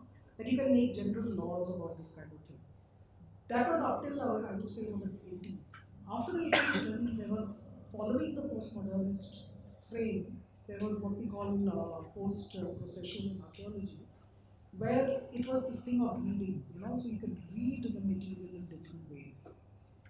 So that's true, and you can read the material in different ways, but there are certain a lot of what we do is actually on the basis of what is familiar to us. So if we, for example, find a bead, we can identify it as a bead because of our familiarity with the modern one. But if there's something which is not currently being used, and we do have some examples of things like that, then we are really foxed, we have no idea what these things are. And normally, I'm being a little facetious here, but normally archaeologists would say, oh, that must be religious, because we just can't understand what it is. So whatever is utilitarian, whatever is functional, and whatever continues, because things which are utilitarian generally tend to continue in similar forms. So the bullock art sort of continues, beads continue, knife continues. So you can kind of label these. We prefer not to label it, but it's tempting for us to label them. Whatever doesn't continue for whatever reason, then it's open to interpretation. So it can be anything. It can be paving material. So, for example, the Harappan, there is this triangular terracotta object, which we call a triangular terracotta cake, following its attributes. But we don't know what it was used for. There is nothing like that we use now. So, was it a separator in a kiln, separating vessels? Was it some kind of paving material? Was it something ritual? We have no idea. So it's just a triangular terracotta cake, which has no, legacy. So while readings can be multiple, we try to limit the multiple readings. Now we try to do it, because you cannot have it too open-ended also. There has to be some limit to your flights of fantasy also. So So keeping the attributes, keeping the material in view, keeping the, you see, it would have been made. It's made and it's made, it was made for a certain purpose. Then what could it be? Some of these are a little difficult for us. This is your question. I was going to ask Pitabar whether you would care to reflect, because I was also wondering on the back of, I'm asking a question, on the back of the morning session, just this question of how do you work with students to be reflexive and rigorous, to be able to say, think, but be mindful of where you're coming from. Whether you have any thoughts on that in relation to what Shilpa just asked. Before I come to that, I just wanted to pick up on something what Jaya was saying, that this triangular object which is called terracotta cake and all this thing. So the moment it is not given to signification, its bare materiality is reasserted, isn't it? Because you're not able to, it's not an object of knowledge anymore. So you just, attributes becomes the material. So the rigorous and then all these things. So as I have a large number of PhD students, I can tell about PhD level and undergraduate level, not in CEPT. So I, as a guide, I take my responsibility very seriously, which I think is to dispel the student of all illusions, okay, of any kind that they may have. And then afterwards, so we will not do deconstruction, we will do destruction, and then afterwards let us do the construction. But on it's a more serious note. You know, it's a challenge, you know, to do, and it's a question of practice, and it is necessary that for them to practice both this the reflective part of it, and then as well as in terms of engaging in practice, and something that has to be learned. But this first that what I like to discuss with students is that that move away from this dichotomous relationship between the two, which doesn't exist. Because the existence of this dichotomy between the two is something that we assume, and therefore we have constructed our own conceptual prisons from which we don't want to do. I mean, you know, we are also pacing up and down in that. So it's important that, you know, we need to overcome from this seeing them as binaries which they are not.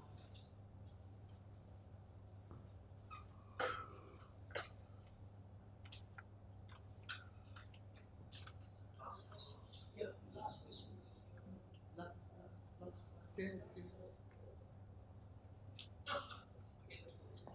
Okay. Now, firstly, well, I mean, I think that, you know, we can, if you don't have time constraints, we can continue to move from one topic to the other, and then open up into a really fascinating dialogue. But unfortunately, that, you know, we are imposed by particular kind of forms that imposes disciplines, form of session, time, and etc. So because we are not in an age of Socrates now, there is a Socratic dialogue that it's open-ended, and then, you know, we continue to do it. But both the papers, I mean, you know, that you have heard, Gauri is looking at the concrete, and then Jaya is looking at archaeology, and both in terms of you know, and how they are important, and how the material starts use of different kinds of materials gives rise to different kinds of forms that they are, and subsequently influence the life, the way we have known, whether you go and look back in the past, or how it continues to shape and influence today, are important things. And I think that these reflections need to continue, and we hope that in future we'll have similar kind of sessions. Thank you very much.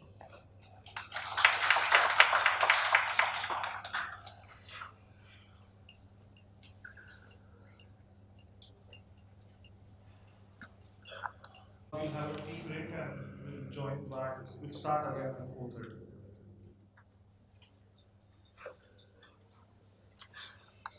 Uh, Next 20 minutes, probably I'll talk about what we are doing.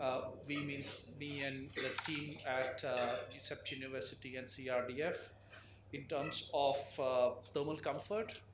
I'll give you a little bit of background why we are doing what we are doing before getting on to how we are doing and what's the sort of outcome which so far we have we have accomplished, and probably that will also set up a tone for what Professor Shekhar is going to talk about, very recent kind of emergent of the topic, and how high performance building and other things are very, very important. Uh, as compared to what we have seen in last couple of hours or even since morning, where Jigna was talking about something which happened in 18th, 19th century, and what uh, Professor Jaya was talking about much later than what topic which we are going to deal with is probably has come into the focus very recently. And when I say very recently, it's last 50 years, maximum I would say last 50 years. Most of the work is after 1990, 1995 onwards. So in a manner, it's a little nascent subject which we are dealing with. And I'm happy that we are trying to do something for the country-specific research which we are doing. So, the couple of slides, what is a sort of a context we have in terms of climate crisis and requirement for cooling in buildings. During the course, I will not use word architecture and I will use word buildings. Although Faculty of Architecture is hosting this, and I'm conscious that even Megal and Jigna if are sitting here, so I will use word building. So the kind of challenges which we have, and how do we really cool down these buildings, the kind of infrastructure, a built infrastructure which we have created. We have in a manner very high dependence on active modes. So active modes, which means is a mechanical and electrical system which we use, and it does impact a lot on emissions. However, the kind of climate which we are seeing, the kind of weather we are seeing outside, it is important that people remains in a certain kind of productive environment, and hence the dependence on active modes is required. The challenge is how do we really balance between these two. We are sort of experiencing 28% of total, I mean, we are 28% of global share of population. And if you start looking at number of people in India and number of, we use word called cooling degree days, which basically says that how many hours of cooling which we will require. Against that, the penetration of room air conditioner, 1.5 tons or 2 tons, which generally we refer in usual terms, it's just about 7% or 8%, and last 2-3 years it has gone up to probably 9% or so. That's what we are seeing here. That the graph, or rather the graph which you see, the India with something here, that a requirement for cooling with the amount of population we have is so high as compared to even Indonesia or Nigeria or Egypt or even China. And access to cooling, access to a space cooling. Again, space word, if I'm speaking in presence of ISRO scientists, they'll say you can't use word space. But still, for space cooling, we really require some kind of mechanical system, and penetration of room air conditioner, as you can see here, is much lesser than other countries. As you can see that a lot of room air conditioner are available. The Chinese population, even in the area like Brazil, they have more room air conditioner than the population requires. That comes to, so then that means that we really need to provide a certain kind of thermal comfort, and this is where, at least at CEPT, we always try to distinguish between a requirement for cooling and requirement for comfort. Cooling probably can fall in the perimeter of little bit of luxury versus when you say comfort is a necessity. Although to retain a comfort, cooling might be a necessity, but cooling can be seen as a little bit of luxury. However, if you start looking at what is the definition of thermal comfort, it says that thermal comfort refers to that condition of mind expressing satisfaction with the thermal environment. Now, very few definition you will find in a scientific literature which doesn't really quantify, and it has a lot of dependence on more than numbers. I mean, if you look at the definition of 1 kg, or if you look at the definition of 1 centigrade, obviously you will find a lot of parameters attaching with it and giving you what is actually 1 kg under certain air pressure and certain volume and so on and so forth. But when it comes to thermal comfort, it does recognize that it is a state of mind, and that state of mind gets defined with physics, where building plays a significant role, which is basically a thermal environment, thermoregulation, the physiology, how our body works, and third is the comfort, where psychology also impacts a thermal comfort, and that's again where kind of expectations we have from the building also plays a major role. So thermal environment, which is primarily physics, thermoregulation, psychology, and physiology, all these three defines the state of mind. There was a time when someone, Professor Fenger, uh, worked out the various methods of looking at how do we really derive what is a thermal comfort. If I step back a little bit before explaining what this is, and I'm not going to explain in detail, but there are various ways, various methods by which people have tried to understand thermal comfort. Some of these are first principle, simple heat transfer principle, how much body generates, how much amount of heat, what is the insulation level of skin and insulation, and how much heat can go out of the skin, and so on and so forth. That's a one way of looking at it. Another way of looking at it, you rely on a laboratory experiments, that you put people in certain environment and try to understand what is the heat rejection from the body. Third is you go in the field and also try to understand what happens in the field and how people behaves in the field, where all physiology, psychology, and building environment comes together. Professor Fenger did give us this kind of equation, which basically has, it's a heat balance equation. Amount of heat which you generate and amount of heat which you sort of reject from the body. Once you have that balance 0-0 both side, it is likely that your mind will attain a thermal comfort. For a very long period of time, people were relying on this kind of equation to predict what would be the thermal comfort. Again, as I was mentioning, that it is not a number game. It does start with a certain kind of votes or opinion. In technical term, we call it votes, but in a normal term, we can call it opinion. Are you comfortable? It's a sort of opinion, and when you start looking at that, it needs to be provided in certain kind of range. So what you see on your left hand side is that uh, uh, uh, certain kind of sensation, that are you feeling warm or are you feeling cold, and so on and so forth, and based on that you assign a number to it, and finally you use that number to determine whether you are comfortable or not. And while you do that, what are you wearing, what is your metabolic rate, are you speaking, are you sitting, are you really jogging, all that matters. What would be the relative humidity outside, what will be air temperature outside, all that matters, and then gives a certain kind of vote. And while we do that, there is something which we refer to PMV and PPD, which is predictive mean vote. That means if you provide certain kind of conditions, which you have referred on a left hand side, you're likely that you will have a neutrality, you will feel comfortable, and that neutrality, that means you will not feel cold, you will not feel hot.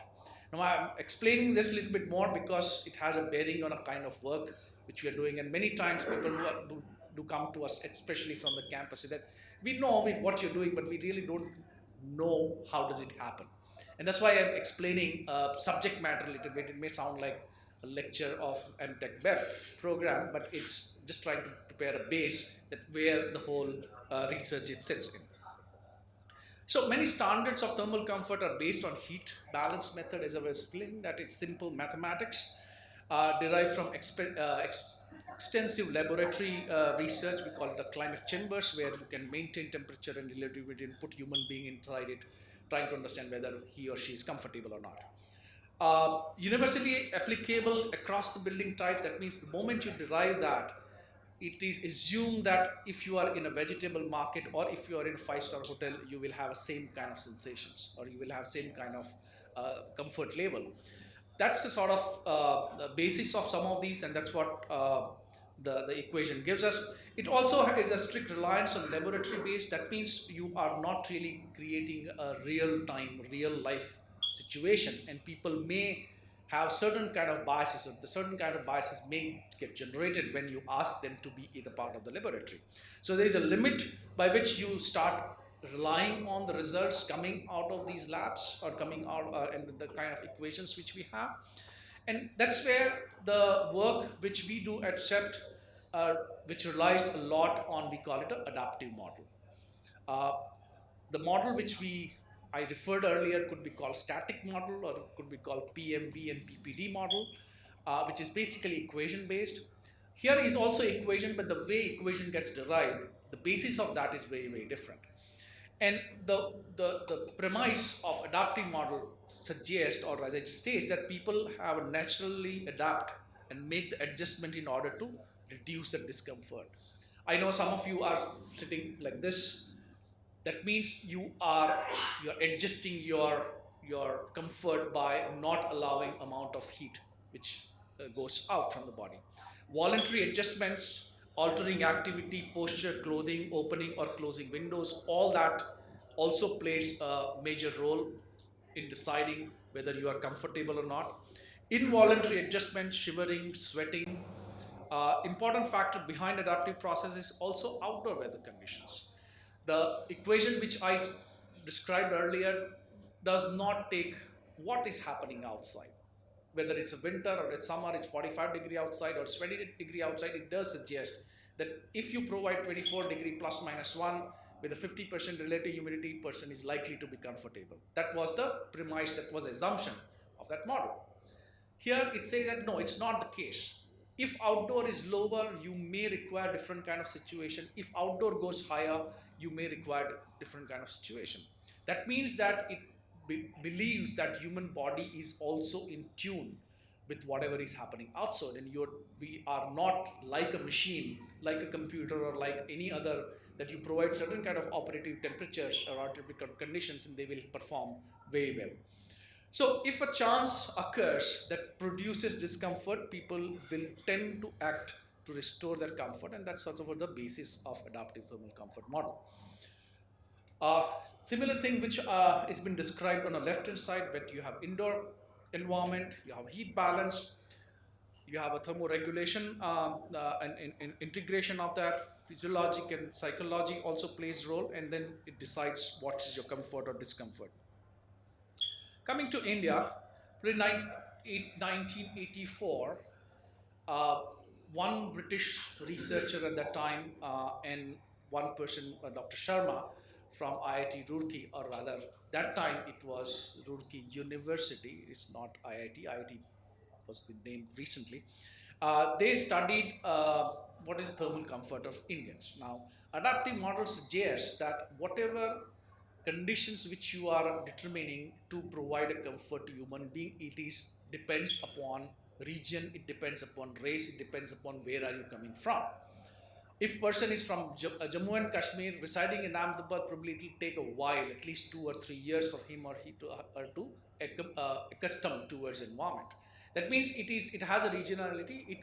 Whatever you derive in a physics, really you can't apply across the world, and hence the probably region by region or country by country, you need to have certain kind of calibration, certain kind of adjustments in the model which you prescribe. So Dr. Webb and Mr. Sharma did some kind of work way back in 1984-86. That is probably after what 50-60 years when we started producing cement in India.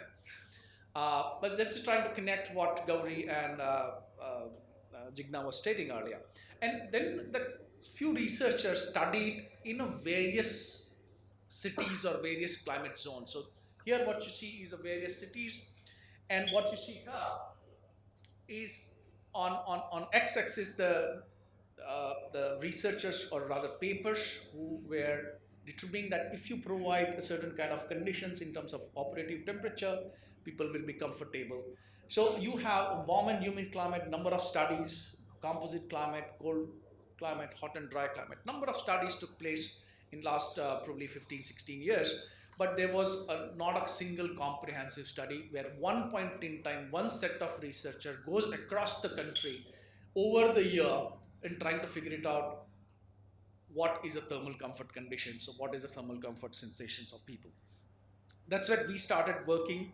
Uh, First stage probably was in, we started a little bit on 2010 onwards. Actual work started 2011, and we finished that work in 2014. That was basically trying to understand how people are and what degree temperature and relative humidity people are comfortable in commercial buildings in India. I mean, when we say commercial buildings, is basically offices and educational buildings and stuff like that.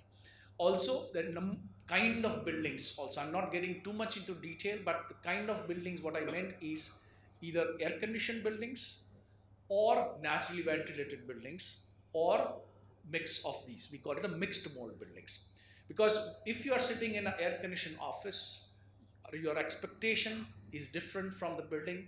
If you're sitting in a naturally ventilated building, expectation from the building is different. And that also creates what is your neutrality, at what temperature and relative humidity you will feel comfortable or uncomfortable.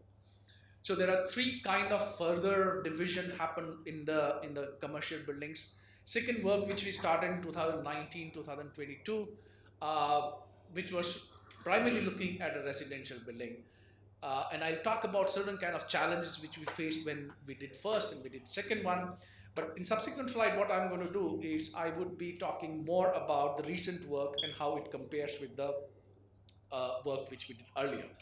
Uh, Again, I'm sure that we will have another opportunity to work in this area, and we might have third or fourth, probably more refined model.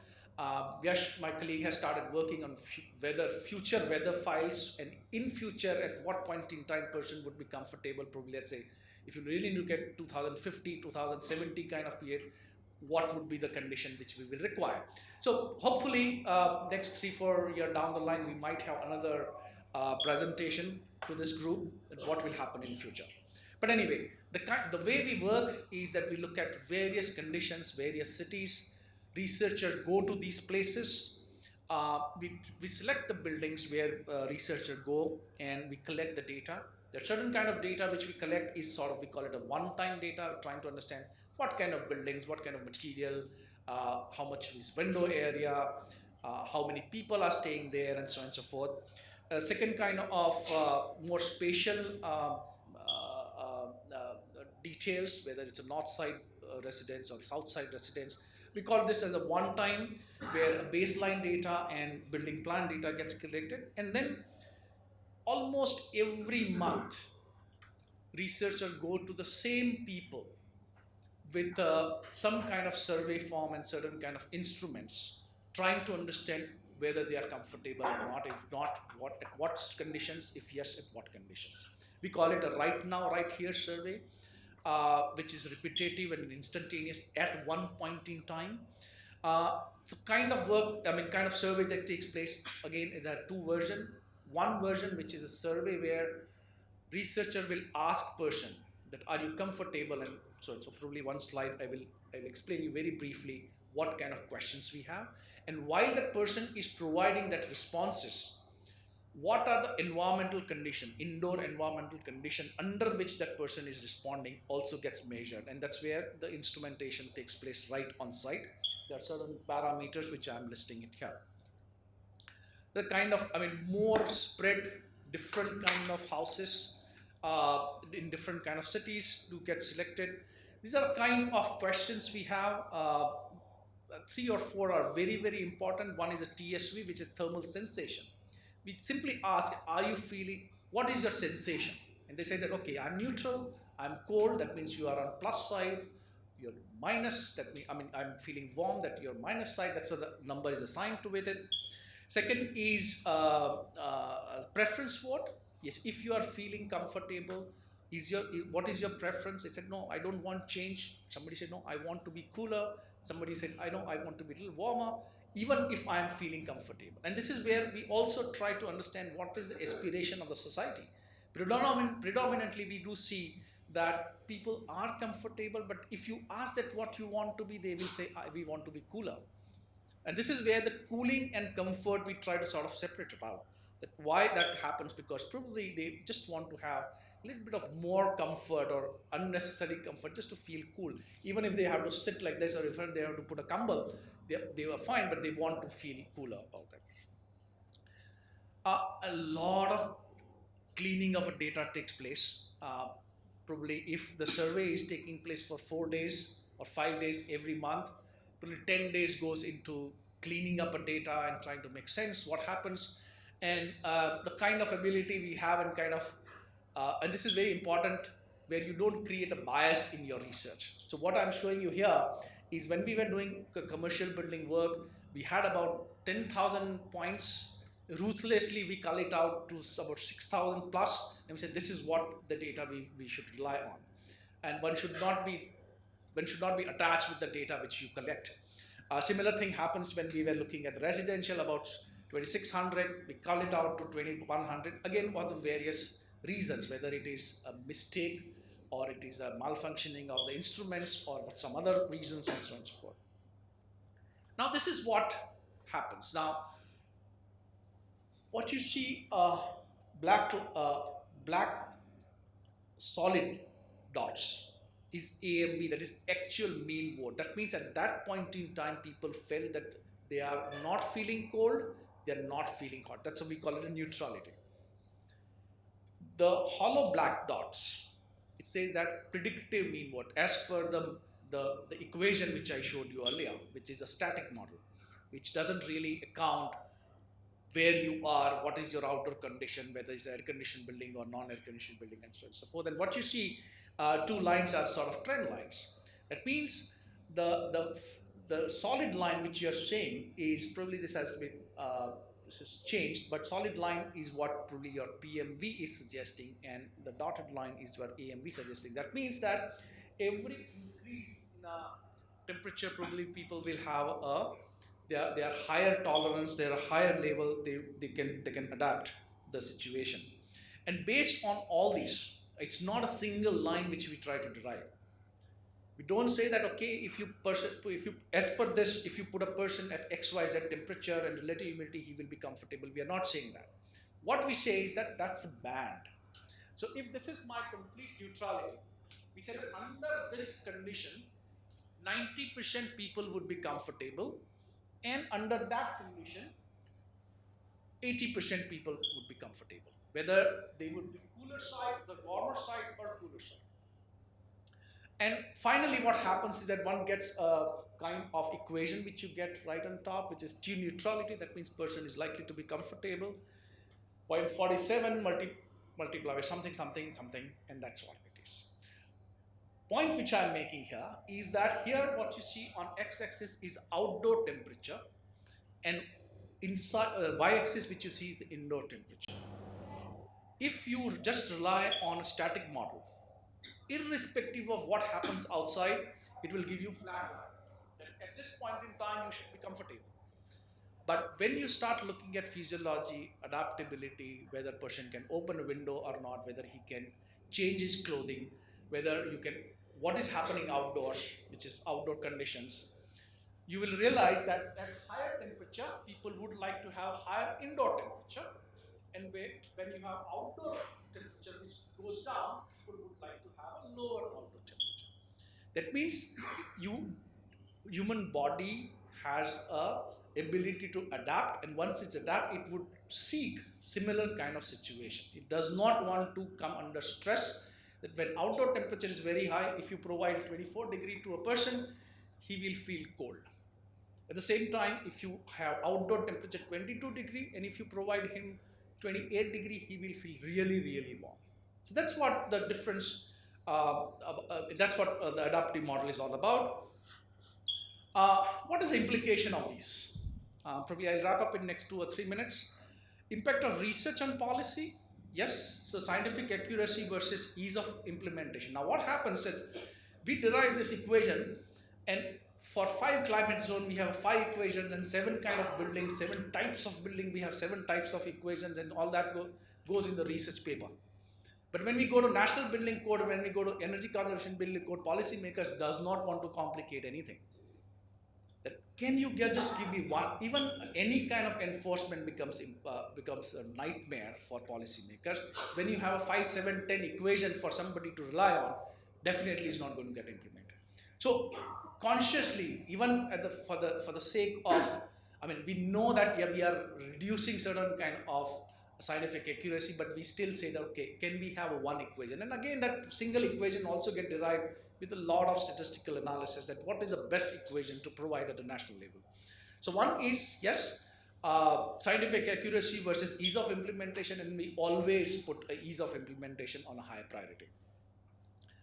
Also, leapfrogging versus step change. You can't have a policy which really asks people to change from X to, or A to directly X. You need to have A, B, C, D, E, F, G. Although if you can speed up that, it will be fine.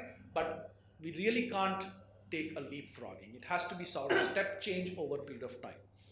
What is the impact of this particular research on practice? Obviously, designers, architects, MEP engineers, those who design air-conditioned buildings, needs to account that, yes, buildings should be such that somebody should be able to open the windows. Buildings should have an air conditioner which should be able to operate at 28 degree or 27 degree, not just flat 22 degree. So these are the side of implementation implications of our work on practice. To do that, what we do is that, yes, we do go and give a lot of advisory to the government bodies and various levels. It takes time. For any kind of change in a national building code, it's easily 7 to 10 to 8 to 10 years before NBC said, okay, we are going to change our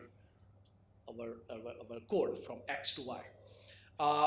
But at the same time, when we provide a lot of assistance to the architects and engineers, a lot of online tools, guidance, that is how you calculate. It's a ready-made calculator, just punch in some numbers and you will get what temperature you should maintain and how do you really get to that point.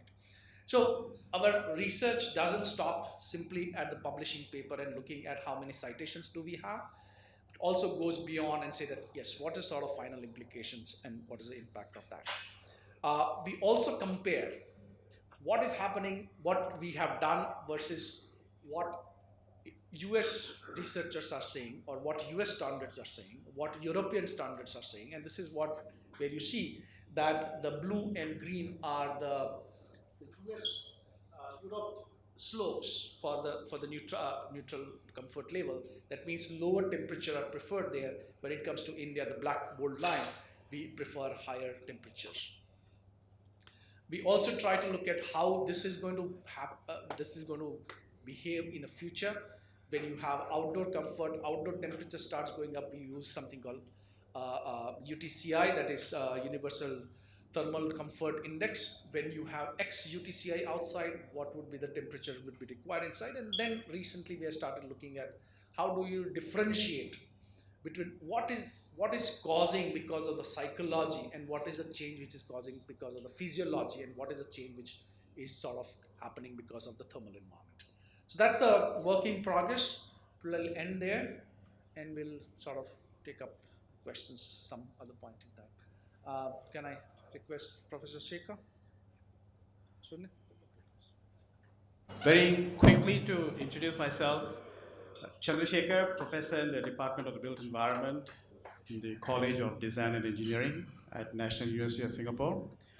Before I even start talking any further, I would like to thank Professor Rajan Rawal and the doctoral office at CEPT University for extending this invitation to me, and everything clicked. I could travel this week. Here I am, and you're going to bear with me for the next 25 odd minutes. So it is indeed my pleasure to share with you something like a journey of what happens when engineers and architects get together and conceptualize what is called a high-performing building. So I am a mechanical engineer. My PhD is in air conditioning systems. That doesn't mean that I do not interact with architects. I interact with a lot of architects. We are in the Department of the Built Environment, where one of our departments, sister departments, is the Department of Architecture. So I'm also a program director for a master's program in building performance and sustainability, where we have a good mix of architects and engineers in the class, and that's been the case for the last 35 years or so. It's a very well established program. And I'm also glad to say that we've had a couple of students every year or every other year from CEPT University in that program. And I was talking with Professor Raval earlier at lunch. We do have at least 2 students currently in our program. So that's a little bit of background and introduction about who I am and what's the kind of focus with which I want to talk about this particular topic, which is very important. I'm sure all of us can relate to what high performing buildings is all about. And I thought to myself to get across to an audience that I did not know much about until I started talking to Professor Raval. How should I pitch this presentation? Can I have 5 slides of equations? No, I thought to myself, that's probably not the way to go. Can I talk a lot of engineering stuff? Again, I might lose a lot of you. So I tried to make that balance between a lot of engineering related work that I have myself been involved in with my PhD students and our research work, and put it into the context of how all of that translated into some of our own national goals in Singapore. If you had been to Singapore or heard about how Singapore looks like, we were, at one time Singapore called itself, a garden in the city, and then maybe the other way around, city in the garden and garden in the city. I mean, you look around Singapore, a lot of greenery everywhere. You have greenery on buildings, you have greenery in the landscape around, in the nature, and it's really nice, very beautiful in that context. Any person living, no matter which part of Singapore, they would have a greenery not too far away from their residential block. So you go for walks. There are parkway connectors that connects the natural, settings throughout Singapore. So just to put things in perspective, I wanted to say all of that. So let me proceed to what does high performing buildings really mean? It is about sustainable and healthy buildings. I think in the context of what I want to talk about, I want to bring in this notion of an integrated approach towards both design and operation.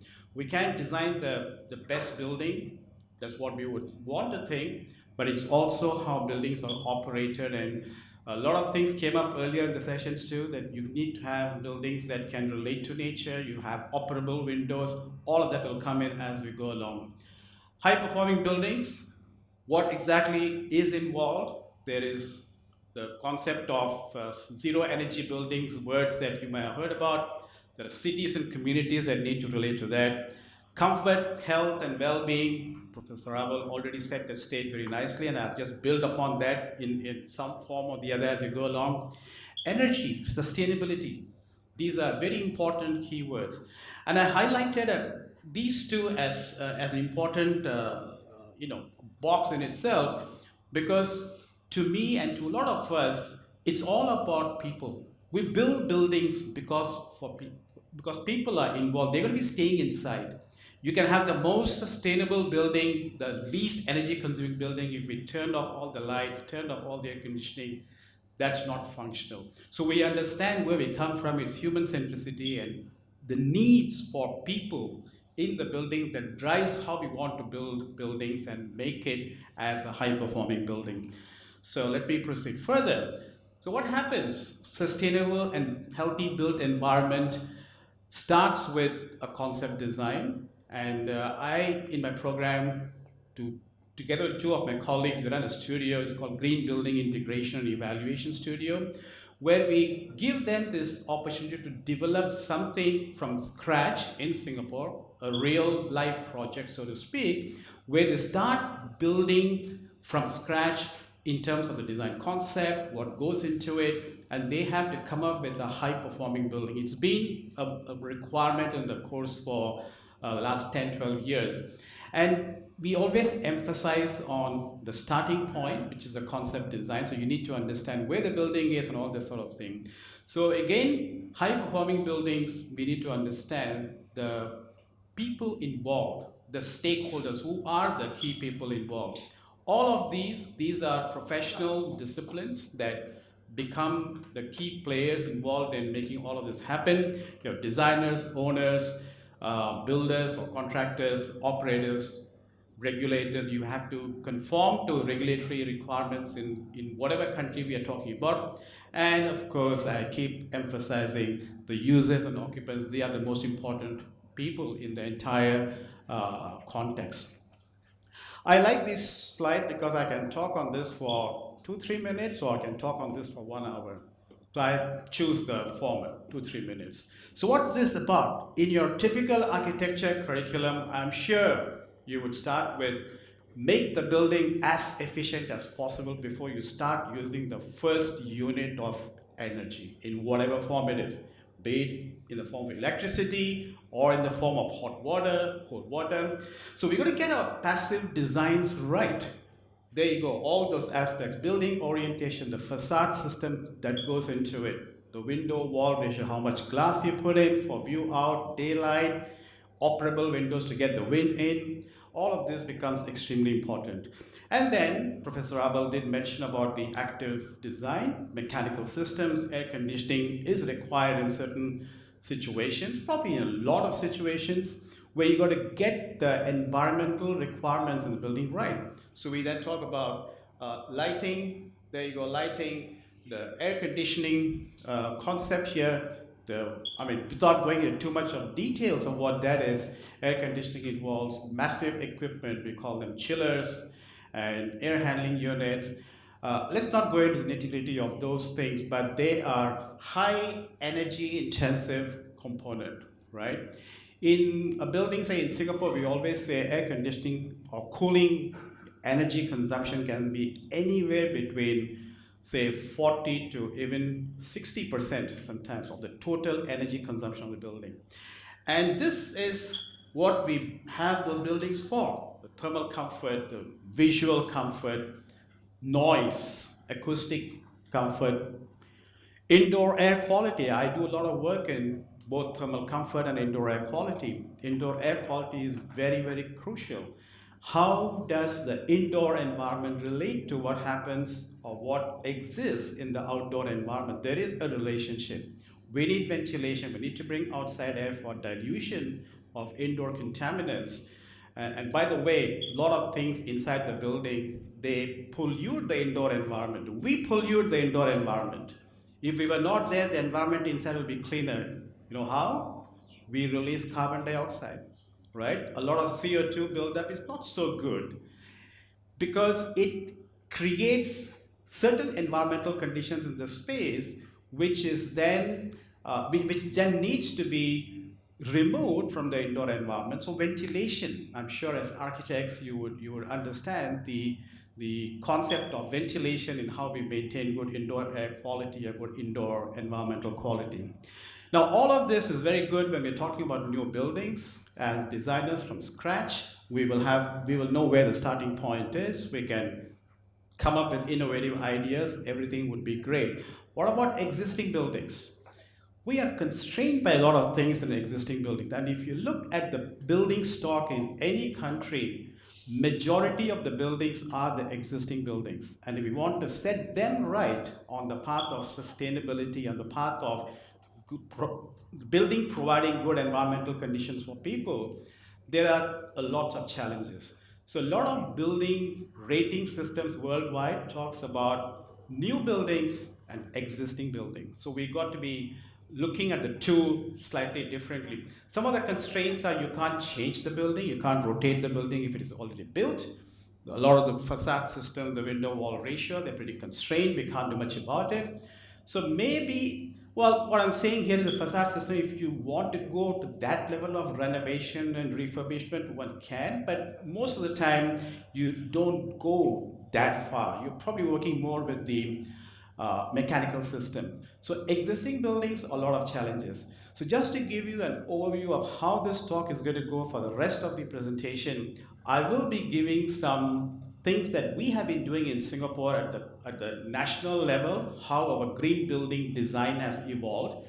I'll give you an example of a new built net zero energy building, and I'll also share with you an example of a retrofitted almost zero energy building, and I believe we are getting there for that retrofitted building also to be a zero energy building. So this will be my overview of what I'm going to do in terms of the rest of the presentation. So that's the, well, I think I went too fast here. That's the Singapore Green Mark scheme, which we've been having since 2005. This is our building rating system, started in 2005, as I just said. And it sets the scene in terms of how buildings should be designed for their performance. We have platinum. Well, platinum used to be the highest rated building at the time, but now we have even better than that, super low energy and zero energy building. So the whole series of all these rating requirements that we have in our Green Mark scheme.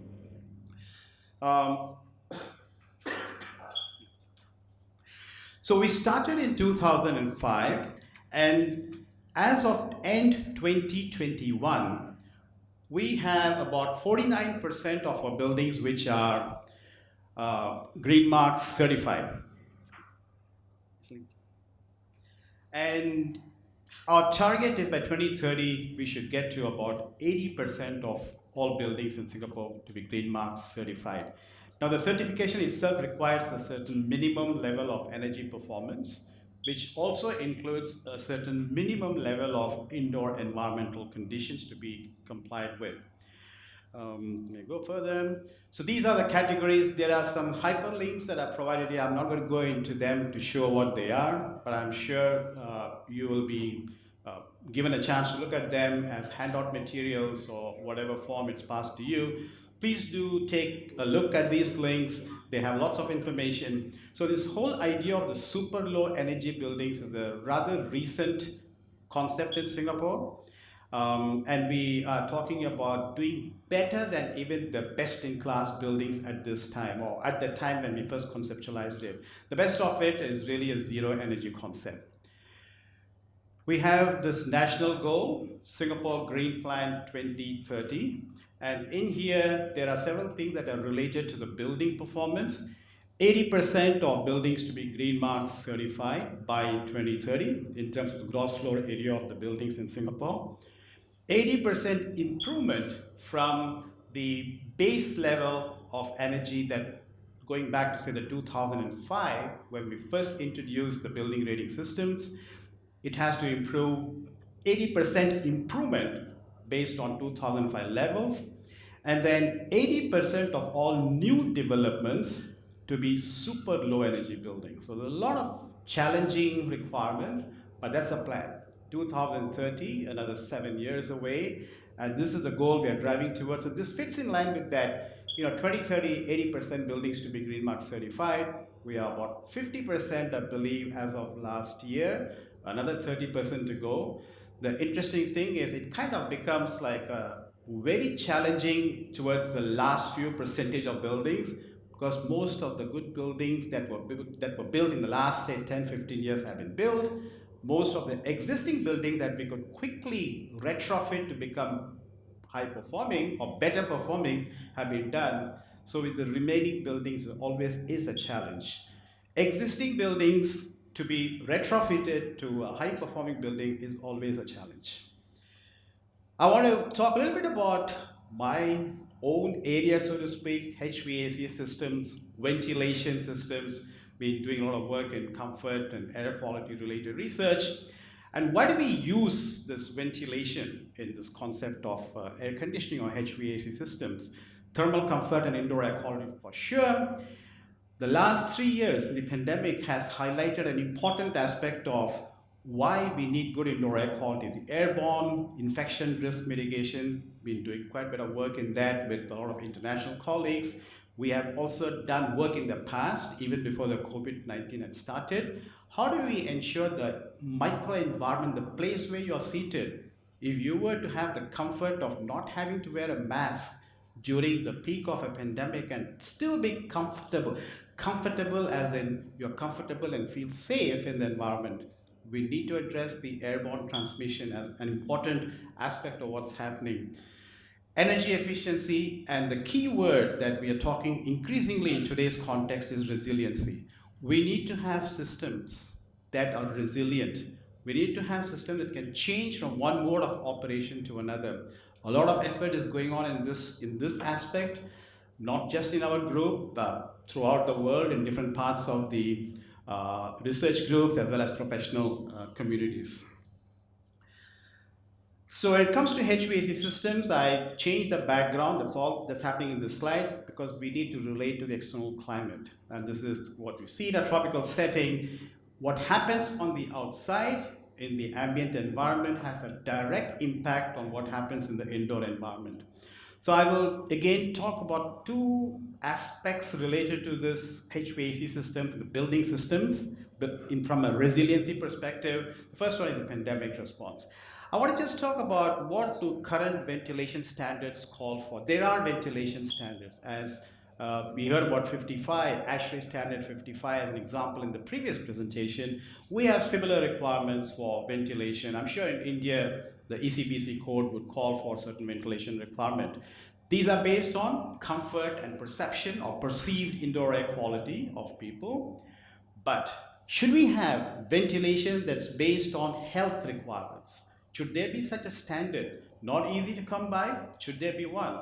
And there is this group during the pandemic, the group of international scientists, and I had the privilege of being part of that group. And we advocated the need to have an increased focus on ventilation because that's going to impact how the air moves within the rooms in a building and dilutes the contaminants. So we talked about flexible ventilation systems. We talked about resilient operation, like a normal mode of operation and a resilient mode of operation. All of this is for the future. I don't think we can say these things are already happening, certainly not in all types of buildings and systems. That's why during the pandemic, when things were really getting bad in a lot of places, we were asked to work from home, buildings were closed because buildings were not pandemic ready at that time. So should we do something about it before we get hit by another big issue of this nature? I think we can ask ourselves this question. I think we will find I'm sure there will be consensus that we ought to do something about it. I think there are things that are happening in this context. For instance, ASHRAE is actually in the process of developing what is called an IAQ pathogen mitigation standard. That's what it was called when the announcement came in early December last year. And again, this group or this committee that will develop this has just been set up in place. I am involved in this. There are a few other international colleagues who are involved in this. And we are committing ourselves, ASHRAE is committing itself to producing this standard in a record time of 6 months. Let's see how it goes. We are optimistic because there is some pre-work that was done during the pandemic. All of that will probably play a part in getting us started on this. I'll come specifically to ventilation and room air distribution. What's the current practice and how is it evolving? This slide just describes the current practice in 1 to 2 minutes. If you look at this diagram that you see on this slide here, okay, maybe the lines are not very clear, but this one is clear. You have a diffuser you would have seen in buildings that are return grilled. The air comes, mixes everywhere. This guy is the infector, and this person is a vulnerable or susceptible person. If he's going to cough, sneeze, talk, sing, or even just exhale, and if it's highly infectious, there could be a possibility of transmitting even though you maintain safe distance. So we advocated this point that safe distance, that 6 feet or 1 to 2 meters is not enough if you are in an enclosed environment and the ventilation is poor, because things can move within the air. Something that happens as a typical air conditioning, air distribution system, everything is mixed in the room. Like in this room, I believe, I'm not sure if this is environmentally controlled as an air conditioning system or not, but I do get the sense that it moves, air moves here. I can feel some air movement. So I think in a room, things move very quickly. It mixes everywhere. That's one typical type of air conditioning air distribution system that we see in majority of the buildings. Then you have this rather interesting concept of displacement ventilation, where if you supply the air from the floor level or even from the floor itself, cold air picks up the heat, rises up, thermal plume rises up, you can pull out all the exhaust from the top, conceptually you will see it's a better strategy compared to a fully mixing strategy. So it probably is a good way to look at it. But then again, if things don't work properly, you put a barrier here, you put an obstruction, then you defeat the purpose of what should happen in displacement ventilation concept. So we said displacement ventilation, and the next one I'm going to show here, the underfloor air distribution system. These are good, interesting concept to move the air in the space or in a room. We leave the space to the space scientists, right? In a room, volume of space. So if done properly, it's not a bad idea at all. And then these so-called vulnerable population in the room, within the room scale, they'll be better protected. So again, I spent about 2 hours talking about this slide in detail through a lot of other supporting slides. For the purpose of this discussion, let's just say that the room air distribution is critical. How do we distribute the air in the room? Because we want to get things out of this person breathing zone as quickly as possible and providing a reasonably good indoor air quality, not just for the person who is infected, but for everybody in the building, in that room. Advanced air distribution strategy. That's what this slide is talking about. We have this concept of personalized ventilation. The word itself describes the intent of it. Personalized is, to me, like we have personalized screens, television screens on aircraft, right? When you take a flight, long haul flight, you want to watch movies, you don't want to look up there on a common screen and forced to see what they show. You want to do things yourself on your own screen. Personalized ventilation, a lot of work has happened in the scientific community in the last at least about 2+ decades. So we have been working in this field for, again, 20 over years.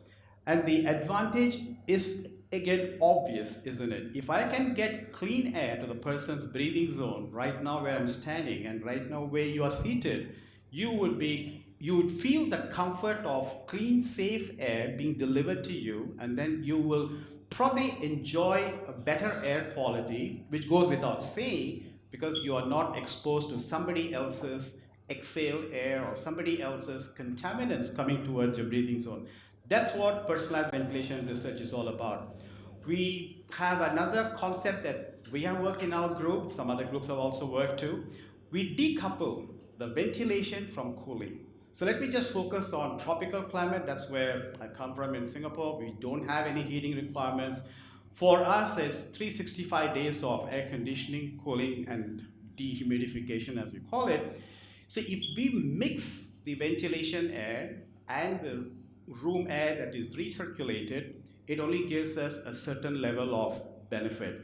If we separate the two, a lot of opportunities arise. So we advocated this concept way back, again, some 20 years ago, and we have some patented system as well.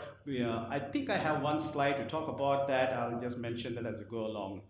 So concept like you may not have heard, I'll say it anyway.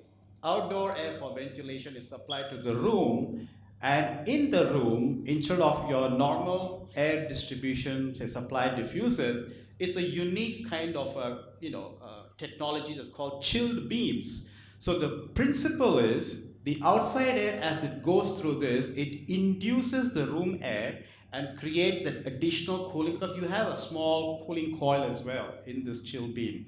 So chill beam with outside air is a very good strategy. It saves energy too, because you're not moving a lot of air around, and you provide local cooling. So you can control at the local zone, so to speak.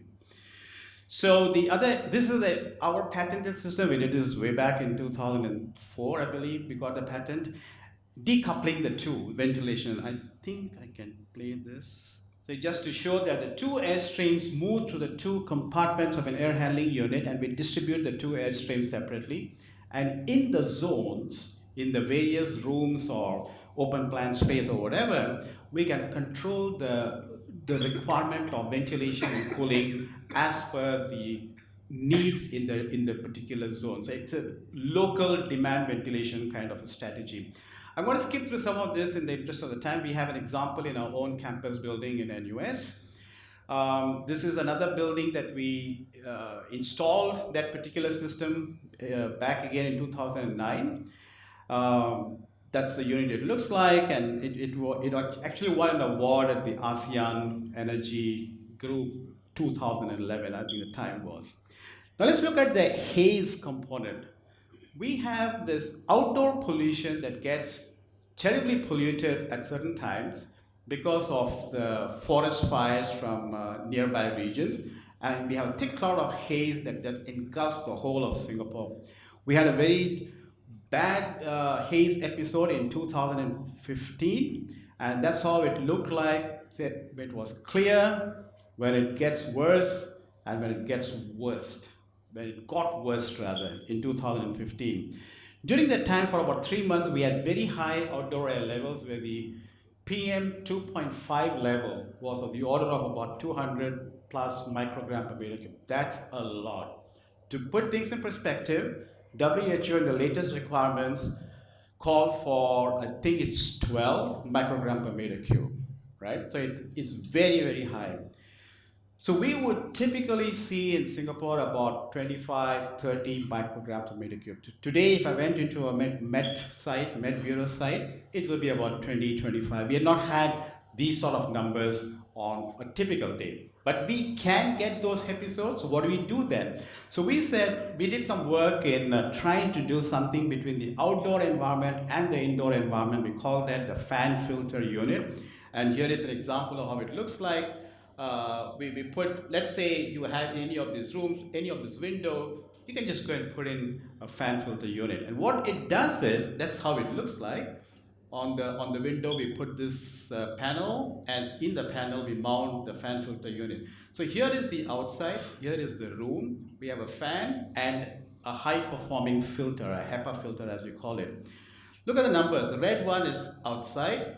This is the reference in one of the adjacent rooms where we did not have the fan filter unit. It's still about 150, 200. Here is where we had the fan filter unit, about significantly low in the range of 40 to 50 microgram per meter cube. I always like to use this slide because I want to show here, basically, from a high of the outdoor level, which is the 200, 250 mark, to come down to the indoor level to about less than 25, 30, just took about 20 minutes. So if you start a room or a building with this unit, it could be a residential setting or a hospital ward or whatever, 20 minutes, give it a head start of 20 minutes, then the room is very, very much relatively clean compared to the outdoor levels. Now the two examples that I want to talk about, how much time do I have? 5 minutes? Okay, let me go through fast. I'm not going to go through all the slides. Designing new building is easy. Existing building is a challenge. That's our new net zero energy building commissioned in 2019. If you haven't already seen it on YouTube, please feel free to just go and have a look. It's a first purpose-built zero energy building, 6-story building, about 8,000 square meters. The zero energy comes from the solar panels over here. We have 1,200 panels. It's really been a delight for us to make use of this building. We've been there for about 3.5 years now. So the design strategy, again, to cut all the discussion short from what the normal design would have been down to how much we were able to reduce the demand. Demand reduction is the key. We got to reduce the demand first before we start producing the energy to do that. It won a Green Mark Platinum Award back in 2018. Some of these news items. So I want to focus on a concept we used here, which is what gave us a very interesting concept to achieve comfort and air quality. We went on this concept of hybrid air conditioning system, where we said that conventional system, 24 degrees temperature, conventional 27, a bit of a problem. We said, let's just use a dedicated outdoor air system, provide the ventilation air here, and then use the fan to get this additional cooling. We maintain the room at 27 degrees. So I'm not kidding. I've seen the monitors on the building. It measures 26.5 to 27 degrees. The fans are in operation. It's very comfortable. right? So this is a building in use, in operation, designed to be working this way, and it's really proving to be a very comfortable pathway for us. Now, Professor Rao talked about this preference, air movement preference, and all those sort of details. What I want you to highlight, forget about all the bars and slides, I want you to look at something like when it comes to thermal comfort, okay, when we had 27 degrees Celsius and M3 means 1 meter per second is the speed of the fan, only about 30% were slightly comfortable. In fact, almost all of them you can put were in the category of comfortable condition. So this is, the details are there in the paper. I really wouldn't have the time to go through it. 27 degrees and 1 meter per second, it works. We were not very confident when we started, but 3.5 years of use, we know it works. One important point, when we enter the room or the building for the first time, especially when you're walking from outside, we are sweating, it's hot and humid, you require an initial transient state, about 15 minutes or so, where you would need a slightly higher air movement because you need to get rid of your heat faster than what the 1 meter per second fan speed could do. So if we take care of the transient state, like we went for lunch, when we walked in, we would have needed a little bit more cooling. After that, 27 degrees and 1 meter per second was perfect. So that was in what we call a mock chamber study. One of my former PhD students did that. He also did the study in the zero energy building itself after it was built. And here is a large studio space where he tried to do this with the students who are using the space as end users. Some details, we'll skip the details here. So here are the monitored data. You can see the 27, 26.5, the relative humidity in the green, compared to a conventionally designed and operated volume of space. The computer lab was 24 degrees. So we compared the pink with the yellow and the green. We know that we're doing something different, and it really worked in this case.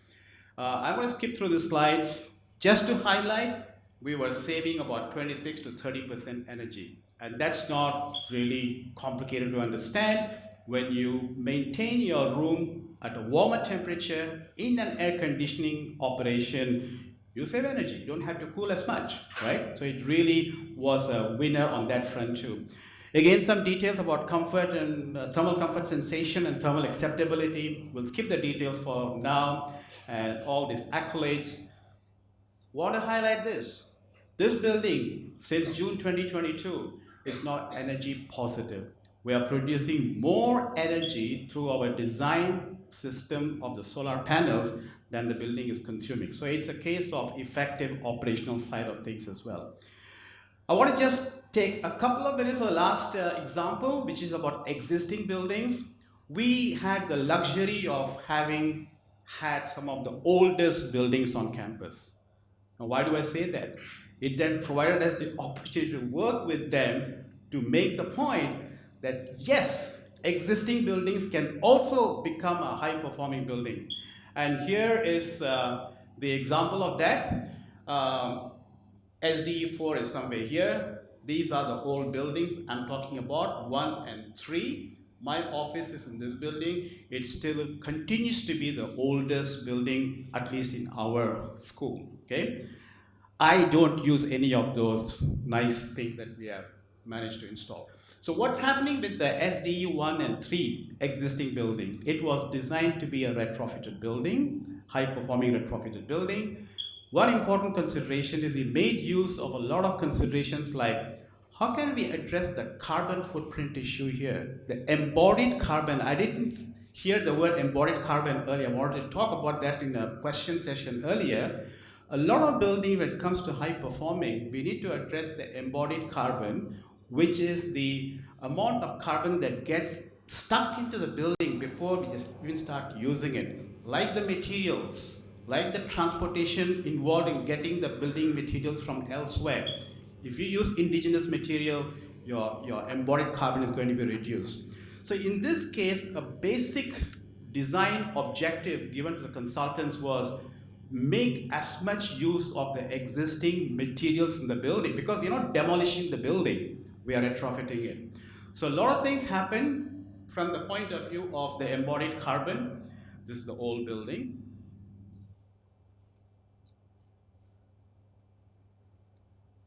This is the retrofitted, let's move a bit too fast. This is the retrofitted building.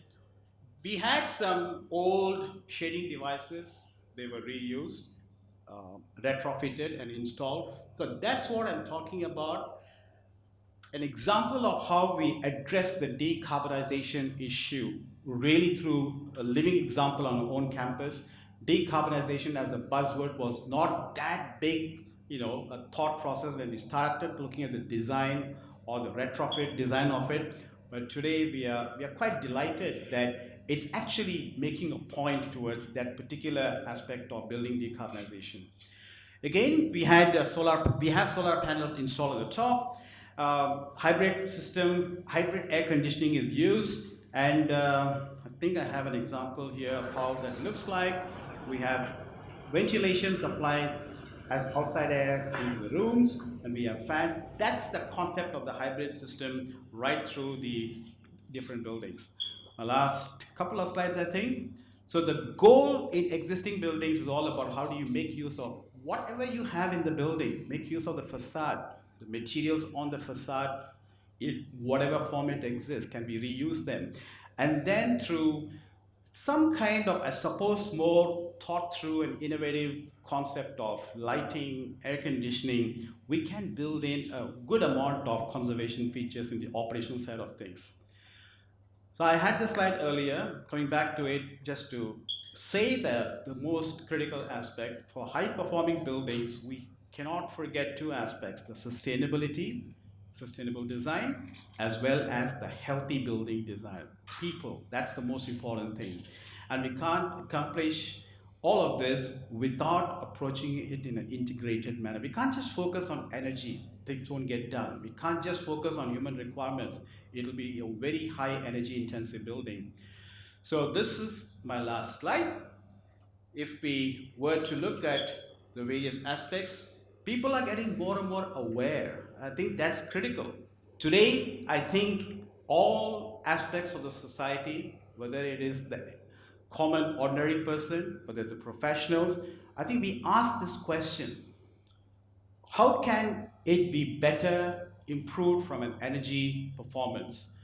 People ask the question, climate change impact we are seeing in real terms, they can relate to it. If I consume more energy in the building, that's going to have an impact. So I'm saying that people are getting more and more aware. We need to look at innovative design, and that could be in any form, could be simple aspect of the window system, simple thing related to how you design your lighting system, the air conditioning system. Adaptability, that's the resilience part of what I was talking about. I mean, you have to build in the resilience and then you can operationally execute the resilience of it. You don't have to operate in a pandemic mode all the time. If you need more ventilation in a pandemic mode, you have to have the infrastructure to take care of that.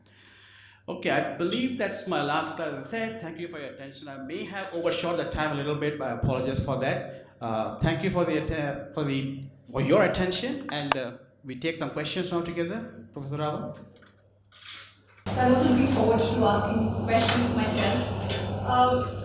So we started by sort of Rahul's presentation in terms of need for cooling, right?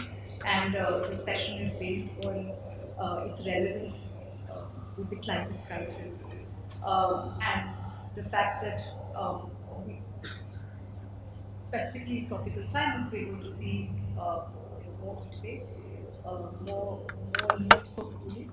And we Rajan said, we see discomfort as a necessity or cooling as a luxury, right? And the role of the HVAC industry in this, right? So if you look at the sort of way architecture, specifically for commercial buildings, has evolved, has been an evolution because of the way air conditioning came about, right? We moved away from buildings that took care of natural light, took care of ventilation, we could design deep flow plates. So air conditioning has defined a kind of building for a long time. And now, with the climate crisis, we deal with how to make it efficient, enough to provide comfort, and also, as Professor Sekhar spoke about, resilient, right? What happens when you can't access, or there are sort of incidents where the ability of a building to respond to the climate event is threatened. Right? Uh, what I was very sort of interested in is the fact that in both the presentations, the evidence, right, uh, that built environment research has created is sort of very significant, right? It's been evolving over time. It's been evolving. Uh, the evidence sort of exists, right? Now, what Rajan spoke about at the end, how do we get that to implementation? Because we're talking about applied research here. We're talking about a crisis which requires solutions to be implemented, and these are not exercises that we are doing in terms of advancing knowledge only, right? And I was particularly sort of intrigued by you saying that there are patents in 20 years, and how where do we reach? So my only question is, how do we reach from evidence to implementation? And I'll just break it down into three parts, right? One is that with any kind of evidence, we find a sort of group think, right? We find that there is resistance to change, right? And within an industry which is very slow moving, we all know how it's, we're not talking about an appliance. Buildings as a subject is very complex. Enough people, integrated design requires so many sort of people and technologies and expertise to come together.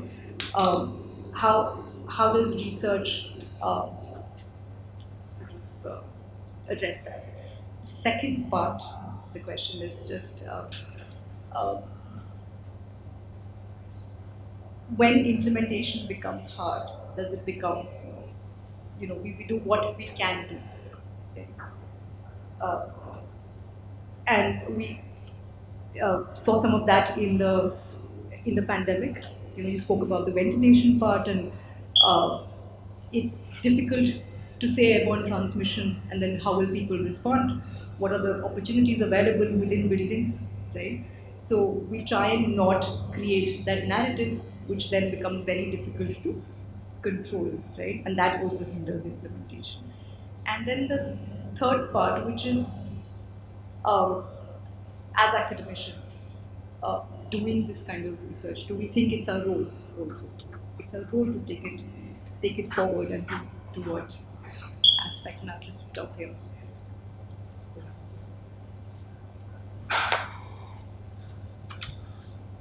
Do I have a choice to choose the question? So, just kidding.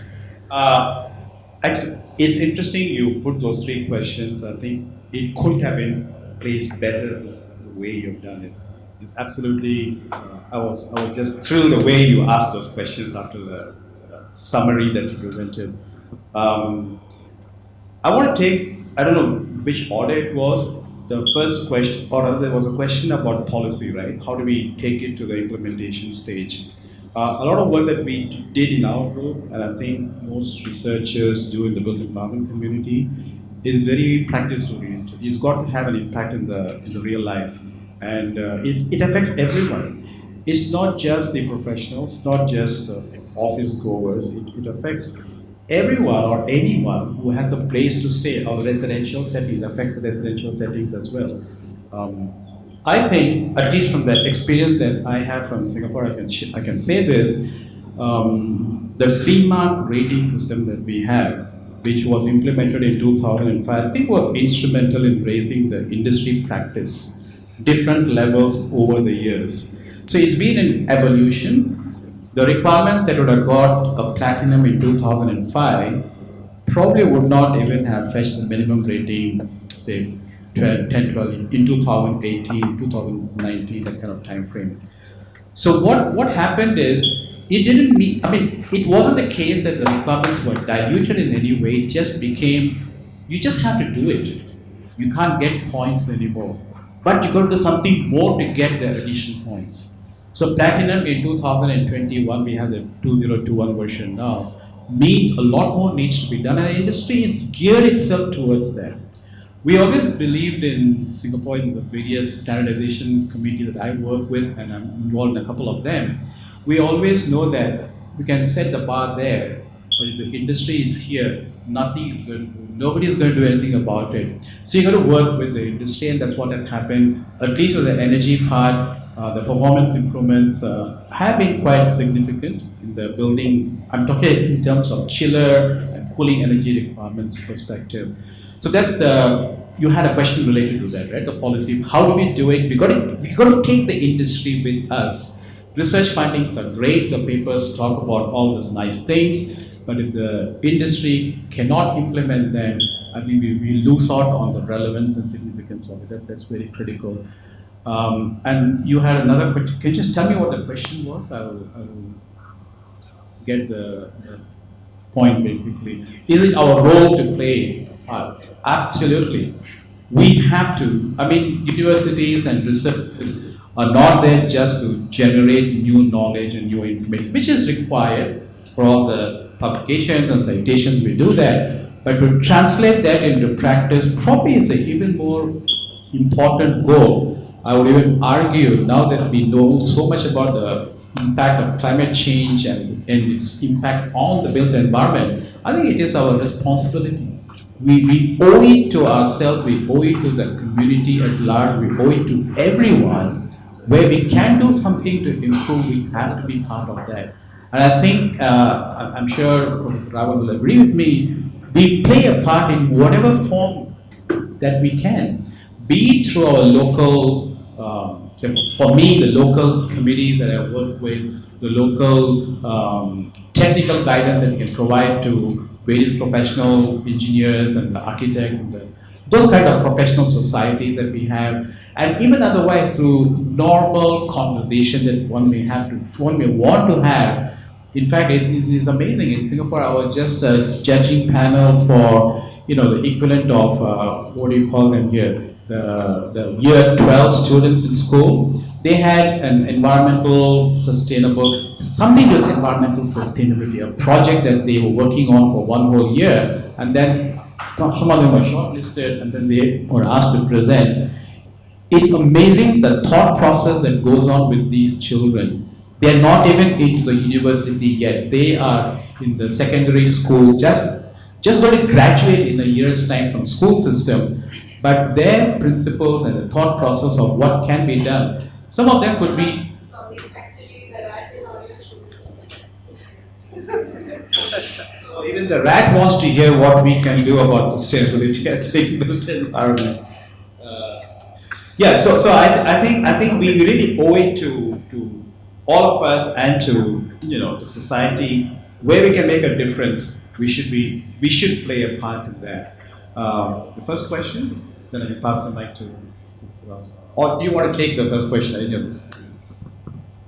I think my take is very similar. Implementation through policy and implementation through market mechanism.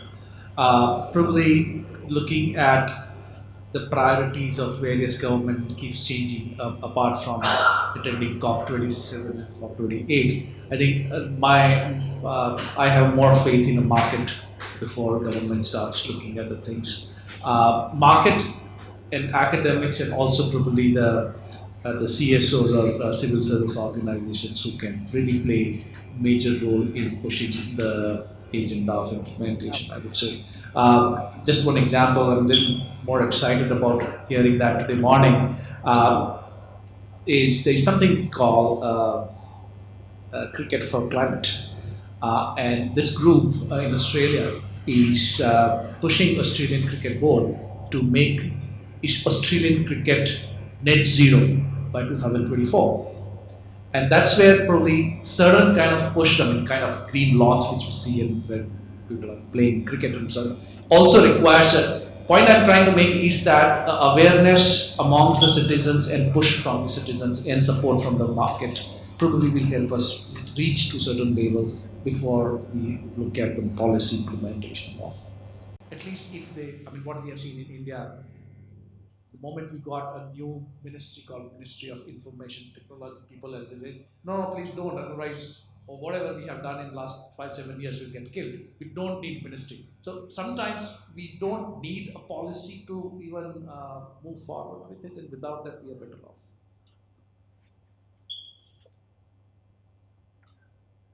First question that we have Not spoken about it.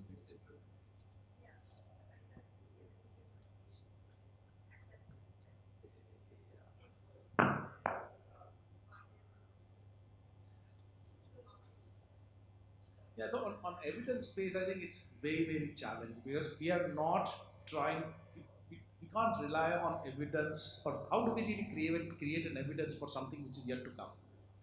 And hence the science becomes very, very important. The projections and predictions based on scientific merit, and then you create evidence, and then it's very, very difficult to convince the policymakers that this is evidence which we are creating for something which is yet to happen.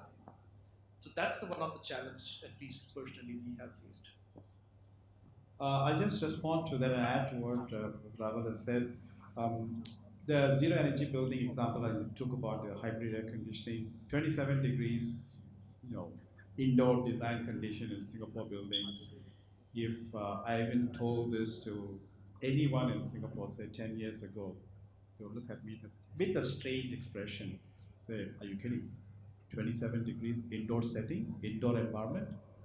You got your numbers wrong." That would be the first reaction because we are never used to looking at environmental conditions in buildings that were anything higher than 23.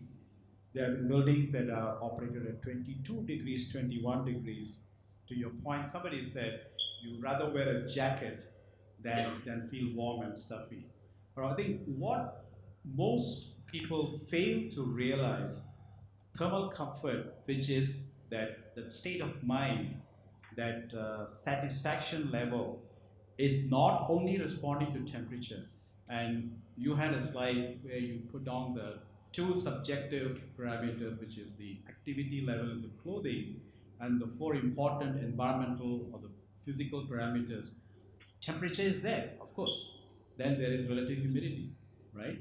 Then there is something called the mean radiant temperature, also temperature. Most important aspect we forgot about it in the entire first principle understanding, which is the air movement. Why should comfort be temperature related only? Why can't it be temperature and something else related? And that's where this higher temperature accompanied with air movement comes in very handy. Now, air conditioning, cooling, low temperature is more energy intensive. But to run a fan, a table fan, a ceiling fan, is probably nothing compared to the overall context of cooling. So if we have so much demand for energy or air conditioning units in India, the RACs, that I was amazed. I'd seen that slide before, or that information before, but if that bar really stands out so much, 28% demand to 7% only penetration at this time, there's another 21% to go. Should that be done based on the way people use and operate systems currently? Keep your air conditioner so cold. More than 15 years ago, I moved away from temperature-based comfort in an air-conditioned setting to the combination of temperature and air movement. So we can use our air conditioning, no problem with that. But why operate at 21 degrees, 22 degrees? We can keep it at 26 degrees, which is what I do at home. And in office, I don't have the control. Unfortunately, I'm still in one of those old buildings on campus where very minimal control given to me, right? But if we can raise it to 27 degrees, that's evidence-based in the zero energy building. Before we went and installed it in the building, we had to convince ourselves, we had to convince everyone, the client. Client is basically NUS and the Department of Architecture and the building people. We said it'll work. And how do we do that? We built a mock-up chamber. So some of the studies I showed, some of the slides I showed you was by my PhD student. He did that in a mock-up chamber. we converted two of our old rooms in the old building into what it would be in the new building that got built. So that was done before even the groundbreaking ceremony. So that was absolutely necessary, as Mr. Raval said. New design is on paper, it's not built yet. A lot of people will be skeptical about it. There will be this, people will have their own concerns. That's where the barrier comes in. Technological penetration in building and our industry, you're absolutely right, is the sluggish of all sectors, if you want to look at it that way. Things don't change very easily. The inertia is too large. I think we have to continue playing that role to make the intervention, and once it's done and people can see the relevance, I'm sure there will be a widespread, use of those kind of solutions.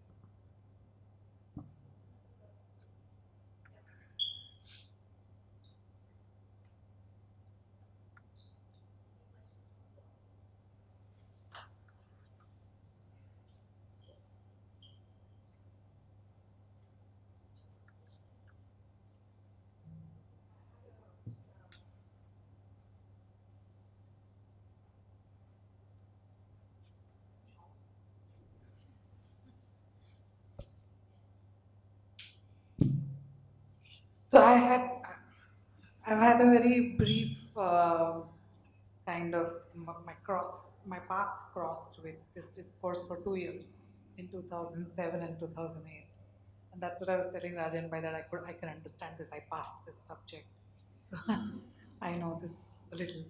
But when I was studying in 2007 and 2008, there was kind of a resistance towards introducing. At that time, there were smart meters and smart. It was not yet called AI, but it was called smart technology.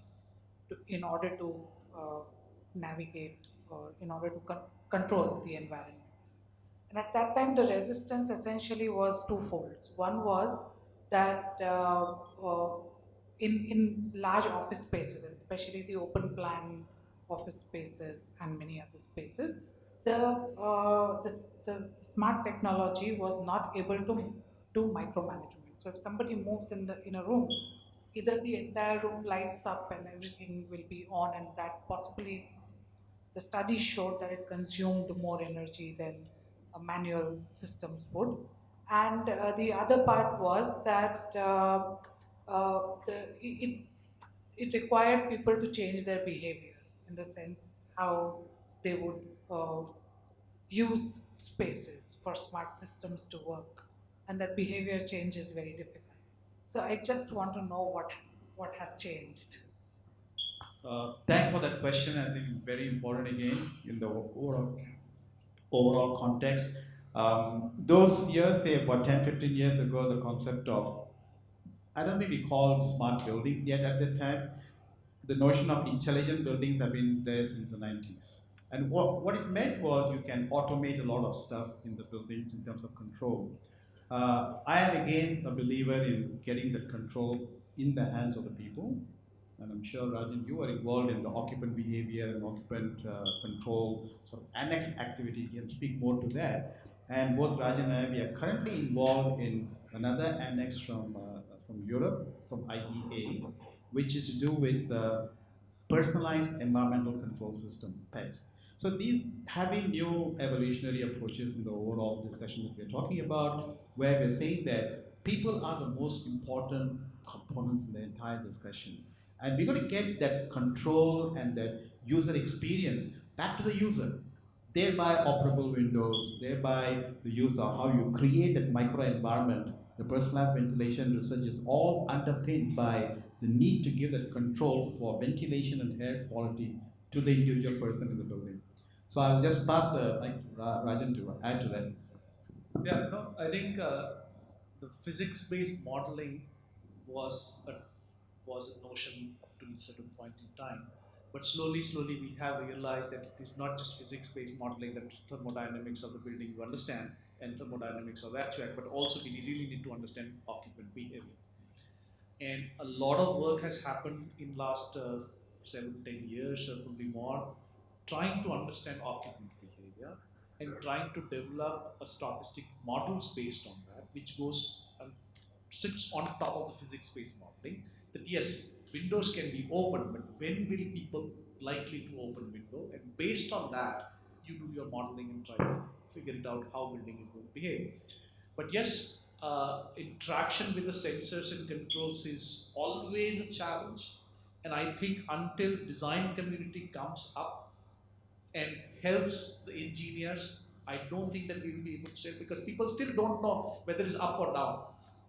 It's very similar to what happens in the elevators, right? When an even still person wants to go down, he'll still say up. Same thing happens with the thermostat. Same thing happens in many such controls, and so even if you provide a control in my hand, but I don't know how to read it, it's still things have happened in much positive manner. But yes, there is a area where we can improve. But yes, stochastic modeling, behavior modeling has improved a lot, and that's what people say, that it's not building who use energy, it's the people who use energy. There are studies that have shown that operational energy savings can be as high as about 35 to 40%. Operational management of buildings, energy saving can be as high as that. That goes back to how the end user, the users in the building are using it.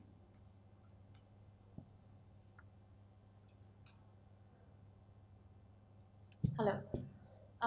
So my question is regarding the advanced air distribution systems, and there obviously have been several established advantages of advanced air distribution systems over the total volume air distribution systems, and these have been successfully exemplified by the chilled beam with ventilation, personalized ventilation, and even more recently, ventilated clothing that is coming up. For improved comfort and perceived air quality, there are parameters that can be measured, physical variables. But I have a question regarding the energy efficiency aspect of personalized ventilation systems and advanced air distribution systems. In a cooling dominated environment, that energy efficiency is translated by the extension in set point. So the perceived comfort is perceived at even 27 degrees Celsius as compared to 24 or 25 degrees Celsius. But where there is a neutral environment and only ventilation is incorporated, or even heating setting, what is the energy efficiency potential? And especially in contexts where things like UVGI filters and all of those also come into play. So that's the question. Okay, very quick response. The energy saving part, energy efficiency part, there are so many different options that are available. If we take care of the immediate person's requirement, breathing zone requirement, as we say, from the point of view of air quality and comfort, thermal comfort, I think we don't have to cool the entire volume of room. That's the starting point that we always argue with as our plus point, so to speak. If you don't have to cool the whole room, then you save a lot of energy on that part. Do we need to supply this air in the microenvironment at 22, 23 degrees Celsius? Probably not. But we heard that you can raise it even higher, even for that microenvironment, and accompany that with air movement. So it's something that I'm personally interested in working with my own group right now. So how can we even change that personalized ventilation setting to something like 26 degrees or even higher, and accompany that with air movement, ensuring that air movement is not compromised in any way. That brings to your question, so what is the solution? Are we expecting to put a table fan or ceiling fan in every chair? Is that what we're talking about? Or in every workspace, in open plan space? These are all challenges, no question about it. I'm sure Rajan and I will have answers to this after our next activity is completed, because this is really an ongoing activity right now. In fact, we had a meeting just 2 days back. One of the task subgroups in the annex. By the way, this Annex 87 is about personalized environmental control systems. It's IEA activity, just started about last year, the main work. It will go on for another 3 to 4 years. We'll be answering a lot of the questions that you are asking us now. But yes, there is a lot of merit, as I said. Research findings have shown that there's potential. We just need to again bring it into the practice of it. How do we get it into the practice world, into the real world? And that's where we have to overcome the barriers, the resistance, and make things easy and simple. I think you said this, Raju. Things have to be simple. We can't have complicated things to the practitioners. We can't have complicated requirements and policies. It's got to be made simple. As a policy implementation of the personalized system, in the ASHRAE standard 62.1, which deals with ventilation and indoor air quality, in the 2019 version, we already have added personalized ventilation as part of the standard requirement, if you like.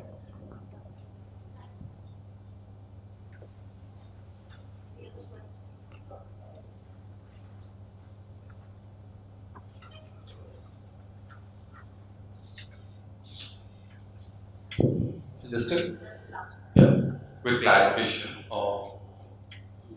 Shaker, you mentioned in your examples of used building, existing buildings example, you mentioned embodied carbon. How do you account for the embodied carbon? It's just the materials which go in the supply chain, or also the solar prices? Both. And in the case of existing building where you don't convert a lot of the existing materials as construction debris, you are saving on the carbon implication.